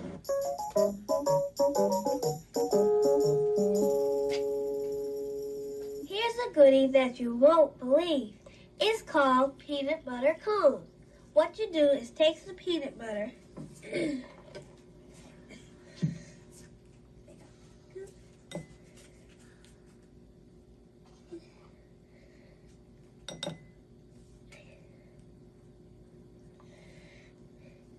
and jelly.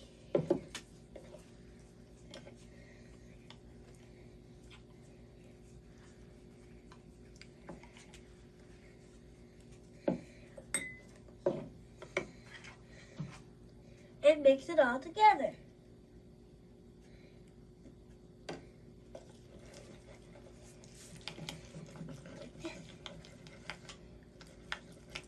Make sure you mix it in real good.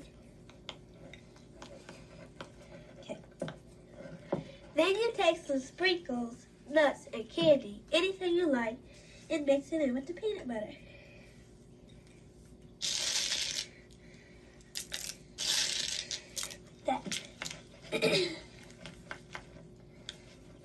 Then you take some wafer or sugar cones and put your peanut butter in them.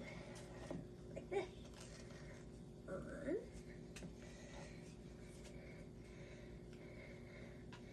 Okay, like that. Yes. You can freeze them for 15 minutes if you like, or eat them just like this. Good. Doom, doom, doom, do a Zoom do, do a Zoom do, do a Zoom do.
different techniques of building sandcastles are on a Zoom card. To get yours, write Zoom. And please don't forget your Sazy.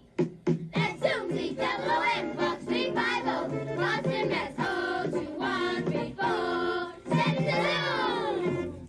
Dear Zoom, do you guys ever make mistakes? I'd really like to see some of them on the show. Yours truly, EKY of New Jersey. Brace yourself, here they come.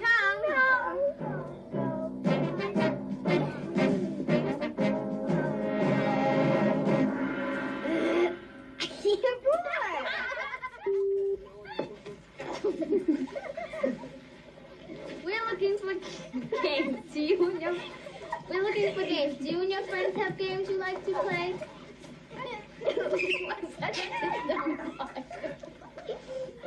Boston, Mass. 021. Quiet, please. Hey, Amy. How do you keep a turkey in suspense? No, how?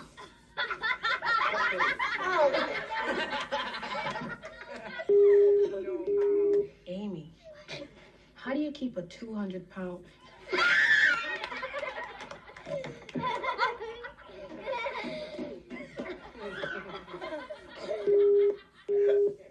Got no mansion, got no yacht. Still I'm happy with what I've got. I got the sun in the morning.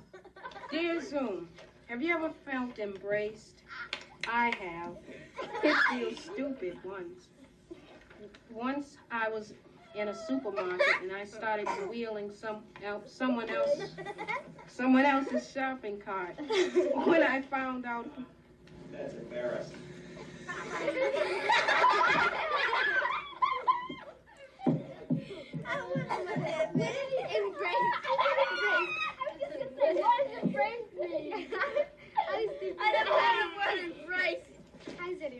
He was embraced.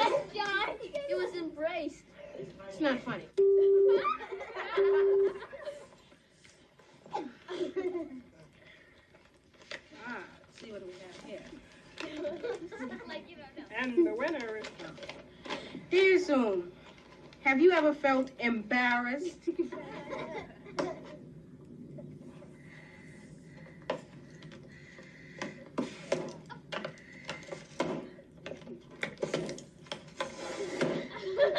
I'm not gonna do this anymore. Being a kid. Oh, boy. Being a kid always.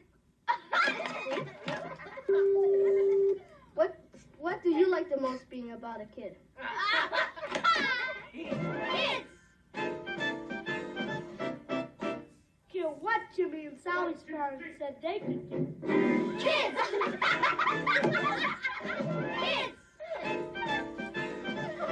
I don't care what Jimmy and Sally's parents said they could do. I have some really neat things to tell you about camels. He spits. Yeah. There's gunk in his mouth. He doesn't... A camel stores up fat in its hump. And then when they're going on really long trips... There you have it, banana sandwich. And there you have it, banana sandwich. And here you have it, banana sandwich. And here you have it, a banana sandwich. And there you have it, a banana sandwich.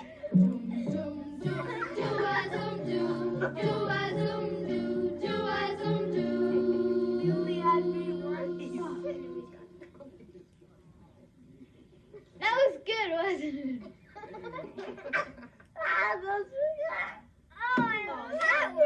All of it. The songs. The dancing.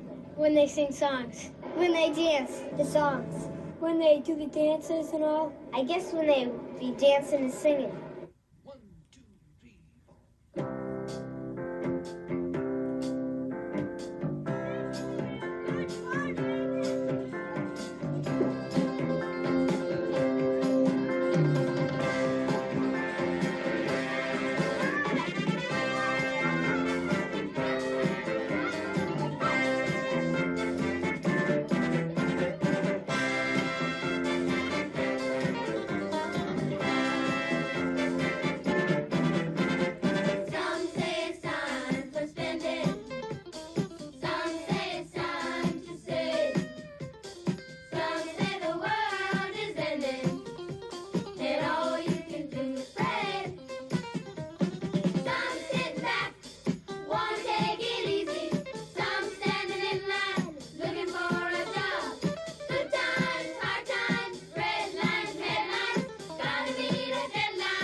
Join us as we plunge into this season's first Newton's Apple.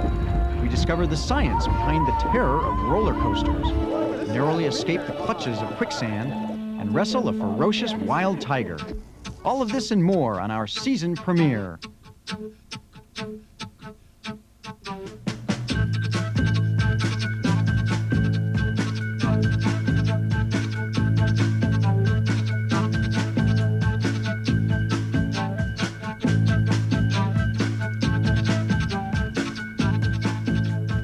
Welcome to Newton's Apple.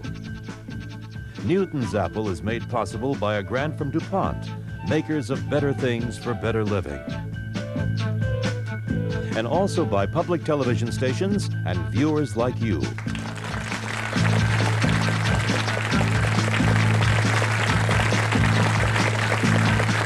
And now your host, science correspondent David Hyde.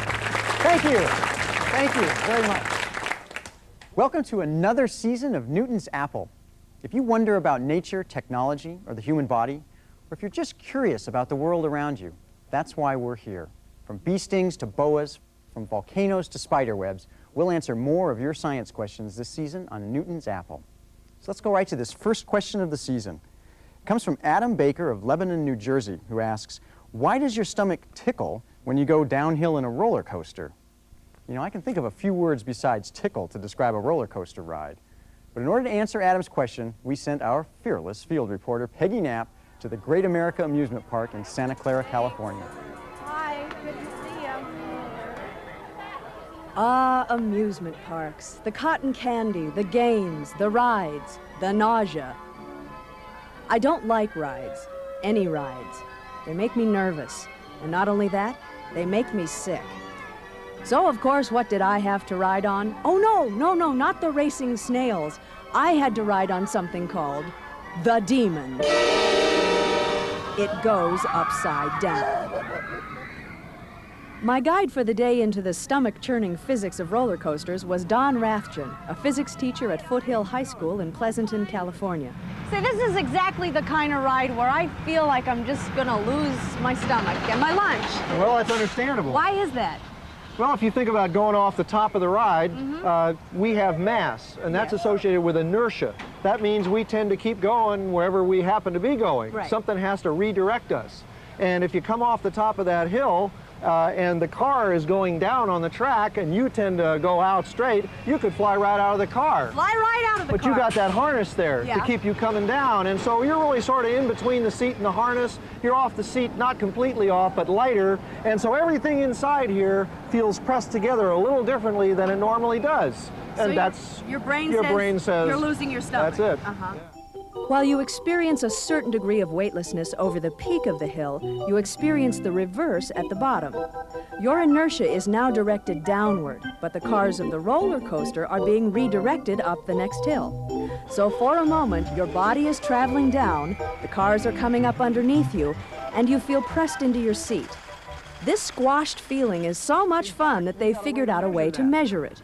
This is called an accelerometer, and notice that there's a fishing weight here. If you are holding this thing when the coaster comes up underneath you... And have the presence of mind to look at it. Well, the fishing weight has its inertia, and it wants to keep going, and the rubber band stretches, and if the fishing weight gets all the way down to 2... If the fishing weight gets all the way down to 2, then that means you'll feel like you weigh twice as much as you normally do. If you're sitting on a bathroom scale, that's what it would show. And we call that a 2G force. What about the curves? Why do I get slammed into the side of the car and feel like I'm going to pitch right over the edge? Well, think about being in a car, a regular car. You're going around a curve, taking a right turn, you may feel like you're thrown outward against the door. But if somebody's up top looking down at you, they'll see your body with its inertia going straight ahead, and the car's coming over and really redirecting you into that circle. What's pushing you and the car into the curve is something called centripetal force. It's the center-seeking force that all turning objects experience. And since I was soon to become a turning object, I guess I was going to experience it as well. You know, they want me to ride one of these things. Well, we come back tomorrow and you could even try the accelerometer. That's great. They're closed tomorrow. Oh, so much the better. Then we can have it all to ourselves. Oh, boy. Understanding the physics of what my body was about to go through somehow didn't make me feel any better. So I decided to find out how roller coasters work. Dana Morgan, a roller coaster designer in Scotts Valley, California, took me 100 feet in the air for an explanation. Good thing I don't have a problem with heights. What happens is that this chain that we see right here is powered by an electric motor at the base of the lift.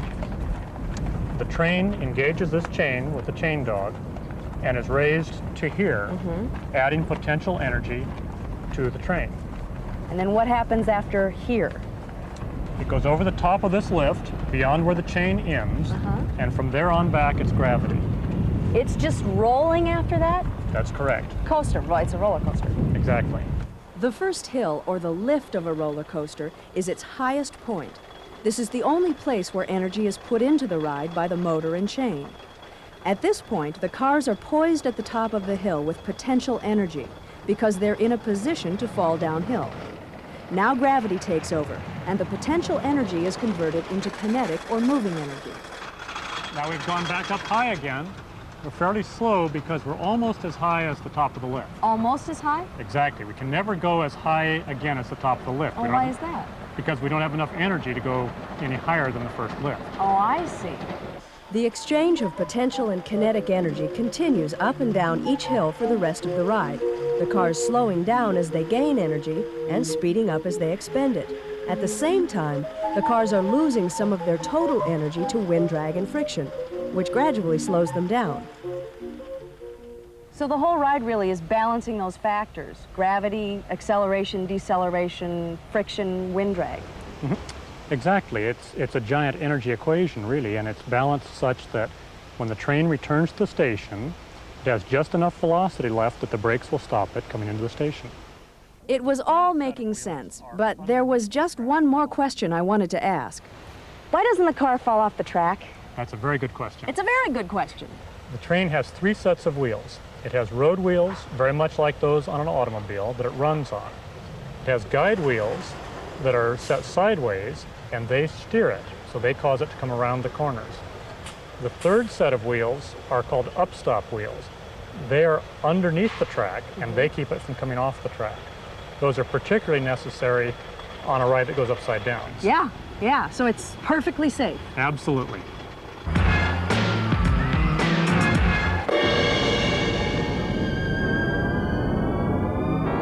All too soon, the big moment arrived. Just remember, 3 sets of wheels. Absolutely safe. People pay money to ride this. Thanks. This is Steve. Hi, He's a fellow Steve. physics teacher. Nice to meet you. Here's your accelerometer. Accelerometer, okay. Climb on in there.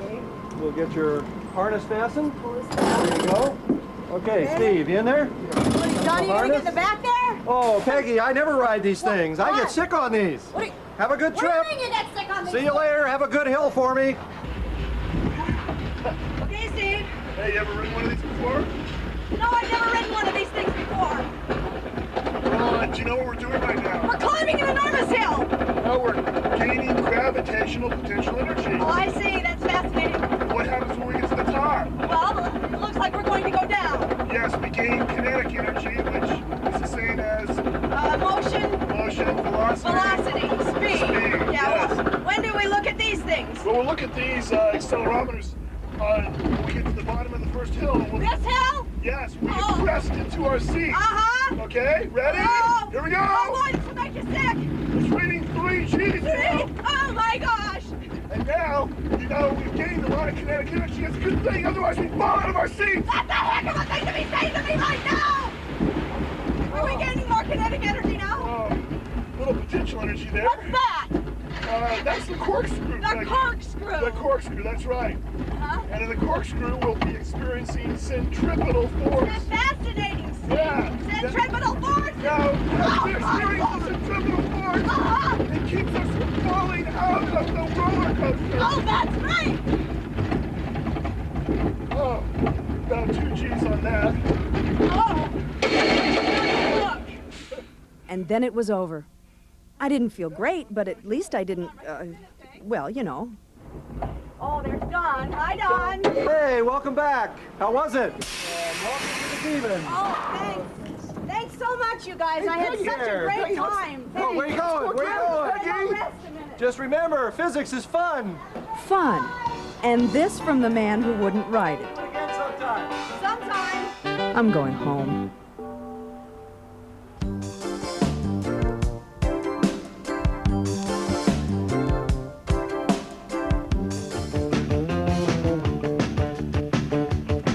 More party trivia. Fascinating fact number 342, frogs.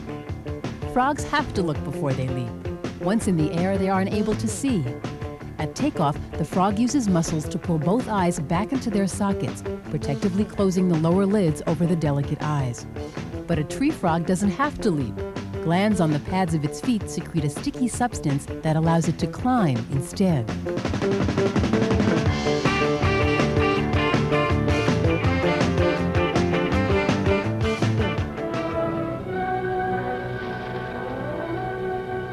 Where's boy?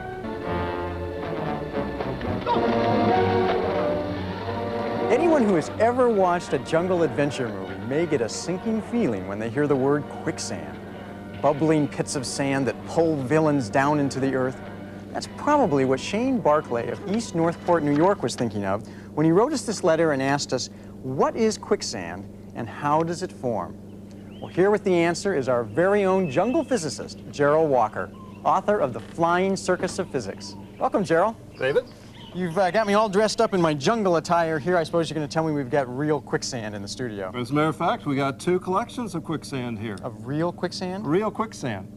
You're not afraid of quicksand, are you? Of course I'm afraid of quicksand. I saw those Tarzan movies as a kid. In fact, I used to be worried about walking through the woods at night. You have nothing to worry about. Physics will save you in the case of a quicksand. Let me show you the physics over here about what quicksand is. Now, most people don't understand what quicksand is. Now, this isn't quicksand, is it? No, this is just normal wet sand. That's what it looks like. But if we wanted to make this quicksand, we would have to supply one additional ingredient.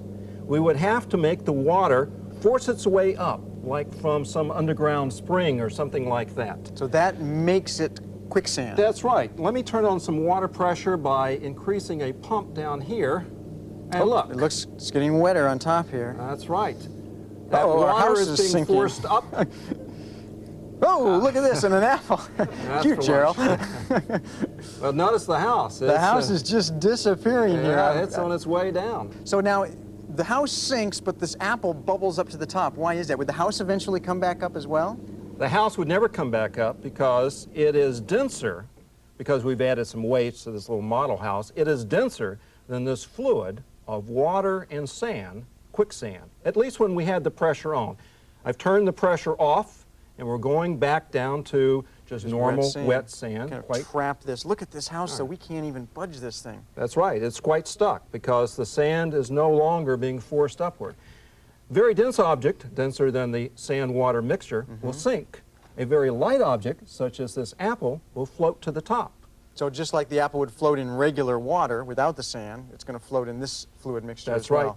And as a matter of fact, you would float in quicksand in a way very similar to the way you float in water. Wait a minute, that's not the way I remember it. Those guys disappear pretty fast. They're like getting pulled right underneath the surface. Well, they take certain liberties in movies. Come over here, let me show you the same physics on a grander scale. All right. Now, just for a moment, think of this as a large sand grain, okay? Very large sand Very grain. large sand grain. I'd like to levitate that, suspend it, kind of like over the sand grains over in the pit over there. But I can't use a water stream, or I'm just make a big mess. What I'll use is air. When I push this button, I'll get an airstream. So I put this on the airstream. Yeah, it's shooting up, and there it goes. It's suspended. And there's fluid, this time air, but it's kind of like water over there. The fluid is pushing the sand grain, make-believe sand grain, upward and levitating it. In fact, you can even rock this over by an appreciable angle, and you still get this keeps it levitated. Yeah. So the water moving around all those sand grains in this tank keep them all suspended, and that's what makes quicksand.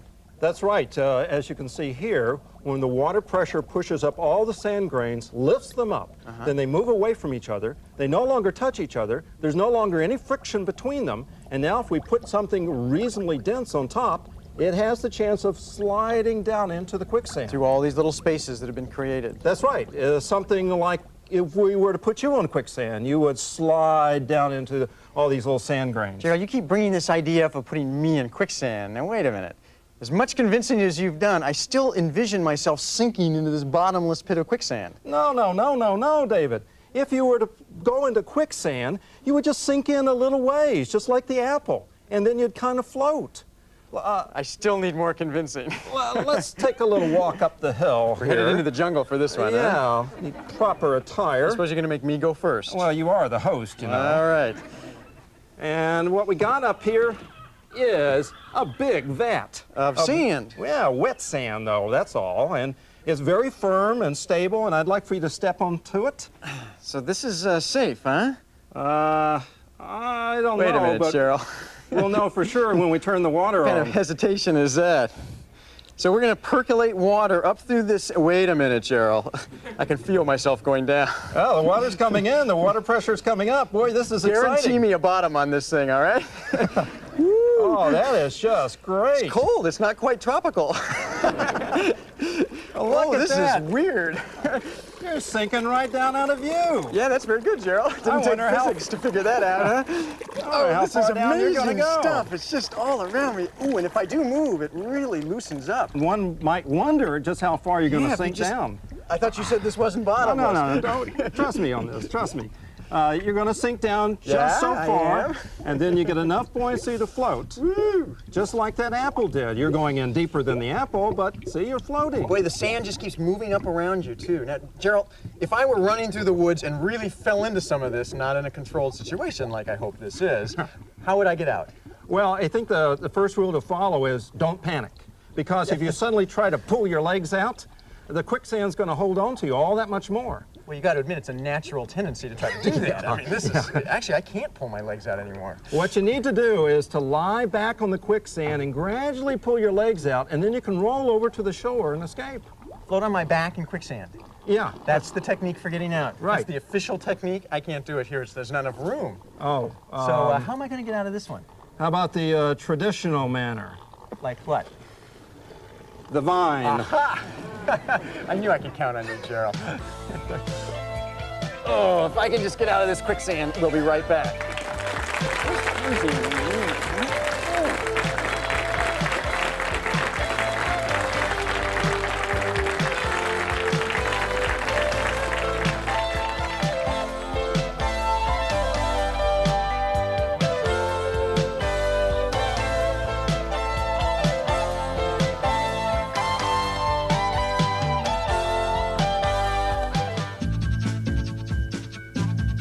If you have a science question you'd like answered by Newton's Apple, write us. Send your question to Newton's Apple, Box 1983, St. Paul, Minnesota, 55111. Remember, our show depends on your questions.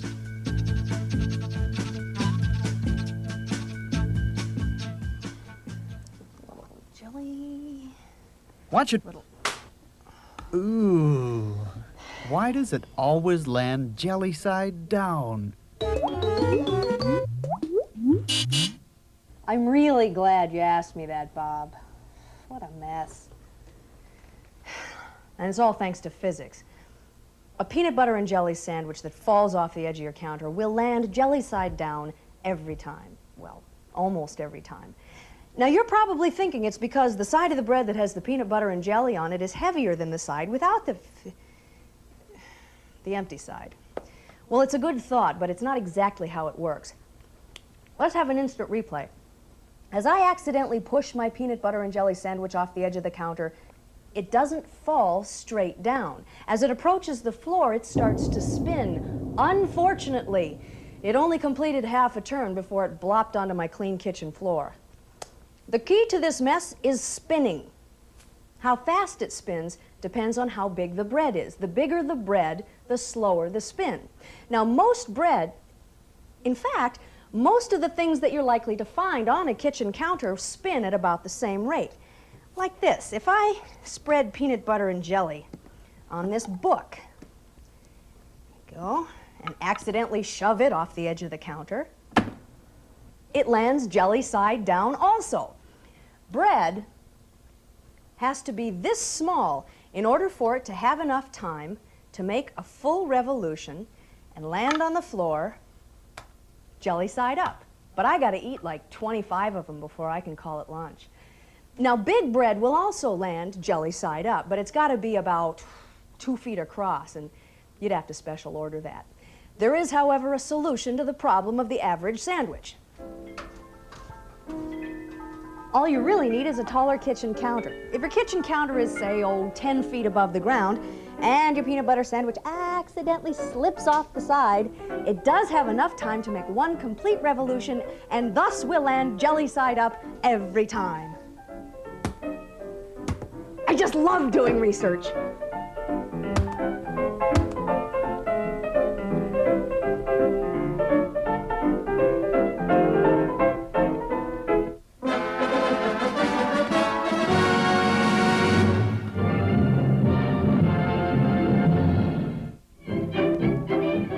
Was that a raindrop?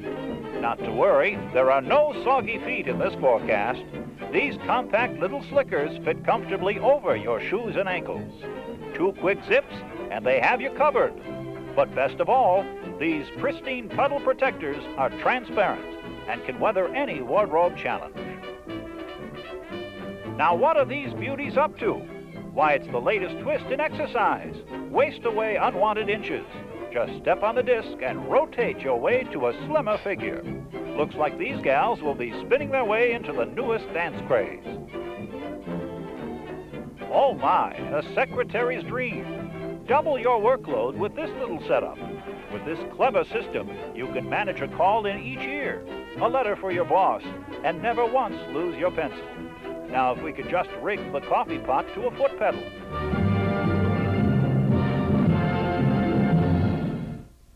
Our next guest acts like a tiger, growls like a tiger, but doesn't quite look like a tiger. Well, here to help us understand why that is naturalist Nancy Gibson. Welcome, Nancy. Thank you. Now, this does not look like a normal orange tiger that you think of when you think of tiger. What's the deal? Is this an albino? Well, it's not an albino because albino means it's a lack of color or pigment. And you know she's got beautiful blue eyes. Yeah, and she's got sort of the brown stripes on her. Oh, and you can see she's a pretty good jumper, too. She's a white Bengal tiger from India, but her home right now is at the Columbus Zoo. And she's about 4 months old. Her name is Lily. Lily White. Yes. Okay, now were both of Lily's parents white, and that's why she ended up being white? Yes, both of her parents were white, but just to confuse the issue a little bit, all of her grandparents appeared to be that standard orange color.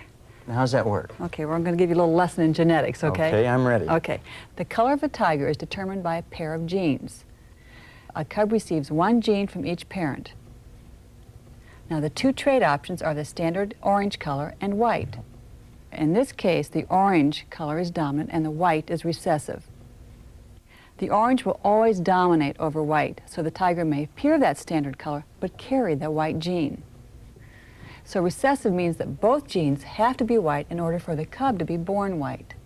Okay, so in Lily's case, it was pretty much a guaranteed outcome. Since her Right. parents were white, the Right. only gene she could get from them was Right. that recessive white gene. Okay, we're going to just to keep her calm. I'm going to have to give her a little bit of milk. All okay? right, you just go ahead and do that, Nancy. Sure. She definitely wants it. Yeah. In the a little wild, hungry. a white tiger would not be very camouflaged, and so when they're trying to hunt, they can't hide behind yellow or brown bushes. Right. Well, that's certainly always been the standard theory. But when you really look into it a little bit further, you'll notice that, or you'll probably know, that the prey species don't see in color.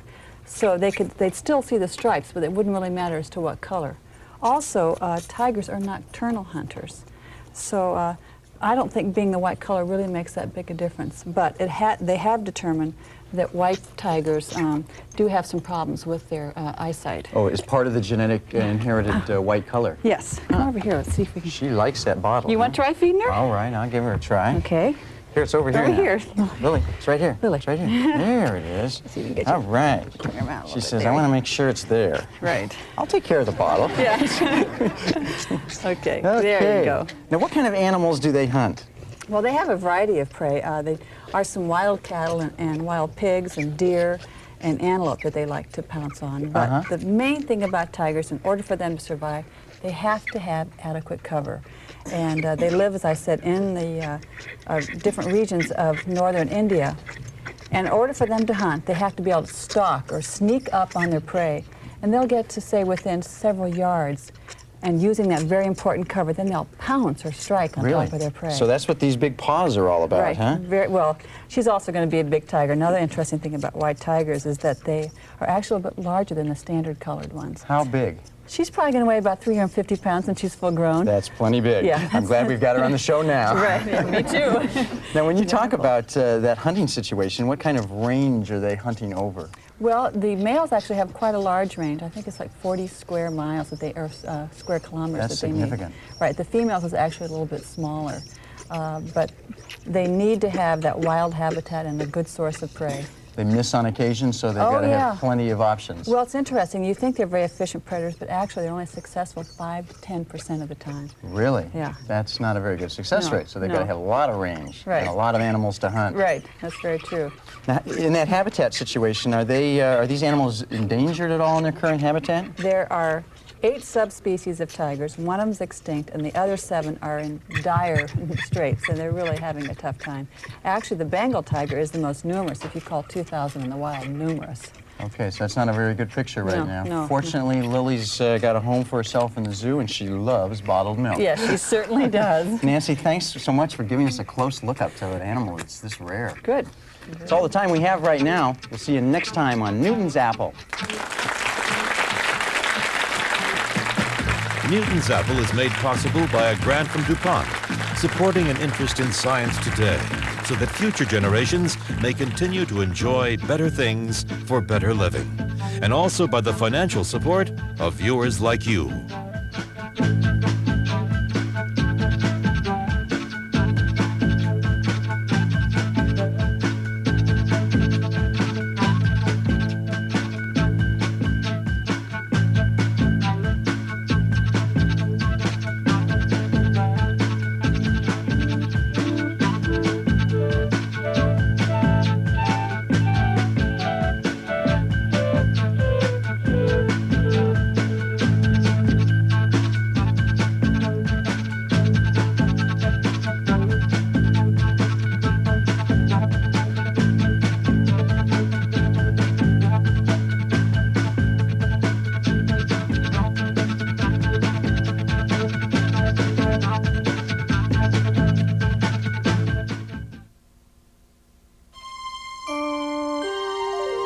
This is PBS.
Warning. Although the following sketches contain certain odd numbers, you should not laugh. It's impolite.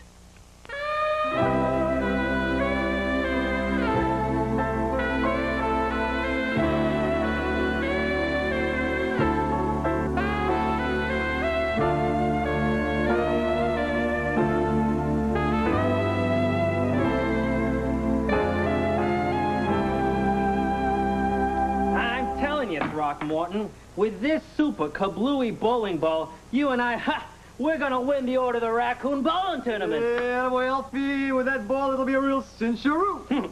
And the salesman told me this will knock down everything in sight. This ball is one of a kind. You know, Alf, I'm almost happy I have to visit my mother for the weekend. I don't know what you're so worried about, Allie. Throckmorton and I are just gonna do a few practice swings. Then we're gonna go down to the bowling alley and destroy some pins. And that'll be that. Every time I go away for a few days, I come back to an apartment that looks like a war zone. You boys try and behave yourselves. I'll be back on Monday. Can you believe her? Allie, one of these days I'm gonna... Hey, Alfie, seeing as she's gone, why don't we practice our old former Rudy? Hey, great idea, Throckmorton. You took the words right out of my mouth. Yeah, I figured that. They were kind of wet. Throckmorton, I'm gonna strike you! No, please! Spare me! Okay, here we go. 1 ball, 10 pins. Here we go. All right, Alfie, let them have it. Whoa! Whoa! Whoa!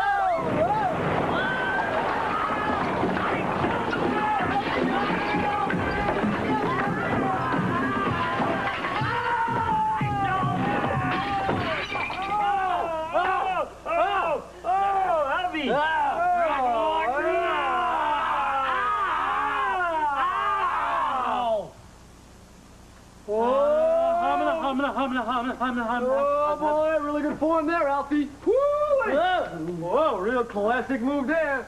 Hey, set him up in the next apartment. Huh? Boy, who would have thought that underneath all that butterfat was so much raw power?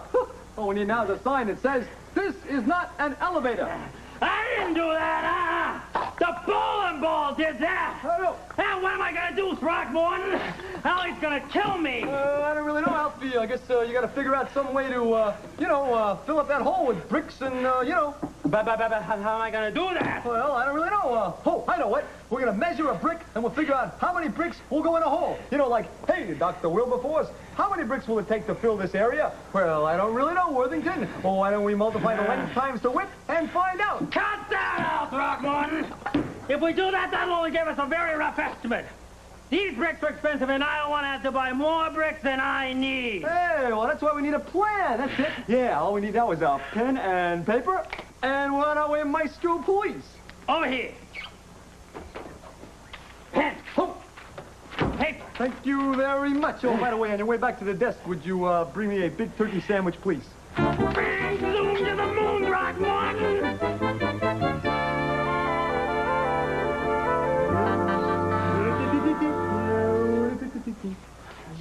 Hey, Throckmorton, aren't you done with that drawing yet? You've been at it for 20 minutes. Yeah. Hold your horses. Here we go. Right. In Viola, we have a drawing of an irregular-shaped hole filled with units commonly known as bricks. Throckmorton, you're a genius. Oh, yeah, but it was your genius that inspired this plan in the first place. So, how many bricks do I need, huh? Let's see, according to this drawing here, we need 98 bricks to fill the hole. But how did you do that? You didn't multiply the length times the width or nothing. If I'd done that, we would have had more bricks than you could shake a trowel at. You see? You listen to me, Throckmorton.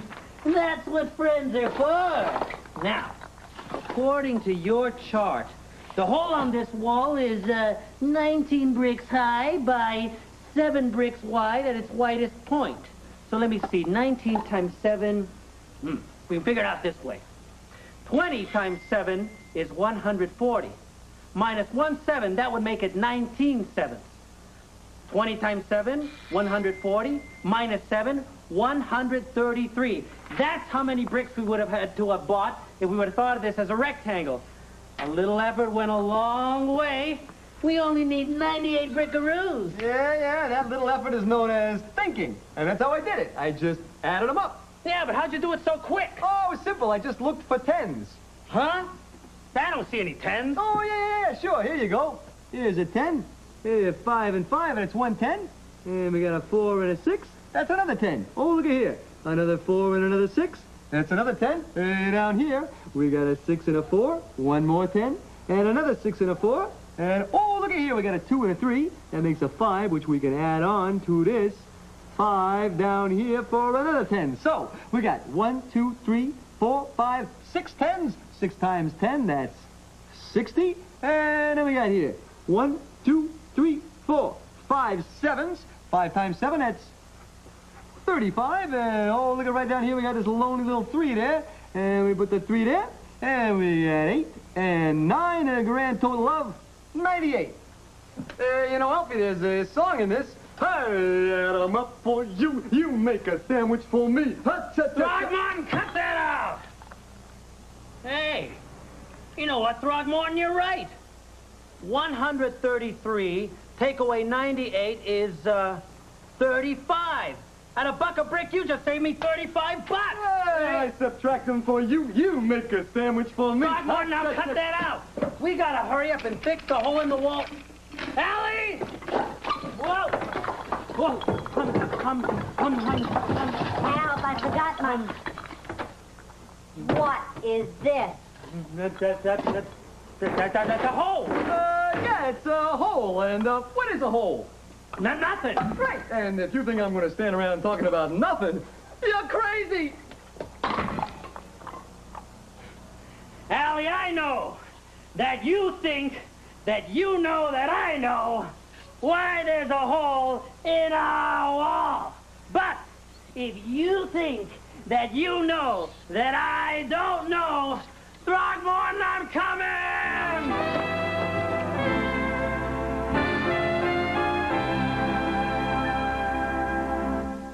This just in. To find the approximate area of any irregular shape, do what the people in that sketch just did. Film at 11.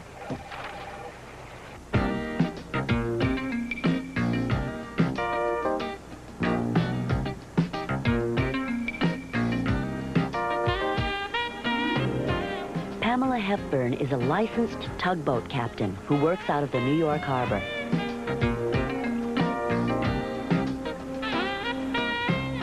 A tugboat is really an enclosed engine.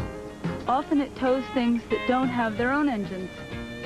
My tugboat, the H.J. Sheridan, usually tows barges. A barge is a floating steel platform that can transport just about anything. Most of our work comes from builders, whose barges transport large machinery like cranes and tractors. By using the waterways, we can tow things from New York Harbor out to Long Island Sound, or we can travel as far as Massachusetts or even Virginia. An important part of my job is navigation, knowing where we are and steering the boat on a safe course from one place to another. A lot of people don't realize this, but math is important in boating. It's a very important aspect of boating because that's how we determine where we are.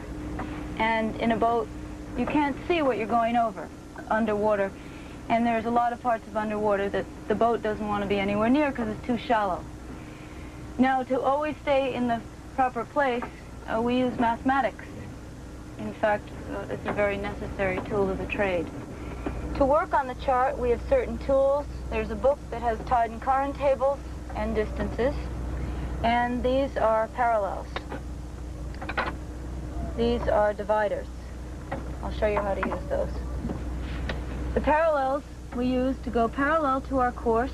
We've determined this course line from point A to point B. It's drawn in. I put the parallels right on the course line and run it up to the compass rose as carefully as I can to determine our course. Our course turns out to be east. A compass rose indicates north, south, east, and west on the chart. It is used with the boat's compass to determine a course at sea. And then with the dividers, we'll determine the distance. The frame of reference here is these numbers on the side of the chart. This represents 5 miles. We have 5 miles now on the dividers. This is therefore 5 miles can be measured anywhere on the chart once we've gotten it off the side of the chart. Now I'll measure the distance from point A to B. Put 1 point on point A, and then on the course line itself, and run the dividers up the course line. This is walking them up the course line. 4, 5, plus, squeeze them in to make them a little smaller. Go back to the reference, 3.5. 5 times 5 is 25 plus 3.5 is 28.5 miles. Thus we figured our distance from point A to B.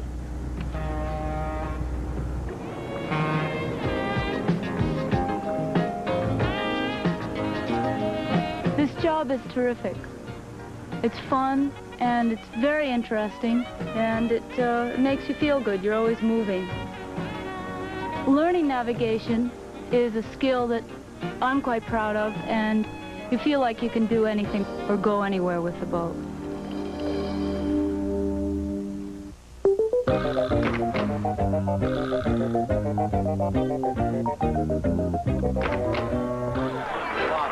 All right. I'd like your honest opinion. Do you like my tie or do you like my tie? No. Honestly? Well, I'll tell Lie you a what. little. I'll tell you what. I'll lie a little. I'll give you $1 to buy a new one. Oh, that's too No, much. I can't. Why? Borrowed tie. Oh, well, so's the $1. Okay, let's Borrow. try it. Okay, you want to? I'll show you something interesting with this, though. With the dollar bill, if you can, you know, double your money, that's the only safe way to do it, of course. But I'll show you something that as we make the dollar bill like this, we'll turn it and fold it and fold it like this, and then I'll place the dollar bill down into my hand just like that. And as I do so, watch here. Oh! Oh! See How'd that? you do that? Rather well, I thought. Oh, definitely. Now, Chris, I want you to pick up those 10 coins. Let me add them. Pick up the 10 coins and mix them up in your hand. Shake them up and throw them down so we have a random number of heads and tails. Shake it up, baby. There you go. Okay, now, we have them down here. Now, Louisa, this is what I'm going to ask you to do. Okay. I want you to turn over these coins 2 at a time and mix them up so I don't know how many of heads and how many of tails there are. All okay? right. It's important. Then I want you to put your hand on one of the coins so that I can't see what it is. Okay. I'll turn away, turn them over 2 at a time. So just mix them up, all right? Yes, mix 2 them at a up. time. Here This we is go. very good at mixing things up. Yes, Okay. thank One you. job. I like to mix you up. Okay, now, have you done that? Yes, okay. now cover one of the coins. All right, Okay, I'm covering now it. you've done that. Yes. Now, I want you to just concentrate. Did you happen to notice what was under there? Oh, yeah. Oh, you did? All right. Mhm. Now, just concentrate on it if you would, please. You've turned them over. Yes. Okay, fine. Okay, Now, I'm what we're going to do is say that there is a tail underneath there. Yes! Now, look at that. It's a tail. Oh, wow! Is that ESP that you... No, it really isn't. It's well, it's a concept or a principle called parity. And I'll explain to you what happened. When you threw the coins out, I noticed how many heads there were. And I counted and saw that there were 3 originally, which is an odd number. Correct. You see, this has to do with odd or even.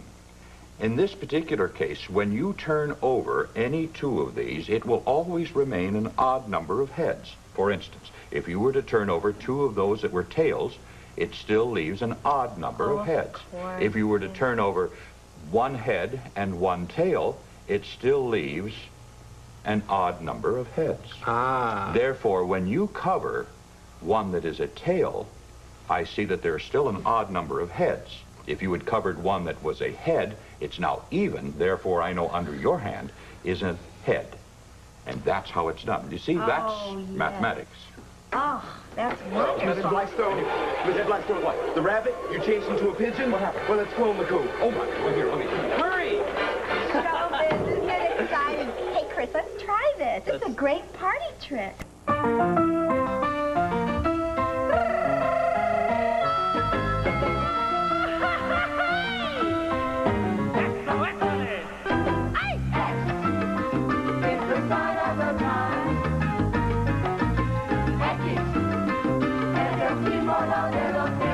There's a lot of time going around. A time for lunch, a time for school, but the coolest times going around is a multiplication. Take a net, we'll show you where it fits. Not the brand, not the band. There's no other product quite like this. 3 times 2 makes 6. It's the sign of the time. Es el símbolo de los tiempos. When you're going to multiply, just use the symbol X. Es el símbolo de los tiempos.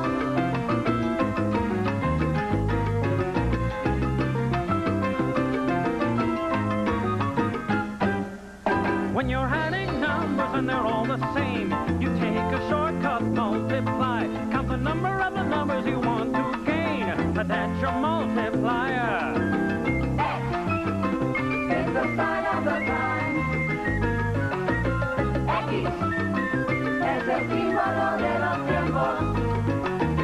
When you're going to multiply, just use the symbol S.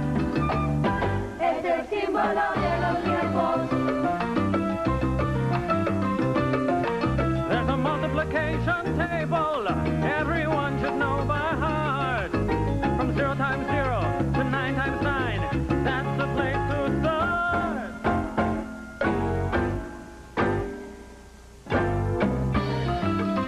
Es el símbolo de los tiempos. We know 2 times 2 is 4, 3 times 3 is 9. But you can do a whole lot more with X, the sign of the times. Es el símbolo de los tiempos. 3 times 4 or 6 times 2 equals 1 times 12. Figure out the way it works and try it for yourself. Es el símbolo de los tiempos. The same is true of 4 times 5, which equals 2 times 10. 5 times 6, 15 times 2 equal each other again. Es el símbolo de los tiempos. You could keep on going as long as you're inclined. With different combinations, just use the sign of the time. Es el símbolo de los tiempos. Es el símbolo de los tiempos. Es el símbolo de los tiempos. ¡Qué lindo se ve! Es el símbolo de los tiempos. Es el símbolo de los tiempos. ¡Eso! Con ganitas, eso. Es el símbolo de los tiempos. Ahí le va.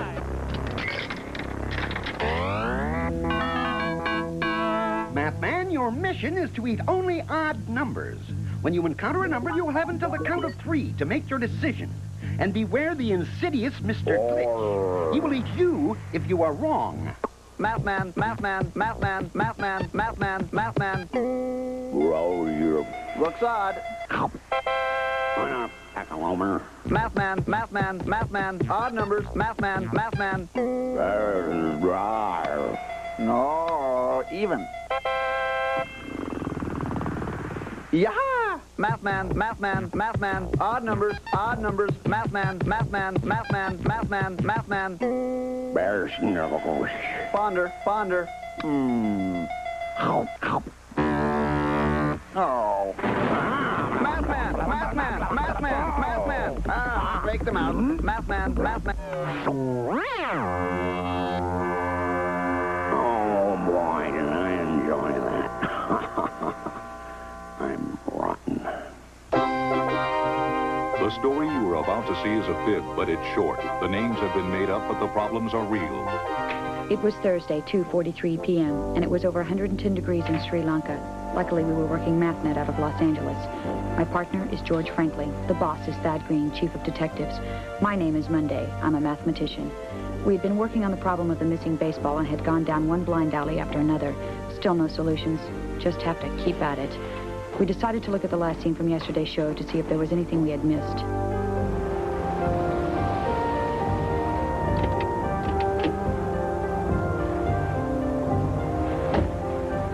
Notice something strange, George? Yeah. All the numbers on this side of the street are even, and 727's an odd number. No problem. Just means the place we're looking for is on the other side of the street. Have you looked on the other side of the street, George?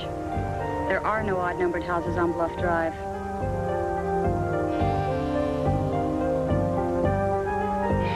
The address is a phony.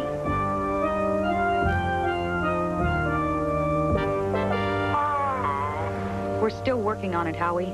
Can I do anything to help? Not yet, son, but if we think of something, we'll call you. My dad will be home tomorrow. We know, Howie. We're doing everything we can. I hope it's enough. Son? If I don't get that baseball back, they'll tar and feather me. Uh-huh. They'll put me in the stocks. We're trying. Probably run me out of town on a rail. Goodbye, Howie. Did you run a make on Clarence Sampson? Uh-huh. It's amazing what we can do with these computers, isn't it, Kate? I remember when we had to do it by hand. It took weeks. He goes by a lot of aliases. Charles Charlie Sampson. alias Carl Sampson, that's with a C, alias William Howard Taft Sampson. What have you got on him? Spent 13 years in state prison for robbery. Paroled 6 months ago. Uh-huh. What kind of robbery? Gold bars. They took 10 of them in 1975. Know what they were worth? Nope. Well, according to this, a gold bar weighs 330 ounces. Uh-huh. And gold was worth $160 an ounce back then. Let's see. 330 is about 1/3 of 1,000. 1/3 of 160 is 53. So each gold bar was worth $53,000. So 10 bars at $53,000 each, he got away with more than $500,000. Probably worth a lot more today. The gold bars, I mean. Uh-huh. And they never found the gold? Nope. You know how he did it? Swiped the gold, I mean? How? Took it out of the top of Fort Knox. You know, Kentucky, the bluegrass state. Out of the top. How did he do that? Helicopter. We needed more information.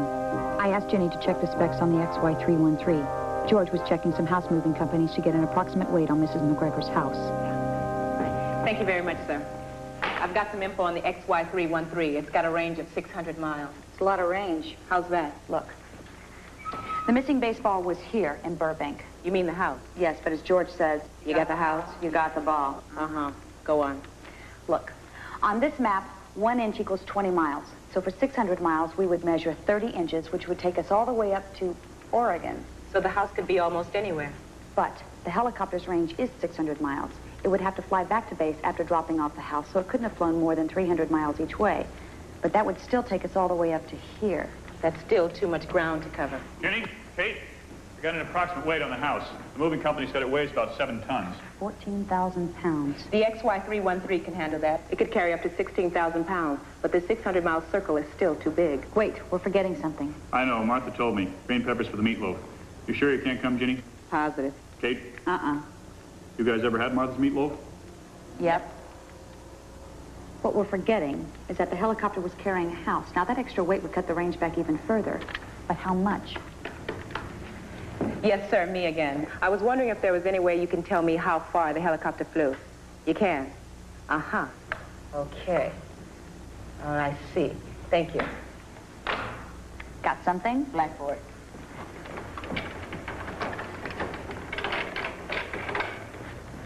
He said he refueled the tank this morning. It used 2,400 pounds of fuel. At top speed, it burns about 4,800 pounds per hour. 2,400 divided by 4,800 equals 1/2. That means it was up in the air about half an hour. Right. What kind of speed does it make? The XY313 has a top speed of 160 miles per hour.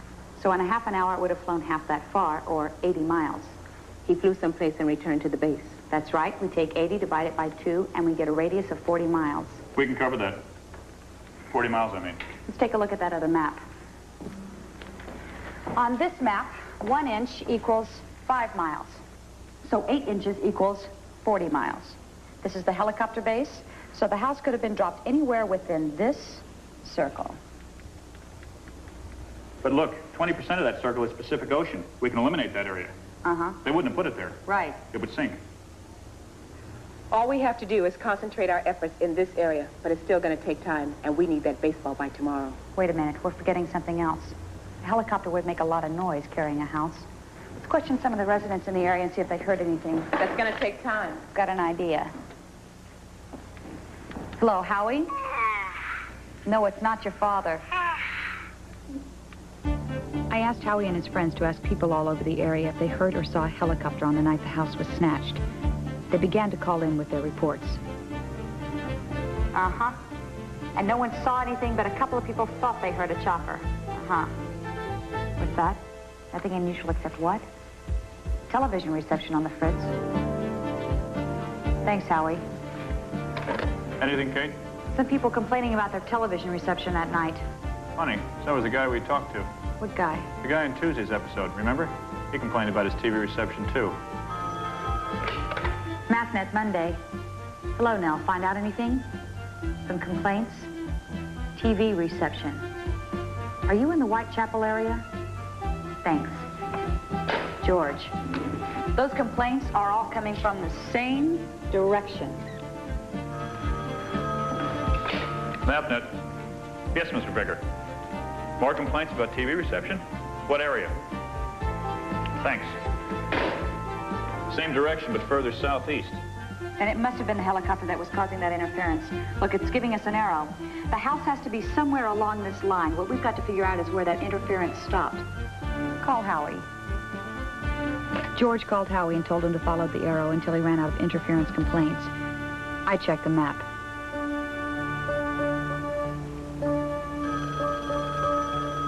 I'll get it. It's probably Martha. Sure you can't come, Kate? She'll be awful disappointed. Mathnet. Oh, hi, Howie. I thought you were my wife. Really? The complaints stop at scenario circle? Nothing beyond that point? Terrific, Howie. The house has got to be here. We've got our man, George. Let's roll.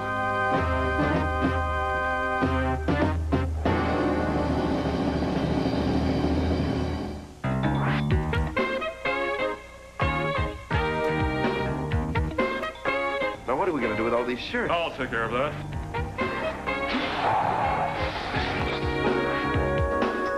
But still, it does contain 200 calories. Does that like gross you out? Mondo. Wonder if we could ask you a few questions, sir. The answer to your question is no. Yes, sir. We're looking for a missing baseball. You have an unusual occupation. 100% of Square One TV is a production of the Children's Television Workshop. Well, Christmas Eve at last, and almost time to start my journey. Wouldn't do to keep the children waiting, you know. Is my sleigh ready, and is my sack all filled to the brim with toys? Good work, elves. Your job is over. Well, now, have you decided how you're going to spend your Christmas Eve? Oh, try not to let anybody see you now. And don't play too many tricks. Well, be off with you then, and Merry Christmas. Today's special, it's for everyone. Today's special, come join in the fun. With magic everywhere, a world for us to share. And friendly faces, hoping that you want to meet us there. For today's special, it's about to appear, it's about to appear. Today's special, shout it loud and clear. Today's special. Today's special is Christmas Part 1.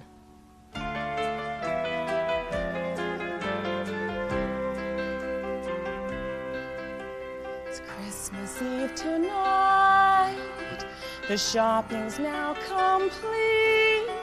There's not much left in sight. They ran us off our feet. We sold toys very fast. I helped with the crash. And before we closed, there was a last-minute rush. I've had a buying spree, and soon I'm on my way off to my family to share the holiday. There's cheesecake and a tree. We'll hang stockings and we might all go out caroling. It's Christmas Eve tonight. It's Christmas Eve tonight. The children are in bed. Their eyes are closed up tight. The stories have been read. Dreaming of a new toy and wondering if Santa's bringing each girl and boy a great gift. The store is all closed down, and nothing seems amiss, and no one wears a frown, not on a night like this. Glad tidings fill the air, for the Christmas season's here. Santa's on his way, it's that special time of year. It's Christmas Eve tonight. The tinsel's on the tree, the twinkling lights are bright, our hearts are filled with glee. The spirits fill the air, and everything's just fine. So let us start our Christmas, 'cause it's Christmas Eve tonight.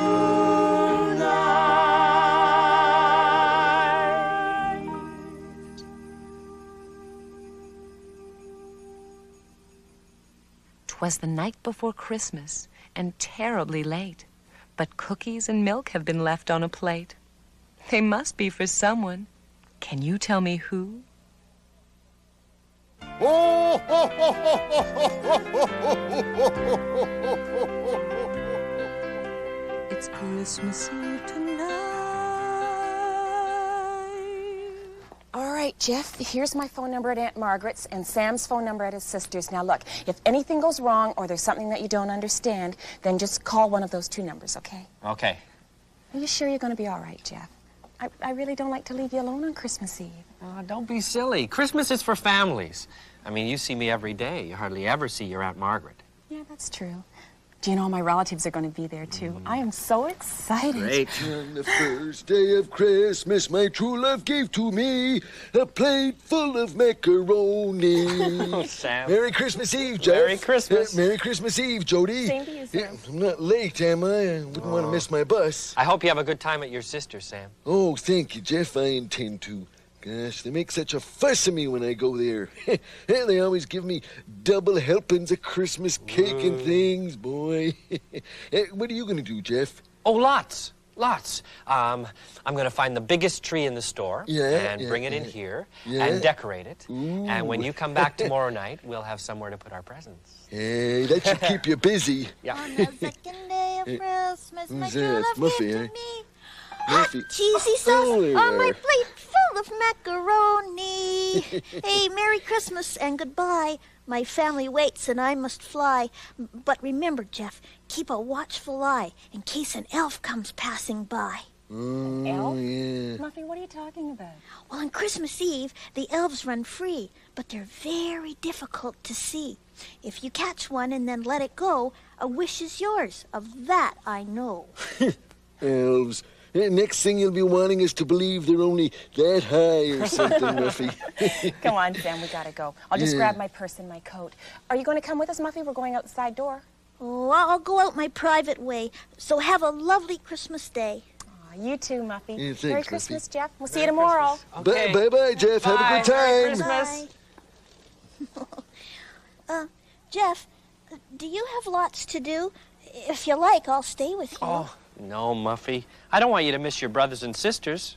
I'm fine. Really, I'm just fine. Well, if you're sure that you're all right, then Merry Christmas and good night. Okay. Bye, Muffy. Bye-bye.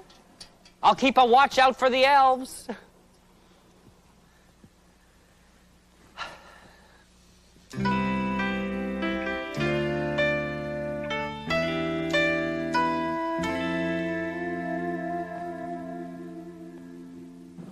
Oh, I'm worried about Jeff.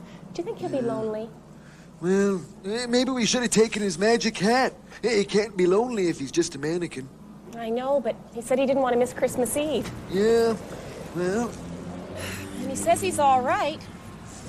So I guess he is. yeah, I guess. There. Ah. Come on, Sam. I'll escort you to the bus station. Thank you, Jody. On the third day of Christmas, my true love gave to me sliced French bread, hot cheesy sauce on a plate full of macaroni. I hope my friends have a wonderful time with their families. Oh, they work so hard all year, and I know the Christmas holidays are supposed to bring families and friends together. So you remember the people you know who really care about you. And when they come back, they're going to see the best decorated tree ever. I'm going to start on it. Well, as soon as I clean up some of this mess.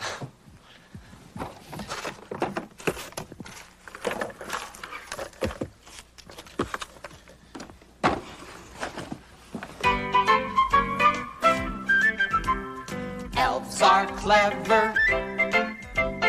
Elves would never cause a lot of fuss. Santa wouldn't like it, that's why no one would catch us.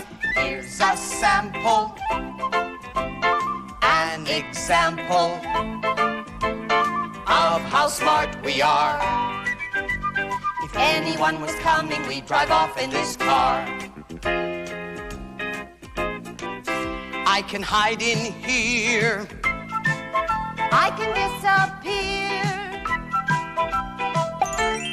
We don't worry about being seen one jot, for if people do, and they're people who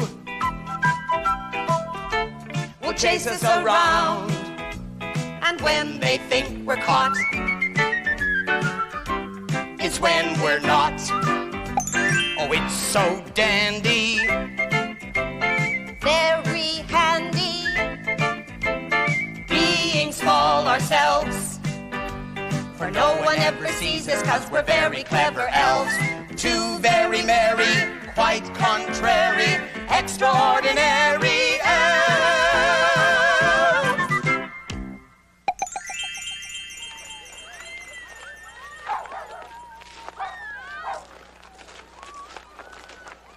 Isn't it nice to see everyone playing in the snow? But there's something wrong with this picture. Can you guess what it is? Did you guess? The toboggan is facing the wrong way.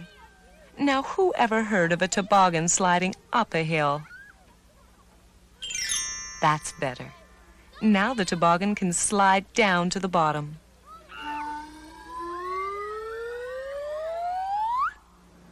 They don't have any real Christmas trees here in the store. You have to go outside to see those. But my magic hat doesn't work when I leave the store. Oh, I'm not complaining, though. I have so many wonderful things right here. I'll show you around through my world. It's a wonderland of treasures, my world, and it's fine. There's a tingling sound in my world. See the Christmas magic vision unfurl. See it shine. Through every door, each glance enchants and thrills me. Feet on the floor begin to spin and dance.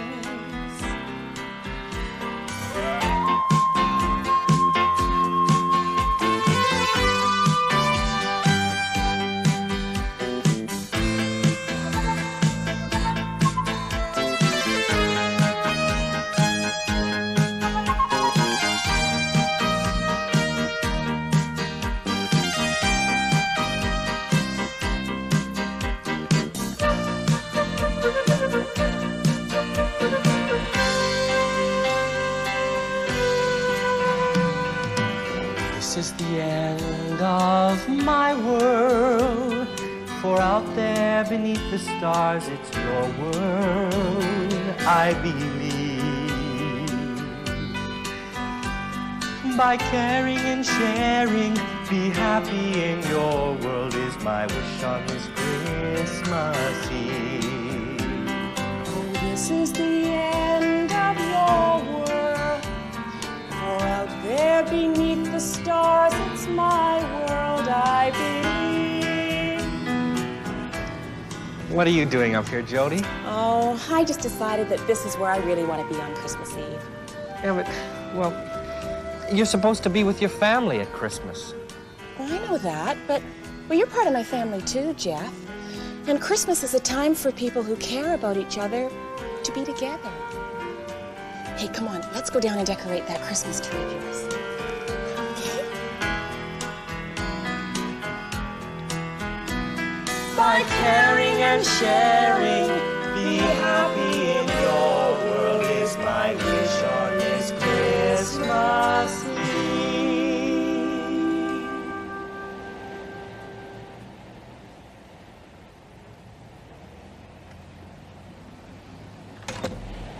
Well, at least we're gonna have a nice white Christmas. That's something anyway. Oh no, let me see. Oh no, I forgot my keys tonight of all nights. Jeff! Jeff, let me in! Oh, silly sea serpents. Jeff! I guess he can't hear me from here. Well, maybe I'll go around the front of the store. Maybe he can hear me better from there. Come on, Jeff. Hey. This must be the biggest tree in the entire store. I know. Oh. And it's not even real. Do you know, I've never seen a real tree before. No? Jody, look, something over there. Something's moving. What is it? Maybe it's one of Muffy's elves. Gotcha! Now you have to give me a wish. Please don't talk such gibberish, or Mouse cannot give you a wish. Muffy, is that you? I thought you were an elf. Oh, the elves don't look like me at all. They're silly looking and very small. Hey, Muffy, why aren't you at your family gathering? Yeah. Well, I thought and thought, and in the end, I decided to be with my friend. Muffy, you and Jody are just the best friends ever. Oh, Muffy, you're just in time to help us decorate the tree. Yeah. Why not? Well, I'm afraid I have much better things to do. I'm gonna catch an elf or two. Oh, Muffy and her elves. Oh, Jody, look at these. Ah, they're beautiful. Yeah, they are. But after we finish hanging those, then I'm going to make some decorations of my own. Make them? Why? We've got these. Oh, yeah, Jeff, but making your own decorations is half the fun. I remember when I was a kid, we used to make Christmas decorations every single year. And then when Christmas was over, we'd carefully put them in a box and save them for the next year. Do people do that now? Uh-huh. Yeah, that's the good thing about Christmas. It never really seems to change very much. People still make their own decorations, have a big Christmas dinner, go for a sleigh ride, or sing Christmas carols in a choir. Lots of people do that, Jeff. You see, most people know the words to all of the carols, so it's easy to sing along.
How's this, Jeff?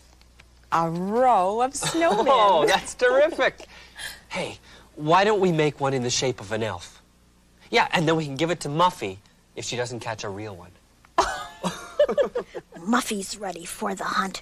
If those elves just sigh or grunt, I'll be on them in a flash. My net will sail down with a crash. And then I'll say, "Oh, pretty please," and wish for lots and lots of cheese. There's no escape for them today. The great elf hunter's on her way. Ugh. Ugh. Cancel that wish I made before. Instead, I want a bigger door.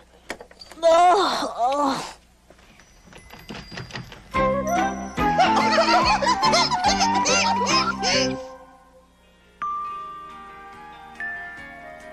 Here's someone special you should know, who'll make your Christmas bright. So listen for his ho, ho, ho when you're in bed tonight.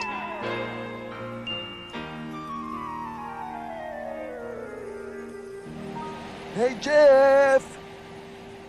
Hey, Jeff, can you hear me? Come on, Jeff, it's getting cold out here. Hey, if you don't open up the door soon, I'm gonna have to break in, I'm telling you. Come on, Jeff.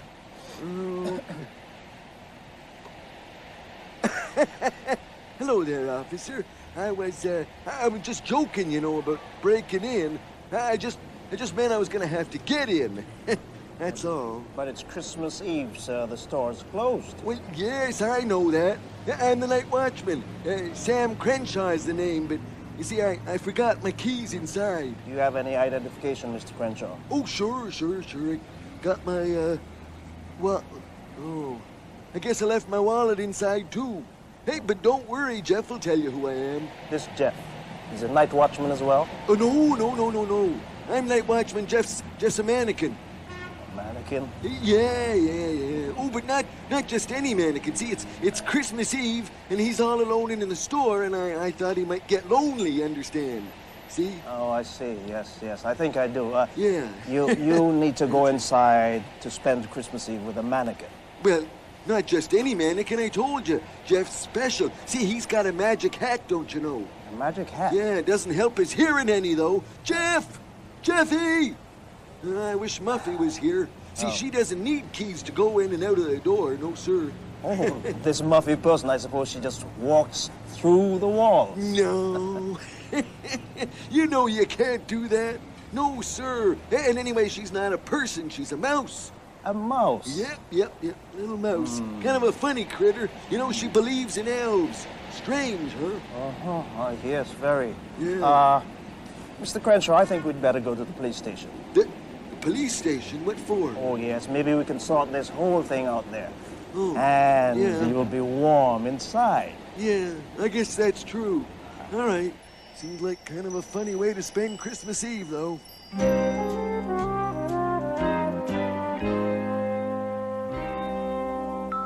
Christmas stand, Christmas tree, Christmas star. Christmas stand, Christmas tree. What comes next? Did you say a Christmas star? Good for you.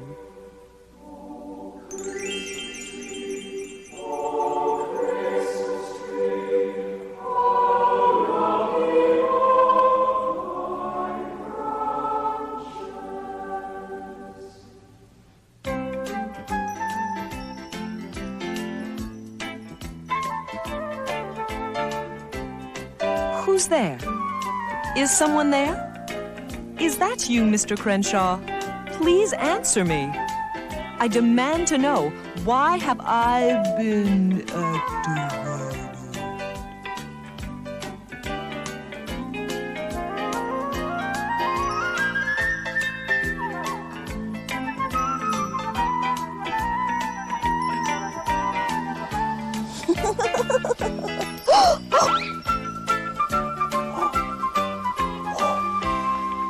And after we ate our turkey dinner, then we'd all argue over who was going to get to have the wishbone. So Aunt Margaret would take it, and she'd put it on this mantelpiece and say, "Okay, that's it. Nobody touches it until you learn to not fight." She must have a lot of wishbones by now. You did that every year? Yeah. That's the funny thing about Christmas. Even though you celebrate it the same way year after year, you always look forward to it. I remember one Christmas, though. I thought it was going to be just awful. There was a big blizzard just a few days before Christmas. It was the worst storm in years. And when Christmas Eve came, well, we were all convinced that there was no way Santa and his reindeer could travel through the storm. And that meant no presents. But Aunt Margaret didn't seem worried, and she made sure that our stockings were hung and that we had finished decorating the tree. Then we all sang Christmas carols, just like we did every year, but it wasn't the same because we knew that Santa wasn't coming. Just before we went to bed, Aunt Margaret made us some hot chocolate and read us a Christmas story. She even insisted that we leave milk and cookies for Santa in case he was hungry. But Aunt Margaret, I said, Santa isn't coming tonight. The weather's too awful. Aunt Margaret looked at me and smiled. I've never known Santa to disappoint anybody on Christmas morning. Now don't you worry, he'll get here somehow. That night I lay in my bed hoping and hoping that I'd hear Santa's reindeer landing on the roof, but I just couldn't keep my eyes open, and soon I was sound asleep. The next morning, I dashed into the front room, and there under the tree was a great big pile of presents. And right on the very top was a beautiful doll holding a card that said, "To Jody, loves Santa." I still have that doll. And every time I see it, I remember that stormy Christmas. Well, I'll remember this Christmas Eve, being here with my friends. I wish Sam were here, though. Yeah, so do I. But he always spends Christmas Eve with his sisters. Yeah. I hope he's having a good time. Some Christmas Eve. And I had more fun facing a Force 10 gale at sea. Well, maybe a 9.5 anyway. I should have caught my bus. By now, I would have been enjoying that double helping of Christmas cake. Instead of just sitting here doing nothing like that. What's that? Oh, my wallet and my keys. I must have just taken them out of my pocket and... My keys! And my wallet! Hey, look, everybody! Look at this! I found my wallet and my keys! Mr. Crenshaw, you found them! Yeah! I wonder how they got here. It must be a miracle. That's what it is, a little miracle. But look, it's still Christmas Eve. My friend's all alone. You have to get me to the store on time. Hurry! No problem, I'll put on the siren. Right, come on!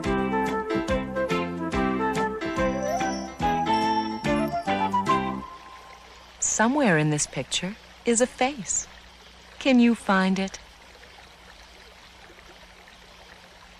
There it is, up in the clouds. I'll bet that's old Jack Frost blowing winter all over the countryside. Ooh, we'd better put on our warm winter coats.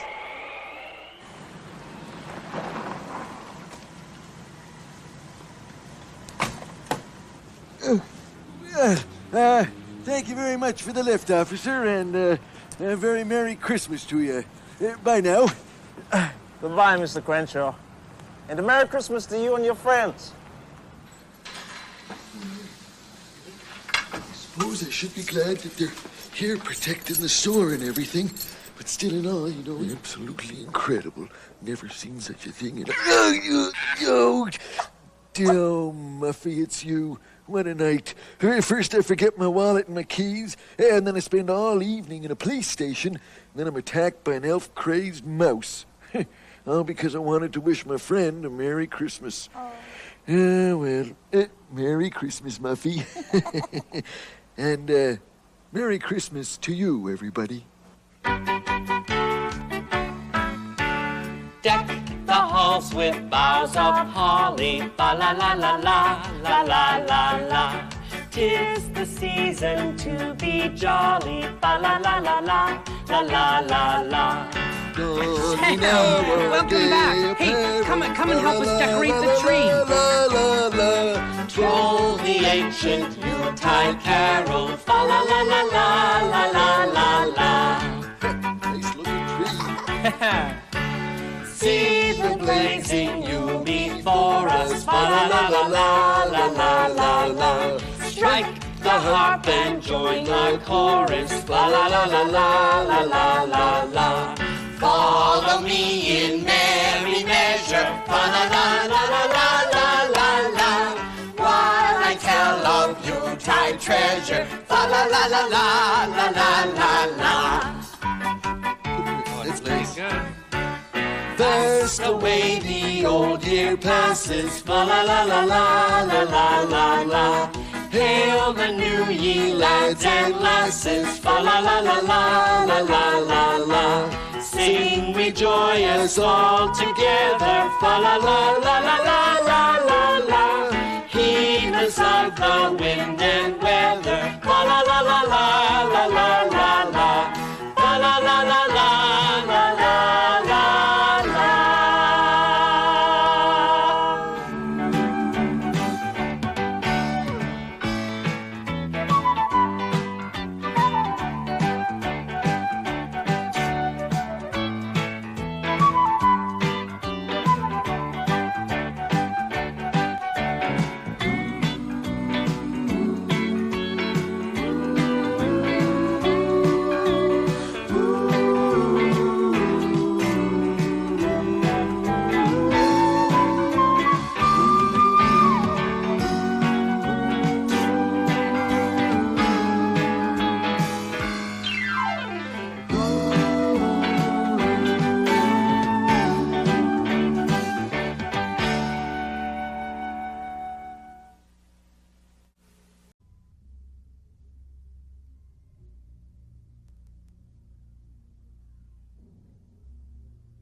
the polka dot door, the polka dot door.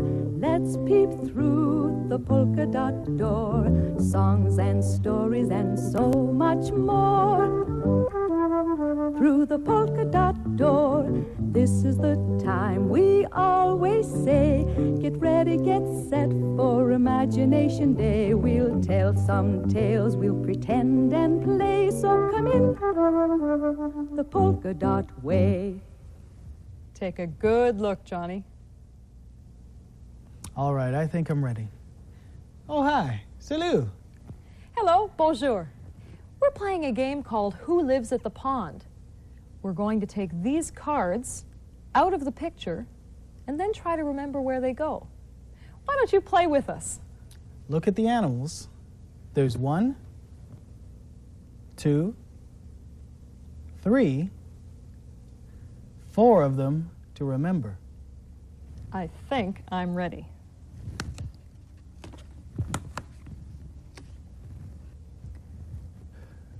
Each card has a number on it that's the same as one of these numbers. When the two numbers match up, we'll know we have the right card. Okay, are you ready? Mm-hmm. Here's my first one. But be careful, there are some trick cards too. It's a great blue heron. Now, what number tells us where it lives at the pond? Can you guess? I think it's number 1. Let's see if you're right. Right. If you remembered that, good for you. The great blue heron is a bird that likes to wade in shallow waters. It likes to dart its long bill into the water looking for food. Here's our next animal. What number tells us where this animal lives at the pond? Did I fool you? A penguin doesn't live at the pond. A penguin lives at the Antarctic, where there's lots of ice and snow. How about this turtle? What number tells us where it lives at the pond? Have you guessed? I think it's number 2. Very good. And the pond is a good place for this turtle to find all the insects and the plants that it likes to eat. Here's our next animal. A beaver. Now, what number tells us where the beaver lives at the pond? Have you guessed yet? I think I know. I'm going to say it's number 4. Let's see. Right. It is number 4. And the beaver goes right here, next to its lodge, which is made of sticks and branches. Here's my last one. Where does the monkey live at the pond? He doesn't, does he? It's another trick card. The monkey lives in the jungle, where it's nice and warm. Here's my last card. A fish. What number tells us where the fish lives? Right. A fish must live at number 3. So it goes right here. Here it can swim about and find all the plants and insects it likes to eat. But it better watch out for this fisherman. How did you do on our game? If you remembered where all 4 animals live, good for you. You've got a good memory. You'll need a good memory to sing our song of the week. Why don't you sing it with us? And do the actions too. Once there was a little flea who flew around a big oak tree. Snip, snap, clip, clap, elbow and a knee. The flea just said, "You can't catch me." Next a fly came buzzing by. He thought that he ought to try. The fly went buzz and chased the flea all around the big oak tree. Snip, snap, clip, clap, elbow and a knee. The flea just said, "You can't catch me." Next a crow came flying past. He said, I can go that fast. So the crow went caw and chased the fly. The fly went bzz and Chased the flea all around the big oak tree. Snip, snap, clip, clap, elbow and a knee. The flea just said, you can't catch me. A cat was cleaning off her face. Then she leapt into the race. The cat went meow and chased the crow. The crow went caw and chased the fly. The fly went bzz and Chased the flea all around the big oak tree. Snip, snap, clip, clap, elbow and a knee. The flea just said, you can't catch me. A dog was lying in the sun. He said, hey, that looks like fun. So the dog went whoop and chased the cat. The cat went meow and chased the crow. The crow went caw and chased the fly. The fly went bzz and Chased the flea all around the big oak tree. Snip, snap, clip, clap, elbow and a knee. The flea just said, you can't catch me. A goat was munching on some hay. He said, it's my lucky day. The goat went baa and chased the dog. The dog went woof and chased the cat. The cat went meow and chased the crow. The crow went caw and chased the fly. The fly went bzz and Chased the flea all around the big oak tree. Snip, snap, clip, clap, elbow and a knee. The flea just said, you can't catch me. A bear was strolling through the woods. He said, this looks very good. So the bear went roar and chased the goat. The goat went baa and chased the dog. The dog went woof and chased the cat. The cat went meow and chased the crow. Crow went caw and chased the fly. The fly went bzz and Chased the flea all around the big oak tree. Snip, snap, clip, clap, elbow and a knee. The flea just said, you can't catch me. Oh, there's the story time clock. I better go because I'm telling the time and we're both in the story. All right. I'll just finish and tidy up here, and then I'll get ready for the story, too. Hello, Storytime Mouse. I see you're all ready to go fishing. Well, you'll always remember to wear your life jacket around the water, won't you? Have fun fishing, Mouse. Let's tell the time together. The long minute hand has moved 3/4 of the way around the clock and is pointing to the 9. So it's 1/4 something.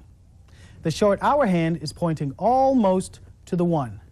So story time today is 1/4 What would you do if you went fishing and you caught a magic fish? Would you keep it as a pet? Or maybe you would go on TV with it?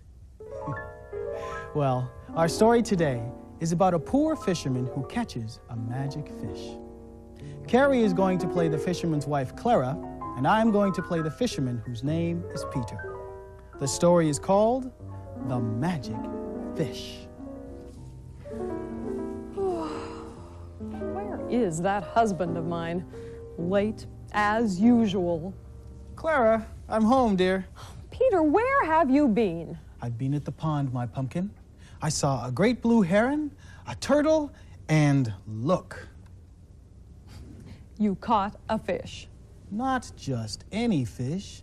This is a magic fish. I've never seen a fish like this before. Well, it does look a little different. What's that? Could it be the wind? Clara, the fish. Clara, Peter, it is I. A talking fish? Clara, Peter, if you put me back into the water, I will grant you 3 wishes. Clara, just think what we could wish for. Oh, quick, return the fish to the pond. Now, what shall I wish for? Well, money, of course, lots of it. And a big house with lots of servants to do the cleaning. Clara, I have done as the fish has asked. We now have 3 wishes. Oh, this is so exciting. What shall we wish for first? Well, let me see. Money and a mansion. How about fine clothes? First, we should wish for a kangaroo. A kangaroo? Yes, I have always wanted an unusual pet. And who's going to feed this kangaroo and clean up after it and wash it? Me, I suppose. Well, I thought that since you want a kangaroo? I wish you were a kangaroo. Peter, what are you doing? Shoo! Shoo, shoo, shoo! Shoo, Peter! Whoa! Whoa! Shoo! Peter! Oh no, I made a wish! Oh, magic fish, I cancel my wish! Oh. Clara! How could you? Oh. You used up one of our wishes. Oh, forgive me. I couldn't help it. The thought of all that cleaning. Is that all you can think about is that broom? Sometimes, Clara, I wish that broom would just up and fly away. Whoa! Whoa! Clara, what are you doing? Oh, no. Oh, no. No, I used a wish. Oh, no. Magic fish, I cancel my wish. Oh, forgive me, my pumpkin. Of course I forgive you. But let's quickly make our last wish before we waste it, too. Let's wish for money and clothing and jewels. My pet, I think we should calm down first. Then we can wish wisely. That sausage sure does smell good. Yes, let's eat dinner first, then wish. You want to eat a greasy sausage when we could wish for the finest food in all of the land? But it smells so good. Oh, honestly, Peter, if you want it so badly, I wish it would stick to your nose. Oh, Peter! Get it off! Oh, I made another wish. Oh, magic fish, I cancel my wish. Clara, how could you? Our last wish. All of them gone. Why wouldn't you? Well, we may have wasted all of our wishes, but at least we have each other. And there is nothing more valuable than love and friendship. And that we have in abundance. Come on, let's eat supper. And that's the end of our story.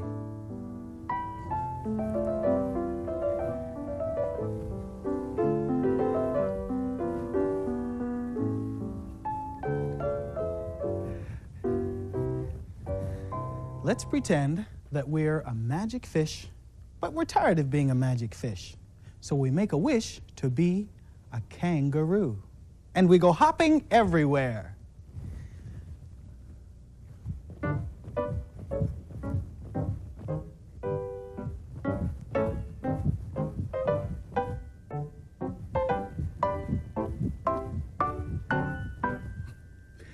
And we're tired of being a kangaroo, so we make another magic wish to be a bird. And we go flying through the skies.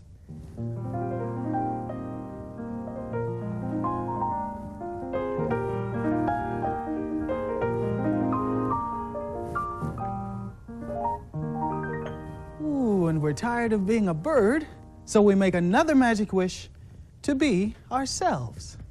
And we sit down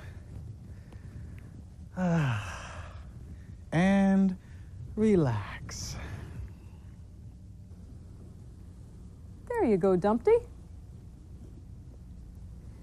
The toys wanted to make some wishes, too, for some things they could play with in the sandbox. Dumpty said that he'd like to have a boat. So I made him a lake steamer from an empty milk carton and a small cereal box that we had in our recycling bag. Ahoy, toys! Can I come aboard? Captain Dumpty says, aye, aye. You're just in time to sail the 5 Great Lakes. From Lake Superior we will start, across Lake Michigan looking smart. Past Huron and Erie we will go, all the way to Lake Ontario. With a port and a starboard shivers and shakes, we'll sail across the 5 Great Lakes. With a port and a starboard shivers and shakes, we'll sail across the 5 Great Lakes. And Bear, what sandbox toy do you wish for? Bear says he'd like a lake steamer just like Dumpty's. What's that, Dumpty? Dumpty says you can share his, Bear. Pardon, Bear? Bear says thank you, Dumpty. And Marigold, what toy would you like to wish for? Marigold says she'd like to wish for a rocket ship. What's that, Humpty? Humpty says that's what he was wishing for, too. Well, maybe the two of you can share as well. Now, what do we have in our recycling bag that will make a rocket ship? Well, here's a start. Maybe you could make that into a nose cone for the end of the rocket. All right. Here's some tape. Thank you. Now, this will do for the main body. This is a cardboard tube that's been painted red. This should do it. Put that right in the sand. Now, I think what we need is a rocket tail.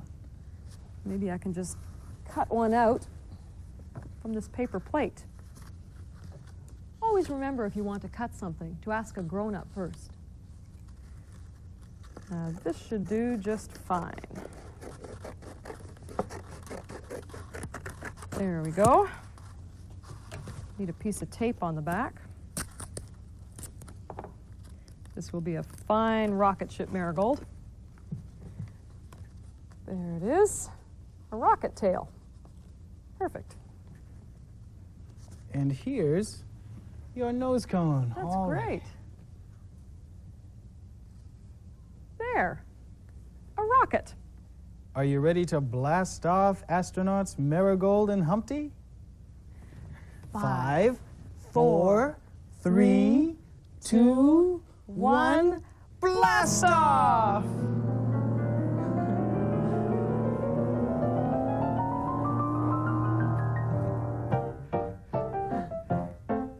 Our rocket ship can zoom so high, climbing way up in the sky, circling around the moon, and then we'll return to Earth again. With a port and a starboard, me oh my, we'll zoom across the starlit sky. With a port and a starboard, me oh my, we'll zoom across the starlit sky. There we go. Back down to Earth, astronauts Marigold and Humpty. What's that, Humpty? All that space travel made you thirsty? All right. I'll go get us some fruit juice in the kitchen. Great. See you later. Have you ever wished that you could travel through space on a rocket ship?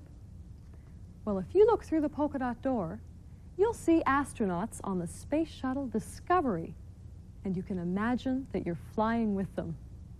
Are you ready? Let's look.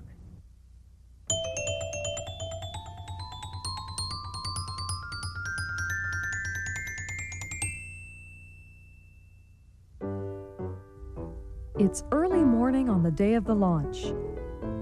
The astronauts head for the launch site. Soon they're on board the space shuttle waiting for blastoff. There they go. The powerful rocket engines blast them into space.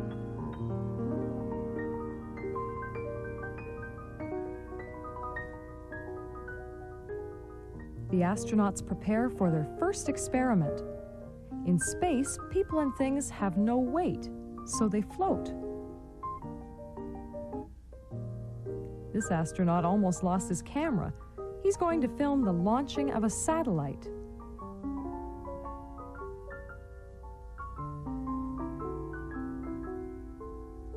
These doors are called a sun shield. They're protecting the satellite from the sun's rays.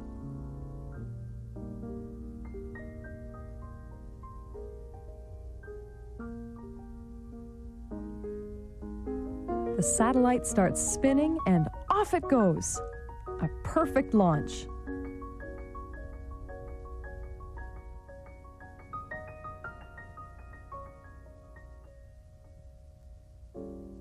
There are 2 more satellites to launch. This one doesn't spin like the first one did.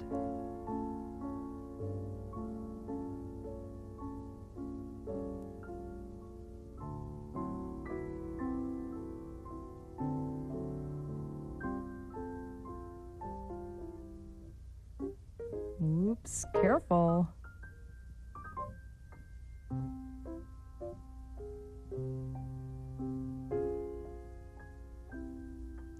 This astronaut is preparing to launch the third satellite.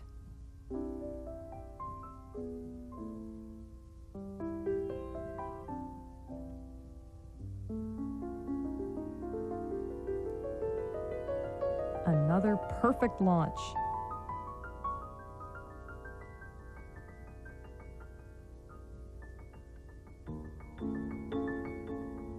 At night, the astronauts can watch lightning flashing in the clouds down below. Meanwhile, there are many more experiments to carry out. Each astronaut has his own experiments to do.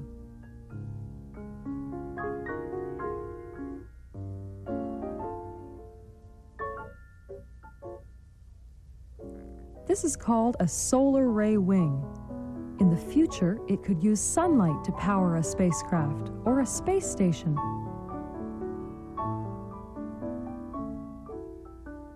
The astronaut watches as the wing is fully extended.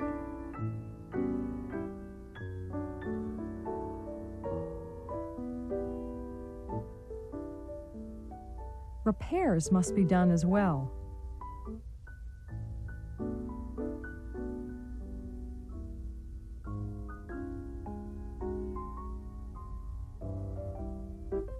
It's important to have firm footing.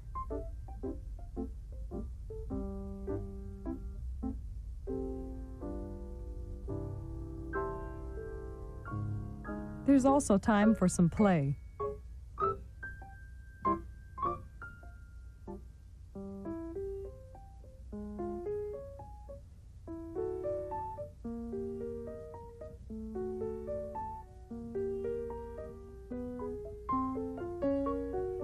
When it's mealtime, the astronauts put packages of dried food into a water dispenser. They mix the water with the food. Wonder how it tastes.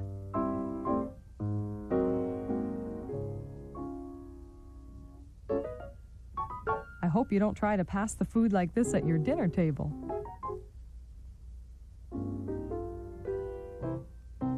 It's important to exercise every day as well. The astronauts need to be in top physical condition.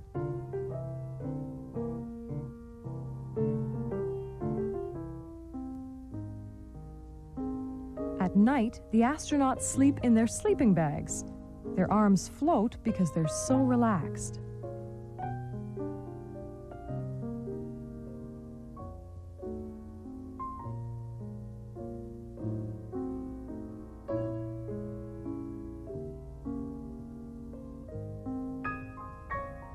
Finally, it's time to return to Earth. The space shuttle's landing gear comes out.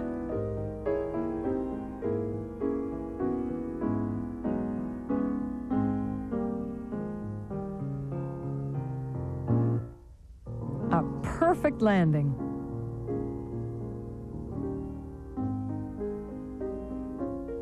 The mission was a success. The astronauts look happy to be back on Earth. Welcome home. Wasn't that a lovely trip? Polkaroo! Did you hear something? Polkaroo! It sounded like the Polkaroo. Polkaroo, Polkaroo! It is the Polkaroo. How'd you do? Polkaroo! How are you? Polkaroo! What do you say? Polkaroo! Polkaroo! Well, Polkaroo, what are you wearing? Polkaroo! Polkaroo! You're pretending to be an astronaut. Oh, you want to play that you're going up in space. Polkaroo! Polkaroo! No, you aren't pretending. You really want to be an astronaut. Polkaroo! Well, I don't think they're accepting Polkaroos into the space program just yet. Polkaroo? Well, probably not for a few years, Polkaroo. Polkaroo? Polkaroo? Well, what is that? Polkaroo! A rocket pack? Well, Polkaroo, you are certainly determined to go up in space, aren't you? Polkaroo! Well, I'll tell you what. How about if you do your best and we'll imagine that you're floating through the sky? Polkaroo! All right, are you ready? 5, 4, 3, 2, 1, blast off!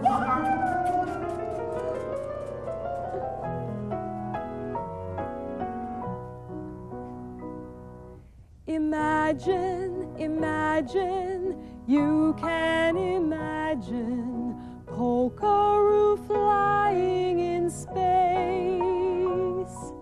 Imagine, imagine, you can imagine he's zooming all over the place. Right round the moon, then he circles the stars, sailing past Jupiter, Saturn, and Mars. Imagine, imagine, you can imagine Polkaroo flying in space.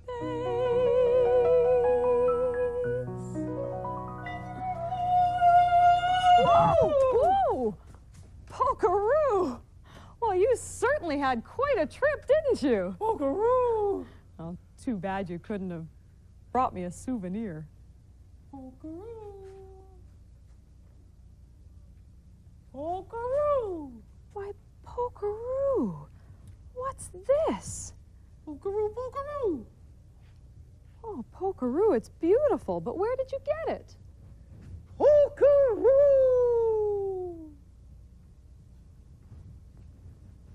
But Polkaroo, you weren't really up there in Polkaroo? Now, where did he go? That Polkaroo, always playing tricks. And I wonder where he got this star. Star? What star? This one. The Polkaroo gave it to me. Polkaroo was here? And I missed him again. He just left. Oh, and it's almost time for us to go, too. Bye-bye. Au revoir. A bientôt. See you soon. Now, what was he up to this time? You should have seen him. He was pretending to be an astronaut, and we were imagining that he was floating through the sky. Polkaroo? In space? And then he gave me this star. But the more I look at it, the more it looks like little pieces of cheese all taped together. Well, what was he doing? I mean, he couldn't have gone into space without a spaceship. No, but he had a space helmet, and on his back, he had a rocket pack. Rockets? Real rockets?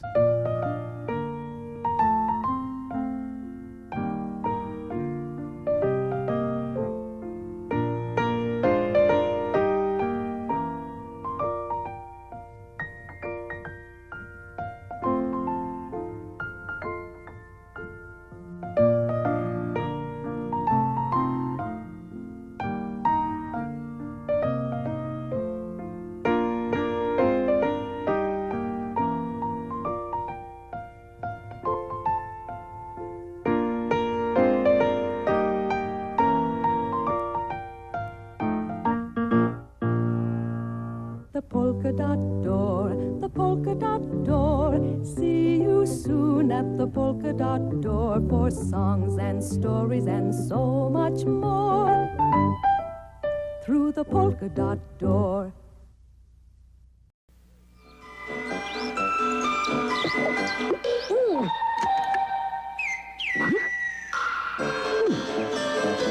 Eureka!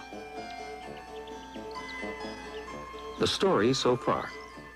Force depends both upon the mass a thing has and upon how much acceleration you want to give it. Since acceleration refers to rate of change of speed, and since speed can be measured in meters per second, acceleration is measured in meters per second per second. And now, gravity. If you sit under an apple tree for long enough, this is what is bound to happen. Which is very odd when you come to think of it, since we know that things like to keep on doing what they're already doing because of inertia, because they're lazy. So why did the apple fall down? Aren't apples lazy? This is the problem that puzzled Sir Isaac Newton nearly 300 years ago. The apple was hanging perfectly happily by its stem from a branch of the apple tree. But there comes a time in the life of every apple when it's grown to such a size and such a mass that its stem can no longer exert enough force to hold it up. And it... Hang on a minute. This looks like a tug-of-war. The stem is pulling the apple up, while another force is trying to pull the apple down. What other force? Well, it must be the force of gravity. That's why things fall down, isn't it? Because gravity pulls them down. Yes, but why? What is gravity? Why does it pull things down? That's the question that had Newton guessing until he saw the apple fall and suddenly realized that all objects in the universe attract all other objects to some extent, but to such a small extent that we don't usually notice any movement. But the more mass objects have, the more they attract each other. Yes, we know that the apple hasn't got much mass, but the Earth has. Such a huge amount of mass, in fact, that its gravitational force is enough to attract every single thing that comes anywhere near it, from apples to acrobats, and from oil paintings to green bottles hanging on the wall. Once the force of gravity exerted by the Earth exceeds the force that is holding the object up, down it comes. But just how strong is gravity? Exactly how much force was there trying to pull the apple down from the tree? Well, let's work it out. We know that force equals mass times acceleration. So the force of gravity must equal the mass of the apple, say 100 grams, times the acceleration of the apple. But do falling apples accelerate? Do they go faster and faster the longer they fall? Try sitting under a very tall apple tree, and you'll soon find out. In fact, scientists have calculated that the rate of acceleration at which every object falls to the Earth is roughly 10 meters per second per second. This applies to everything: acrobats, oil paintings, green bottles, and apples, of course. So we can now finish our calculation. The force of gravity pulling the apple down is 100 grams times 10 meters per second per second. And if you want to stop the apple falling, your hand must balance this exactly by pushing the apple up with an equal force. Amazing how complicated a simple little thing like holding an apple in your hand can be, isn't it? Let's simplify it. In honor of the man holding the apple, let's call a force that accelerates 100 grams at 10 meters per second 1 Newton. So that everyone will know that the force of gravity acting on the average apple is exactly 1 Newton. Conversely, that the force needed to hold up the average apple is also exactly 1 Newton. This makes life simpler, and it also shows you that 1 Newton really isn't very much.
on the electric company, the lady asks, is it...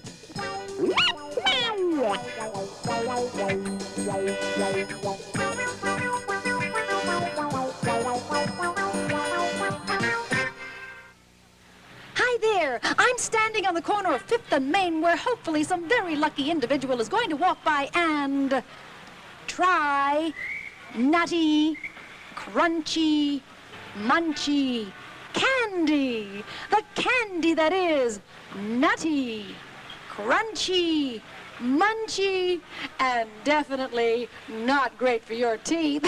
Oh, here comes somebody now. Excuse me, miss. Huh? Would you like to try nutty, crunchy, munchy candy? Oh, sure. Well, go right ahead. Take a big bite. Okay, tell us, is it nutty? Definitely. Is it also crunchy? Mm-hmm. I'll assume that's a yes. Yep. And is it munchy? Yeah, without question. Well, folks, there you have it. The person on the street says that our candy is definitely nutty, crunchy, munchy candy. It really is, folks. It's also 15 cents. What? Well, I mean, what am I supposed to do with a used candy I only bar? took one bite out of that Did I candy bar. force you to eat that I'll give candy? you 2 cents. 25. I ate Just a one second. bite of it.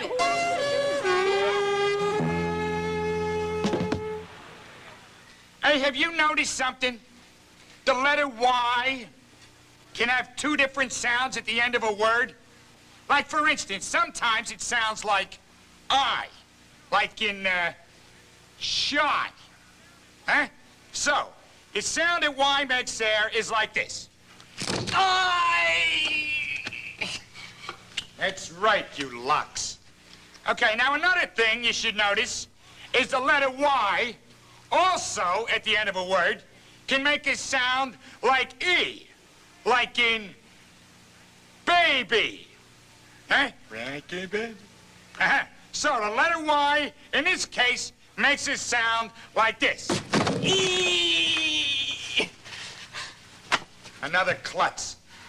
He's right. Any questions? I'm a funny guy. Dee-dee-dee-dee-dee. I'm a funny guy. Dee-dee-dee-dee. I love to toss a pie. And get it in the eye. Don't know the reason why. Hey, I'm a funny guy. I'm a funny guy. Dee-dee-dee-dee-dee. I'm a funny guy. Dee-dee-dee-dee. I'm head over heels. About banana peels. I guess I like to fly. Hey, I'm a funny guy. I'm a funny guy. Dee-dee-dee-dee-dee. I'm a funny guy. Dee-dee-dee-dee-dee. I'm a funny guy. Dee-dee-dee-dee. Don't ask me why I'm funny. And don't applaud, throw money. I'm a funny guy. Dee-dee-dee-dee-dee. I'm a funny guy. Dee-dee-dee-dee. I love a little squirt. It cools and doesn't hurt. That's why I'm rarely dry. Hey, I'm a funny guy. Oh, yeah. So when you're feeling teary, I'll try to make you cheery. If you find me dreary, I'll jump into Lake Erie. I'm a funny guy. Hey, I'm a...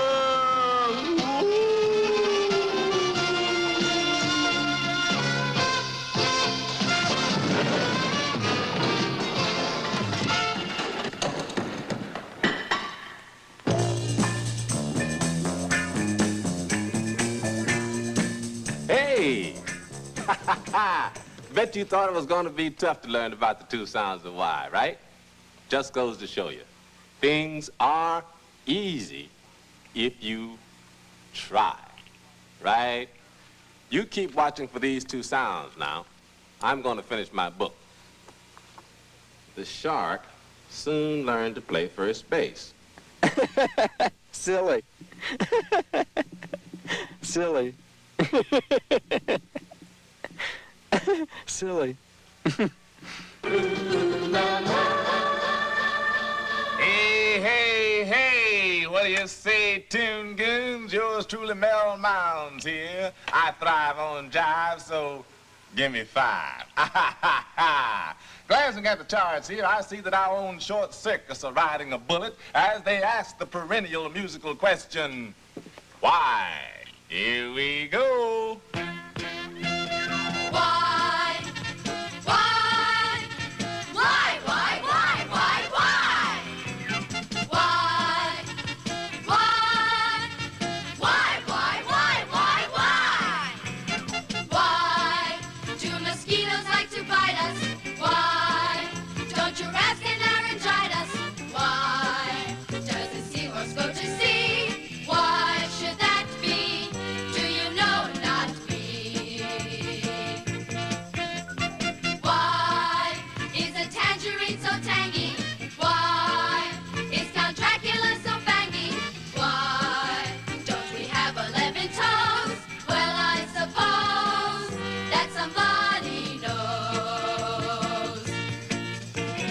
Why does the Leaning Tower lean? Why isn't every day Halloween? Why ain't it easy being green? If by and by you figure out why, please get in touch. We thank you so much. Why are galoshes such a bummer? Why wasn't Schroeder born a drummer? Why do we keep on asking why? Who knows, not I. Good luck and goodbye. Who knows, not I. Good luck and goodbye. Well, all right, there it is, music mates. Why? They said it, not I. So good luck and goodbye. Ha ha ha! Out of Seychelles. You know, when it really comes down to it, behind those shades, Easy Reader's really a good-looking guy. Yeah. Oh, boy, there goes the set. Well, now old Easy's not just a good-looking guy. He's a bunch of good-looking guys. Dumb TV. Now, wait a minute. What? There's no need to blame your TV set, madam. No? No, it's all part of the show. Oh. It's just a reminder to add that little S. Yeah? Yeah. Like that S in the word guys. Yeah. You see, whenever you see more than one of something, you add an S to it. That's if there's more than one. Yeah. And forget the S if there's just one guy. Yeah. Right. You keep watching for that little S. And, madam, thanks for the compliment. Oh, my pleasure. You're not going to make my TV go haywire again, are you? Oh, no. I promise. Okay. By now, this shark I'm reading about is ready to run for Congress. Oh, yeah, sure.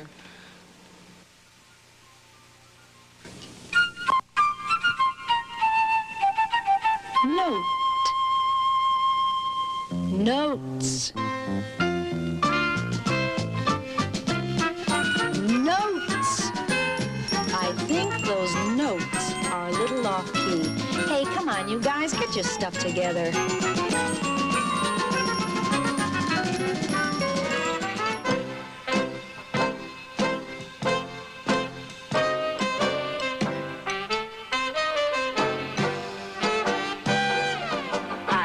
On the end can give you a clue that instead of just one, what you got is a few. An S on the end is good for a hunch that instead of just one, what you got is a bunch. You want lots of me? Well, that'll depend on whether or not there's an S on the end. Crank, cranks, crank, cranks, crank, cranks, crank, cranks.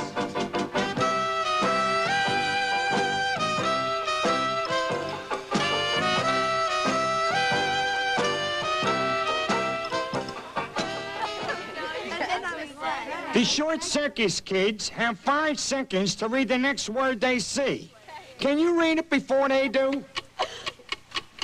Kids! Kids! Kids! Did you really expect us to mess that up? I mean, it's the easiest word.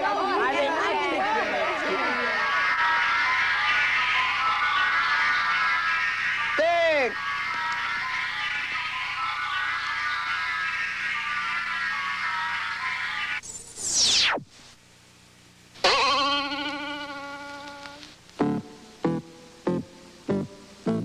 Bird.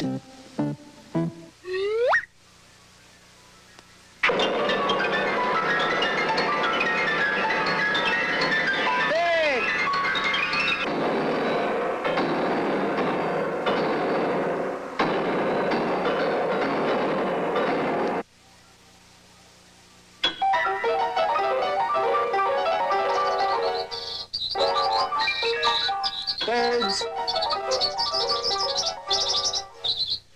Paul, there? Yes. I'm afraid it's up to you. It is? Yes, you see, the British are coming. No, I better set some extra places for dinner. Paul, they're not coming to dinner. Huh? I'm afraid they're coming to attack us. You're kidding.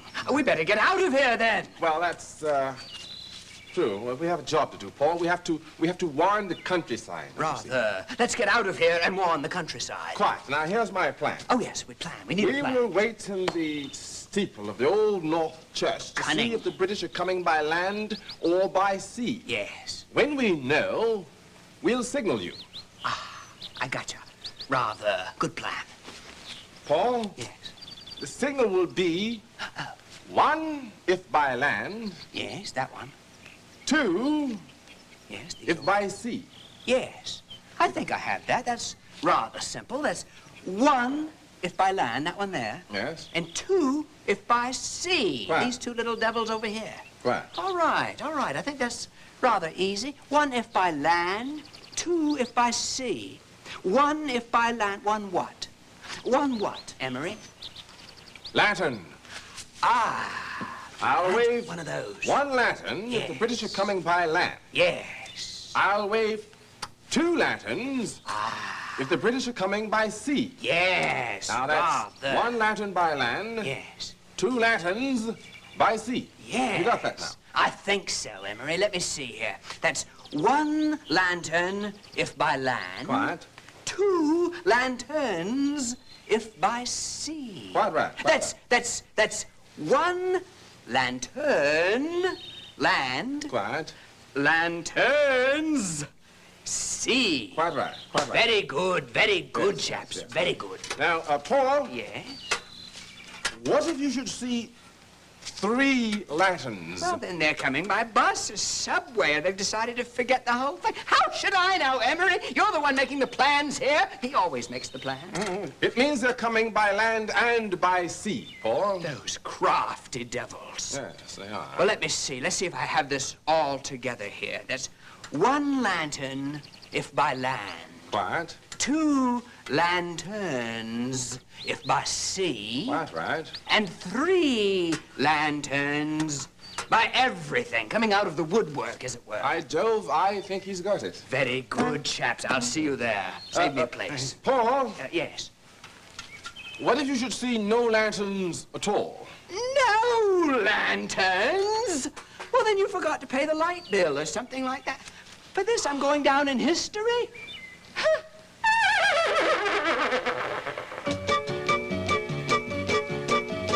If you're so terrific, if I'm gonna be specific, if it's a kind of special word, if it's a word that helps me dream with, if I imagine lots of things, no matter how strange those things may seem.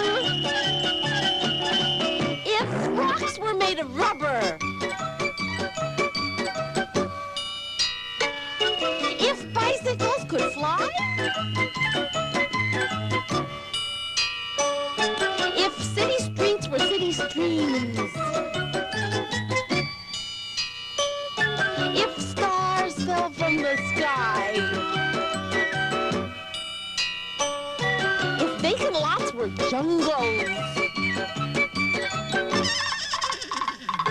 if kids were 10 feet tall,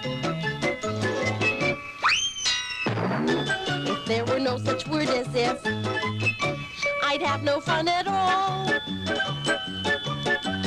If you're so terrific, if I'm gonna be specific, if is a kind of special word, if is a word that helps me dream, but if I imagine lots of things, no matter how strange those things may seem, if you make a difference, I'm a lucky stiff to have a magnificent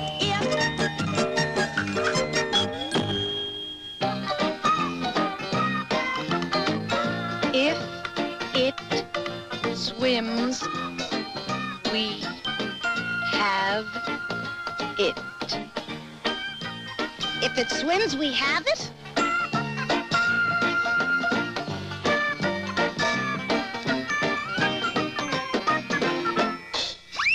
Fish!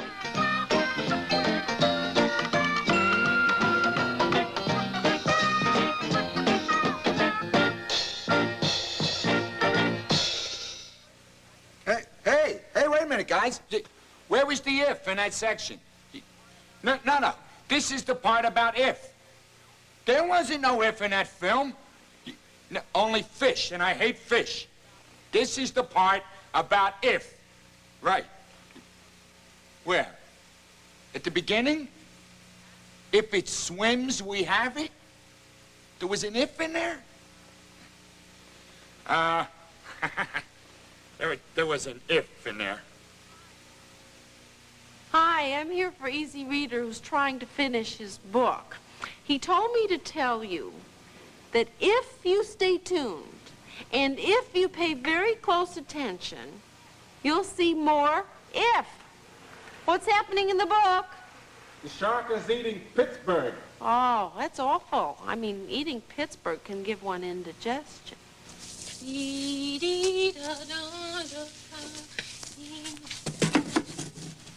Oh, wicked stepmother, may I ride with you to the ball at the palace? Cool it, Cindy.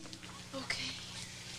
Oh, please, wicked stepmother, let me ride with you to the ball. Don't, but I want to go. I can taste it. I want to go to bed. Well, maybe.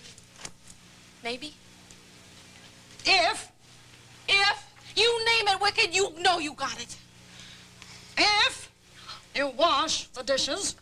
Wash the dishes. And if you dry the dishes. Dry the dishes? And if you put away the dishes. Put away the dishes? Then maybe I will consider taking you with us to the palace for the ball. Gotcha, wicked. If I wash the dishes.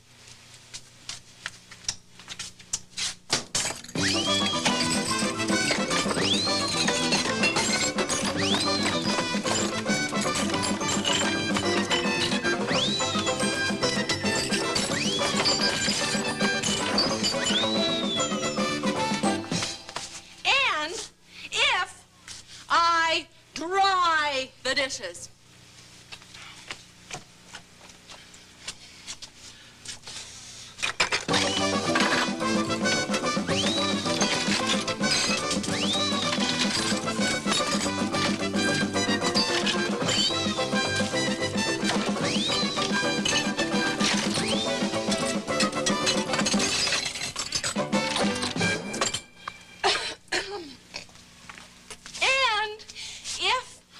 Put away the dishes.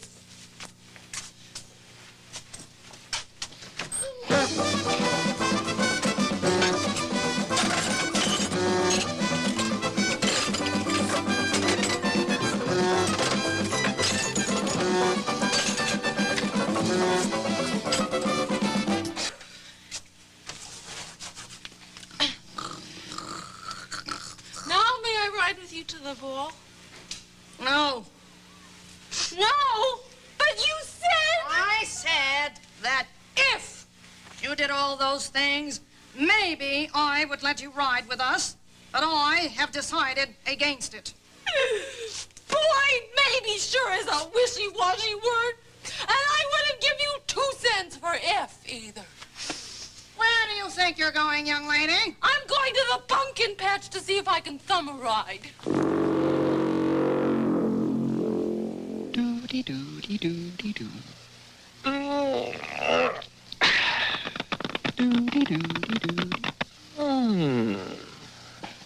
I am going to get that caterpillar.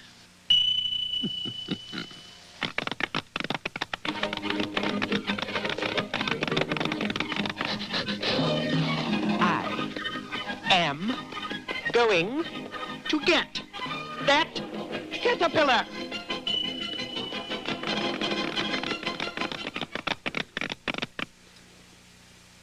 I am going to get that butterfly.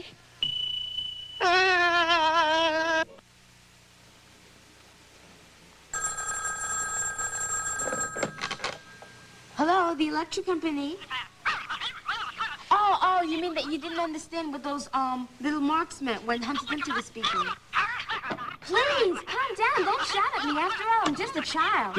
Samantha, honey, let me handle this for you, okay? There's an area where adults know how to talk to people. You know, it's got to do with tact and diplomacy, right? I'll handle it. You listen, see how I do it.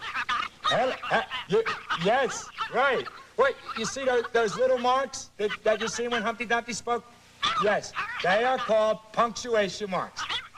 Yeah, well, wait, let me put it this way, lady. Yeah. You see that word, goodbye? Yeah. Now, if I just want to say goodbye nicely, then I just put a period at the end, like this. Goodbye. Yeah, goodbye. Right. Like, hey, yeah, listen. If I'm not sure I want to say goodbye, then, then I put a question mark at the end, like this. Goodbye? Yeah, goodbye? Wait a minute. Yeah, let me tell you. Yeah, look, now, if I really want to say goodbye, and I feel strongly about it, then I put an exclamation point at the end of it, like this. Goodbye. Yeah, you got, listen very carefully to this now, all right? Goodbye! There's a way to deal with people. You know, you gotta have a little class. You know what I mean? Little patience and be nice. You know what I mean?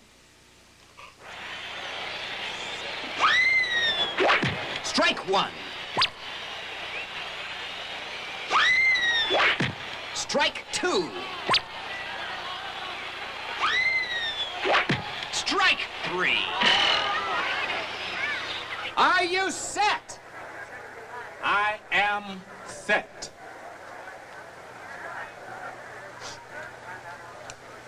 Are you set? I am set.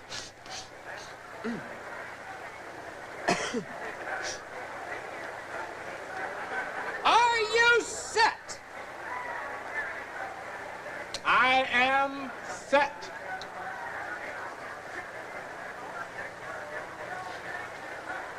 Are you set? Stay on with it, will ya? How many times you gonna ask me that? Yeah, I'm set. I'm ready to run. I wanna run. I'm gonna run. Now let's go. I'm set. Okay.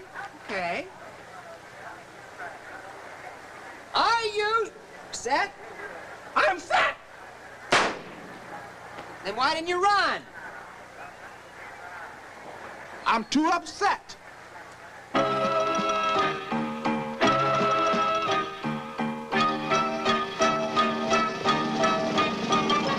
I like fish food. You do too. Don't look now. Your hair is blue.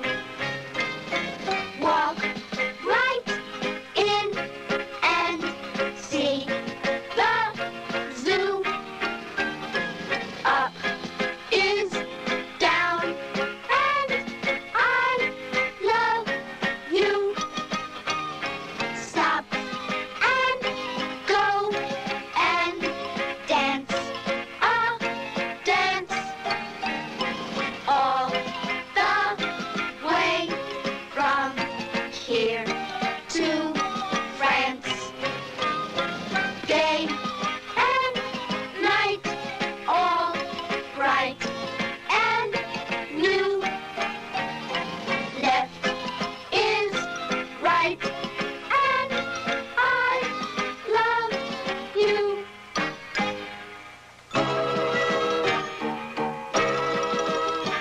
And now you sing along with us.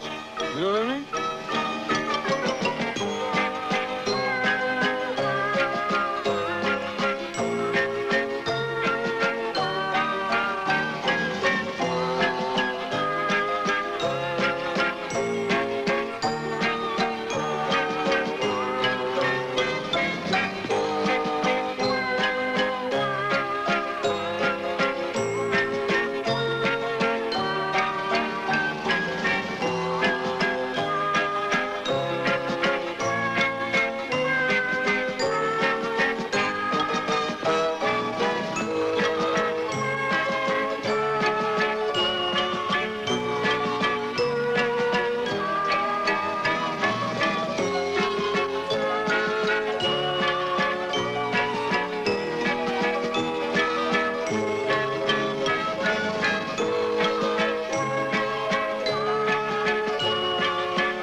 Next time, when we write the word...